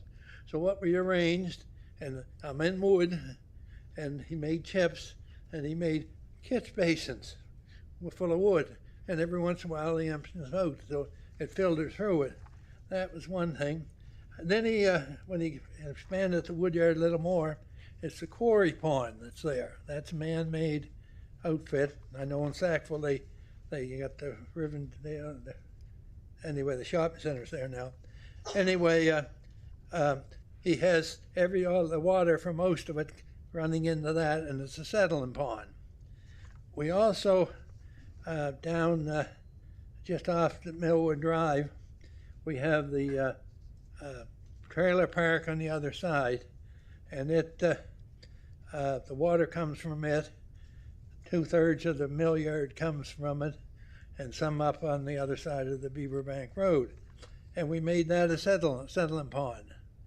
And anyway, that's basically it, is that I'm very concerned, but the settling ponds, I think you want to take those in consideration. When I went down in Maine back in the 80s, and they had stricter rules than we have, and I went into a lumber yard, and they had all the water go into one spot, and it went there, and then they had pollution mats on the thing, and he said every 6 months they would just take it and give it to the fire department, so there's any oils or anything that comes off the business site. So anyway, I would like the council and everyone to consider those two settling ponds which we've had. And the one other thing was that these meetings should be out in Sackville, and that I didn't realize that the other meetings were on, but I've been out of commission for 2 years, and I have a hard job keeping up. So thank you very much. Mr. Barrett, I think we should do a road trip to Sackville sometimes too. I agree. Yeah. Thank you, Mr. Barrett. Thank you.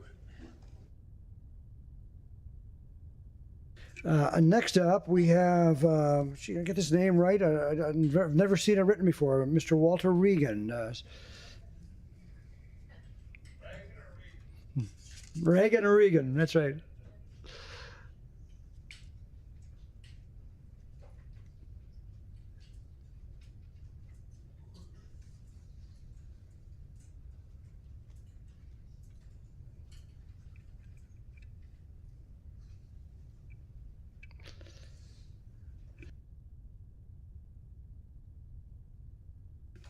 Welcome, sir. For those that don't know you, and I don't imagine there's anybody in this room that doesn't know you, would you mind introducing yourself and the community you come from? Mr. Regan, the floor is yours, sir. You have 5 minutes.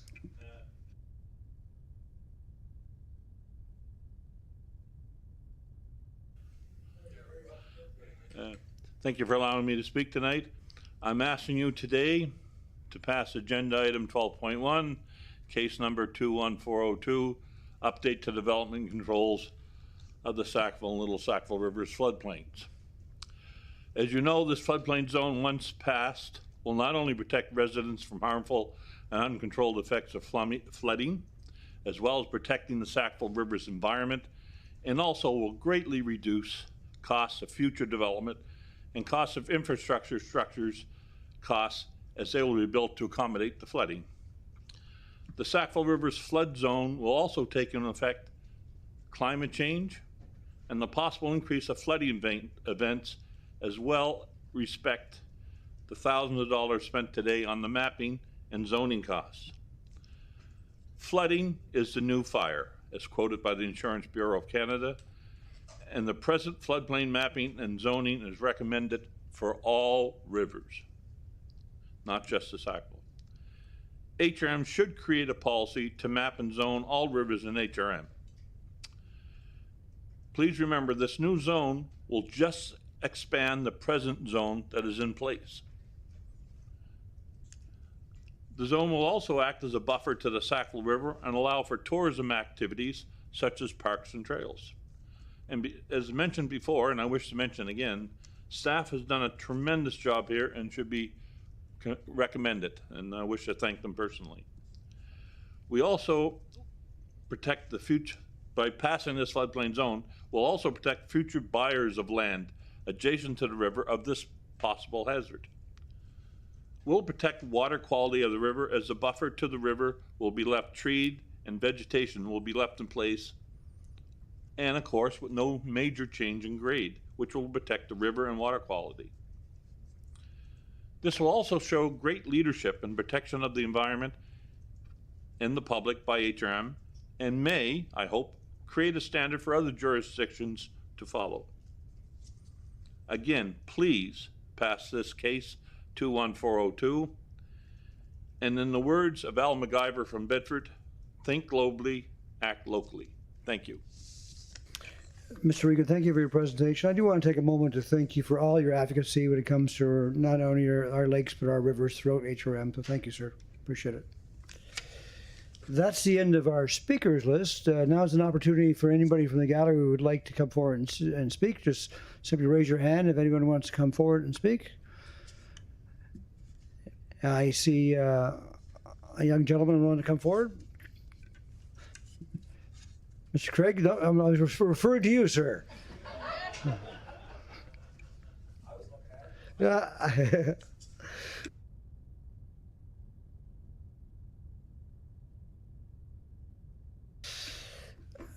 Mr. Craig, welcome. Introduce yourself, please, and the community that you live in.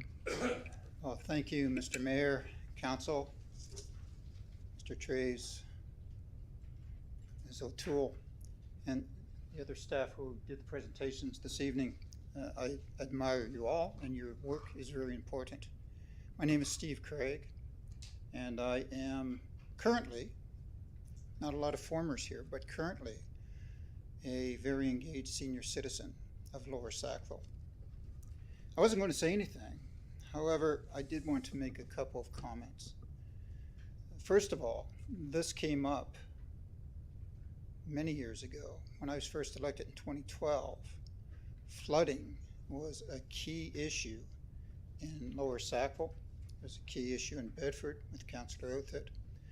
And we addressed that then. Looking back in preparation just to get my head clear on this, I noted that in probably 2019, no, it was 2016, I had a notice of motion. And that was to look into mitigation of properties along the Little Sackville River by the Sackville Crossroad. And that came forward because there were a lot of other activities and things that had not been done to bring us here today. It's taken a long time, 9 years from that notice of motion. I am going to ask you to support staff's recommendation with your motion that will come after we close you close the public hearing component. I do want to note too, though, and it's been mentioned, water is devastating, regardless of the source. And do not conflate the problems that we have with overland water, stormwater, that floods people's basements, with that backup from a receiving body of water, whether it be First Lake, whether it be the Sackville River, the Little Sackville River, or the Big Sackville River. Mr. Barrett spoke about the Little Sackville River being dry, and it is. It can be very dry. What happens upstream, though, can move downstream very quickly. That's it. And LIDAR will not show you this, but the biggest problem, I believe, is in the Big Sackville River. When it surcharges with all of the area that pumps water into that river from way upstream, and it builds and builds and builds, the Little Sackville River is trying to push out the water that it gets into the Sackville River, and then it gets backed up. When we talk about the infrastructure required to mitigate some of this, I think of things that have been done in Ajax and other cities or communities that will channel some of that water. Right? So that's what we want to do, is protect people and property. And I do believe that the work being done by staff and brought to you here today does that. Please do not ask for more data. My wife was born and brought up in Lower Sackville, and our house overlooks, the house that her grandparents built, overlooks, it's called Riverside Estates. That's where Hallmark is, at Riverside Estates. There's a reason why people wanted to build there, because being beside a peaceful river is quite nice. But all the area around the Sackville Crossroads always flooded since she was a young lady. And the men, it is said, when the rains were coming, would park their vehicles over at Knox Church and somehow get over to there to get their vehicles and to come into town to work. It's always an issue. People should never have been able to build where they built. However, what you have now is an opportunity to prevent that from happening to the next people who want to build, and to provide some protection for those who are currently there. And for those, should their property be destroyed, to be able to have something to look forward to. Buying out property is a different issue, completely different issue. And what happens to the property if it's sold and bought back, you know, those things will come. Those are the details you will get into at some point with the province, with the feds. But certainly I do encourage you to take this opportunity to come up and support a recommendation that staff has that will lead to the next logical steps. And for that, Deputy Mayor, I thank you. Thank you, Mr. Craig. Steve, it's good to see you back in Chambers, and I look forward to next federal election too. So, I'm running away. Anybody else from the Chambers would like to speak? Yeah, yes, sir. Come on forward.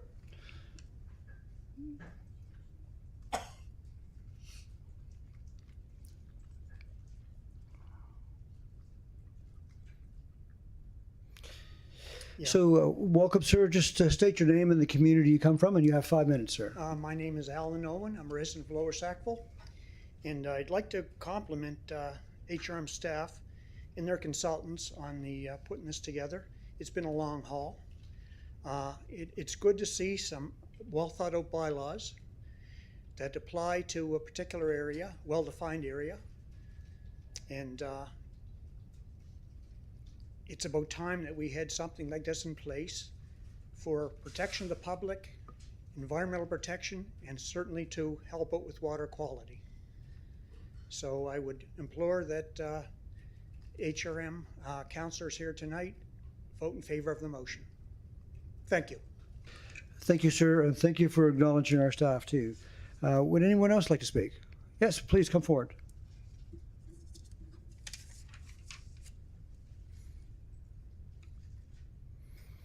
Welcome. Just give us your name and state the community you live in, and you have 5 minutes.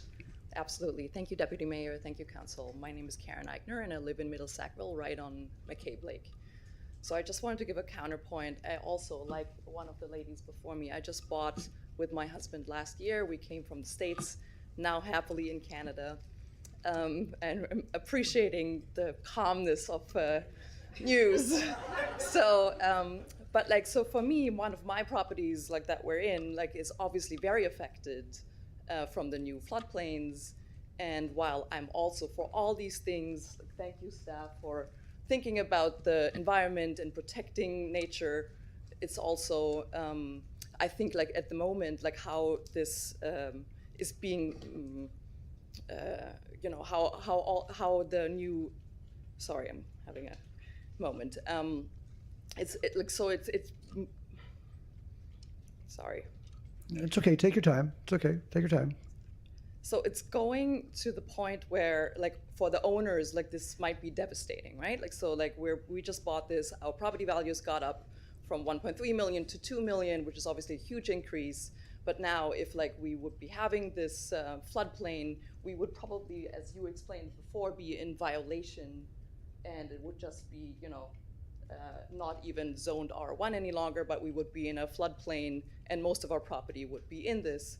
So while I understand that this might just be the case and we just got unlucky, I would say there could be an amendment where, you know, like there's also a way, like how I can see this in the US happening, that like, you know, like there's some ways that the government can help with controlling the levels of the lake, right? Like, so like there might be some outlets, like some levers where the flooding would be controlled, and it's not just being let as a floodplain, and it would be flooding every 20 years. We also got lucky that we, the previous owners that built the house on this, they actually raised the lot as well, and so like we have had no flooding in the 2023 flood that happened. That was previously when we moved in, but like I think there's, at the moment, it's like almost like a knee-jerk, everything at the same, like whatever like your study showed, and I understand that, but I think there might be some way of like delaying that a little bit with that motion and figuring out how there's a way of like sharing the responsibility between the owners that are now like, you know, in a weird spot where we might not be able to sell the lot any longer, where we may be able to have other development that was promised to us when we were and would be available at our one lot, how we bought it. But now if we're getting to the permit, might be showing as floodplain and we can't do this any longer, right? So while I understand all of that, so for me, I would say like delay the motion until some of these questions have been answered, how it affects the livelihoods of some of the people living there that made huge investments and are paying huge taxes to this community that at the same time, as you're saying, the property values at the moment are not affected, but as soon as this would be passed, they would obviously be affected, and there's no way that they wouldn't be. So that would be my point. Sorry that I had a little moment of a lapse there, but I hope you understand what my... Yes, well, thank you very much for speaking today. Thank you for choosing Canada as a place for you to live. I love it. I love it here, you guys. Fantastic. Anyone else like to speak? Yeah, yes, sir. Come forward, please.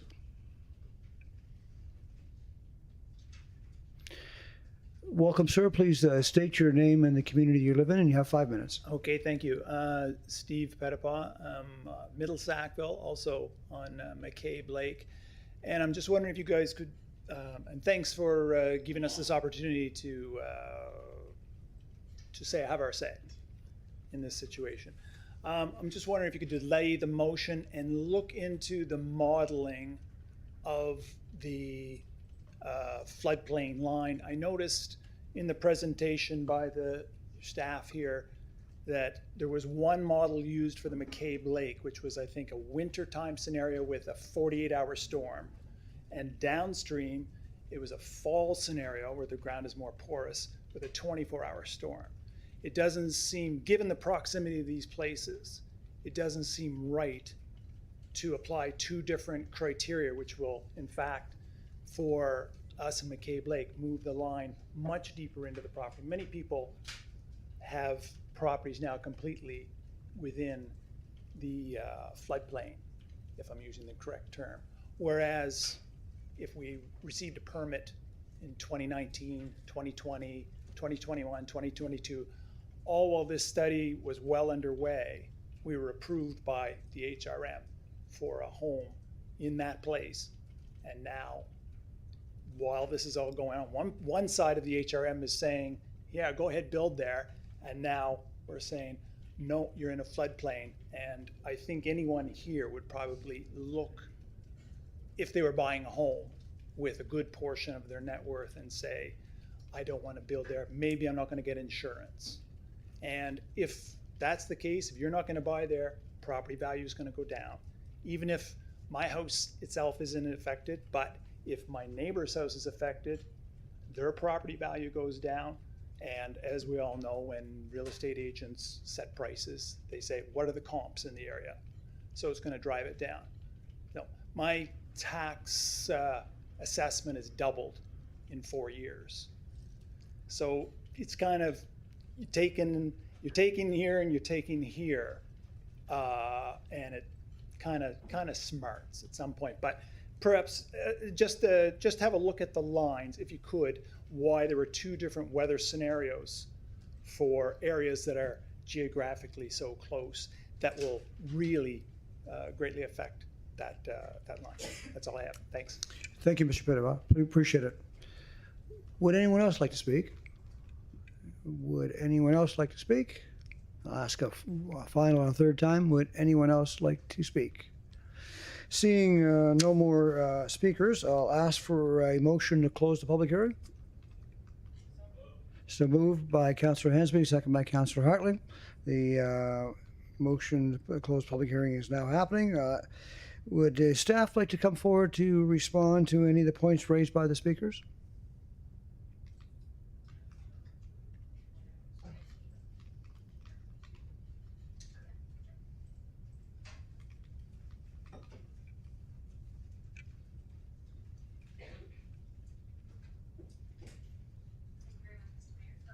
Mayor, wait, turn red first. Yes, ha. All right. It's red here and it's green here. So, okay. Through the council to some of the comments that were made by the public, I want to first say thank you to everyone who's participated in this process. It's been really gratifying to work with the public to work with them to develop something that works for this community. It's been an honor to be part of that. I do want to speak directly about the flood modeling process and the different conditions that were discussed. So floodplain models are not meant to represent one given scenario. The way they're developed is to look at the common conditions that exist within a watershed. So watersheds exist over the course of seasons and over time.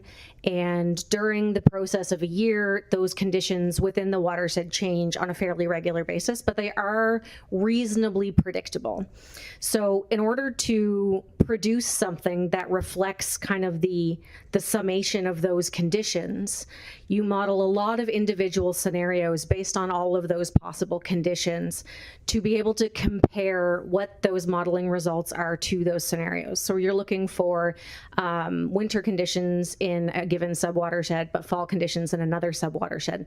That's because within the Little Sackville River, or within the Little Sackville River subwatershed, or within the Sackville River subwatershed, that combination of conditions produced the higher response, but that combination of conditions in that subwatershed is something that commonly occurs there.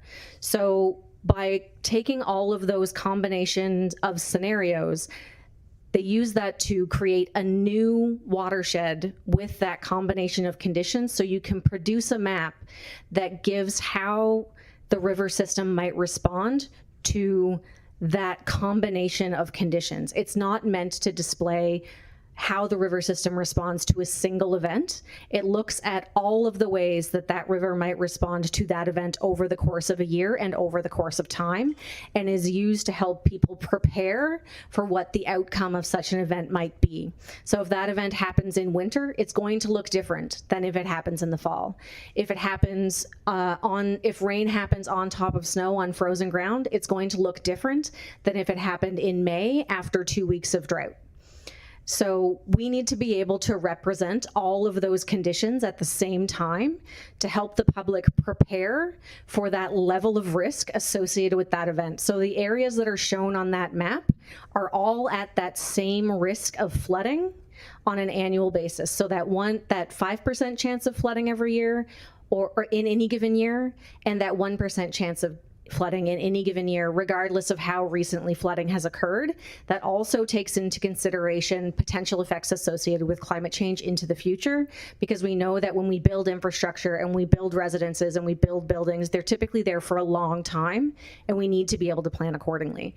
So floodplain maps are designed to be different scenarios so that we can have that valuable information for the public.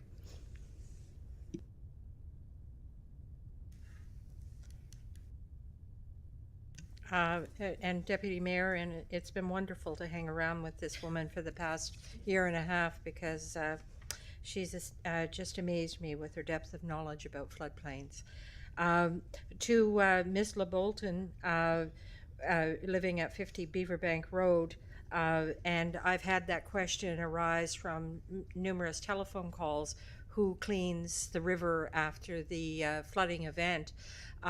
If it affects our infrastructure, our culverts, it is Halifax Regional Water Commission that is responsible for responding to the cleanup of those conditions. And I've had this question of who should we call at Halifax Water, and the best recommendation we can give everybody is call 311, because your condition or your concern will be tracked and monitored, and it will reach the appropriate personnel to address that matter. And with respect to the dual zoning, I would like to invite Ms. Bolton to give me a call, and I will meet with her after this meeting to describe to her how the dual zoning affects a property. Good. Thank you very much. Are there anyone from council that has clarifying questions to staff? Seeing no, almost got away with it there. So close, so close. Darn Cole Harbour, man. You know. Councillor Purdy, you have the floor, ma'am. Thank you, Mr. Chair, and thank you for this. This has been a very fascinating conversation, and hearing from all the residents. Thank you all for sharing. My question is just about the properties that were not impacted by the 2023 flood. And I mean, in a floodplain, if that was quite a flood, and if the properties were not affected, can you explain more about the non-conforming use? If a property is in this flood zone and it is deemed to be non-conforming, what does that mean for the property owner? What are they now required to do to become conforming, and what is the penalty if they don't? How is that monitored? Like, could you just explain a little more about that? And through you, Deputy Mayor, to Councillor Purdy, if you find that you are a non-conforming use within the floodway overlay zone, unfortunately, there's nothing we can do to alleviate the non-conforming provisions applicable to your property. That is pursuant to the Halifax Regional Municipality Charter, and we have to abide by the laws of the charter, which state that, you know, if the house is destroyed from the foundation up to in excess of 75% of the assessed value, it could not be rebuilt. But if you are in a flood fringe overlay zone, the uses permitted in the underlying zone are permitted. to resume operation, rebuild. If a residential use is permitted in the underlying zone, yes, you can rebuild, but we will require you for your own protection and safety to flood proof. Okay, so this comes into play if a flood destroys your home. In excess of 75% 75%, of right. the assessed value from Yes. the foundation up. Okay. Okay. Thank you. You're welcome. Thank you, Councillor. Councillor White. Thank you, Deputy Mayor. Yeah, I just wanted to follow up on a couple residents' questions. It sounds like the gentleman who had, Nick, who had a study done to show that he's not in the 1 in 100 year zone. What do you do with that information? It doesn't seem to match with what you're saying. You want to handle Go that? So the floodplain information that we've produced is based on a digital elevation model, so a LiDAR surface that was flown over the Sackville River watershed in 2019. That's the most recent data we have. That is the newest data available. So changes that have been made to land uses since that 2019 data was collected will not be captured in the floodplain model. That's why we have proposed the ability to amend this policy when we have new information available that can be included in updated versions of it. But I do want to highlight that when an individual, like when a property level changes or individual asset changes are made, how they affect the entire system would need to be addressed before changes could be made to the flood lines, because it's about how the entire system responds, not just one location. Thank you. Okay. Okay, so it sounds to me like additional LiDAR or whatever will be taken as the years go on, and this will be constantly updated with, like, zoning could change back and forth as So our plan, the plan that we have proposed is that the policy will be reviewed at a minimum of every 10 years. There's also staff recommendations to review the inputs into the modeling and mapping when new information becomes available in order to allow that policy review to occur. So when new information becomes available, it is our intent that it be incorporated in future iterations when this policy is reviewed so that we can adaptively manage the watershed rather than kind of drawing a line and then expecting it to stay the same in a natural system. Okay, and final question was Mr. Barrett's settling pond question. What were those considered? So the performance of the Sackville Rivers watershed as a whole was assessed, so those storage facilities would have been included in that modeling. Thank you. Councillor Young, question and clarification? Thank you, Deputy Mayor. Yes, Maureen and Helen, I'm just wondering about the Mr. Antoff's. He went and got a separate engineer. I think it's the same engineering company that you guys use. And he came back with, I'm not an engineer, so I can't even read it. But I did forward to you guys. Is there any chance in you, the two of you taking a look at it and maybe getting back to me so I can get back to Mr. Antoff? Through you, Mr. Deputy Mayor, to the council, absolutely, we can get back to you. Okay, thank you. Yep. Councillor Purdy, a second time around for question and clarification. Yeah, so it's kind of just continuing with Councillor Young and Councillor White's question too, just on that point.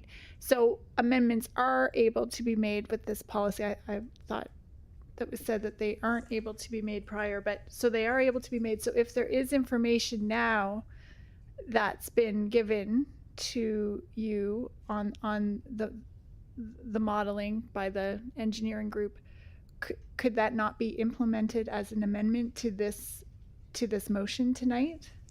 Through you, Deputy Mayor, to the councillor, no amendments to the policy of a substantial nature can be made to this policy without due notification to the affected property owners. So no, we're not.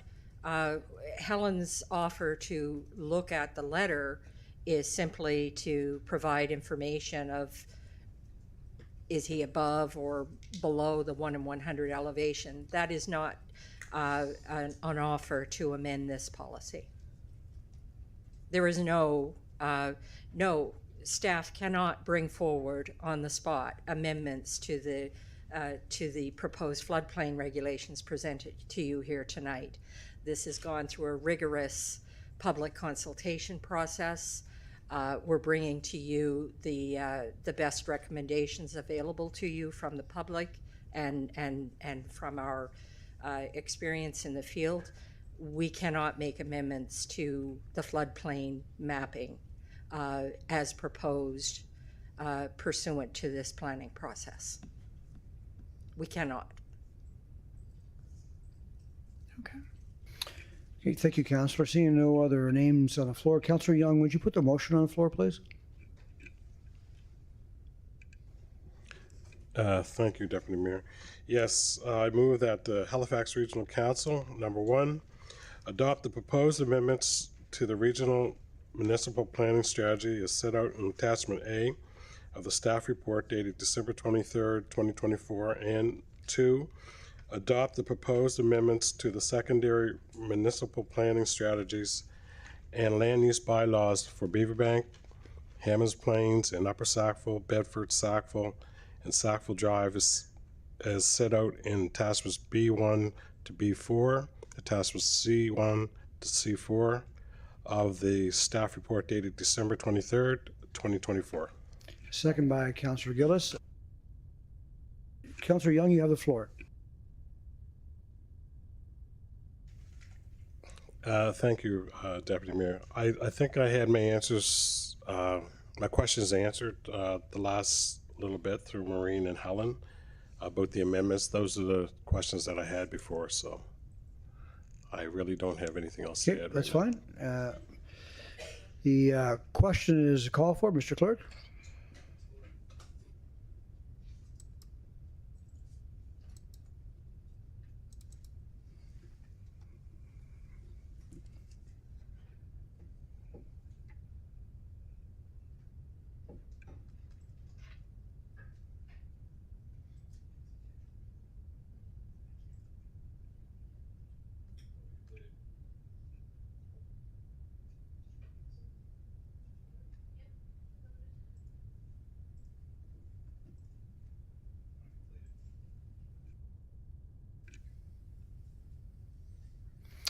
The motion passes. I'd like to thank the staff, first of all, for this hard work. Thank you very much. To all of you that have taken the time to come out this evening, thank you very much. Enjoy the rest of your evening. You're welcome to stick around. We're going to do some bylaws and stuff. No, I'm just kidding. I think that's it, is it not?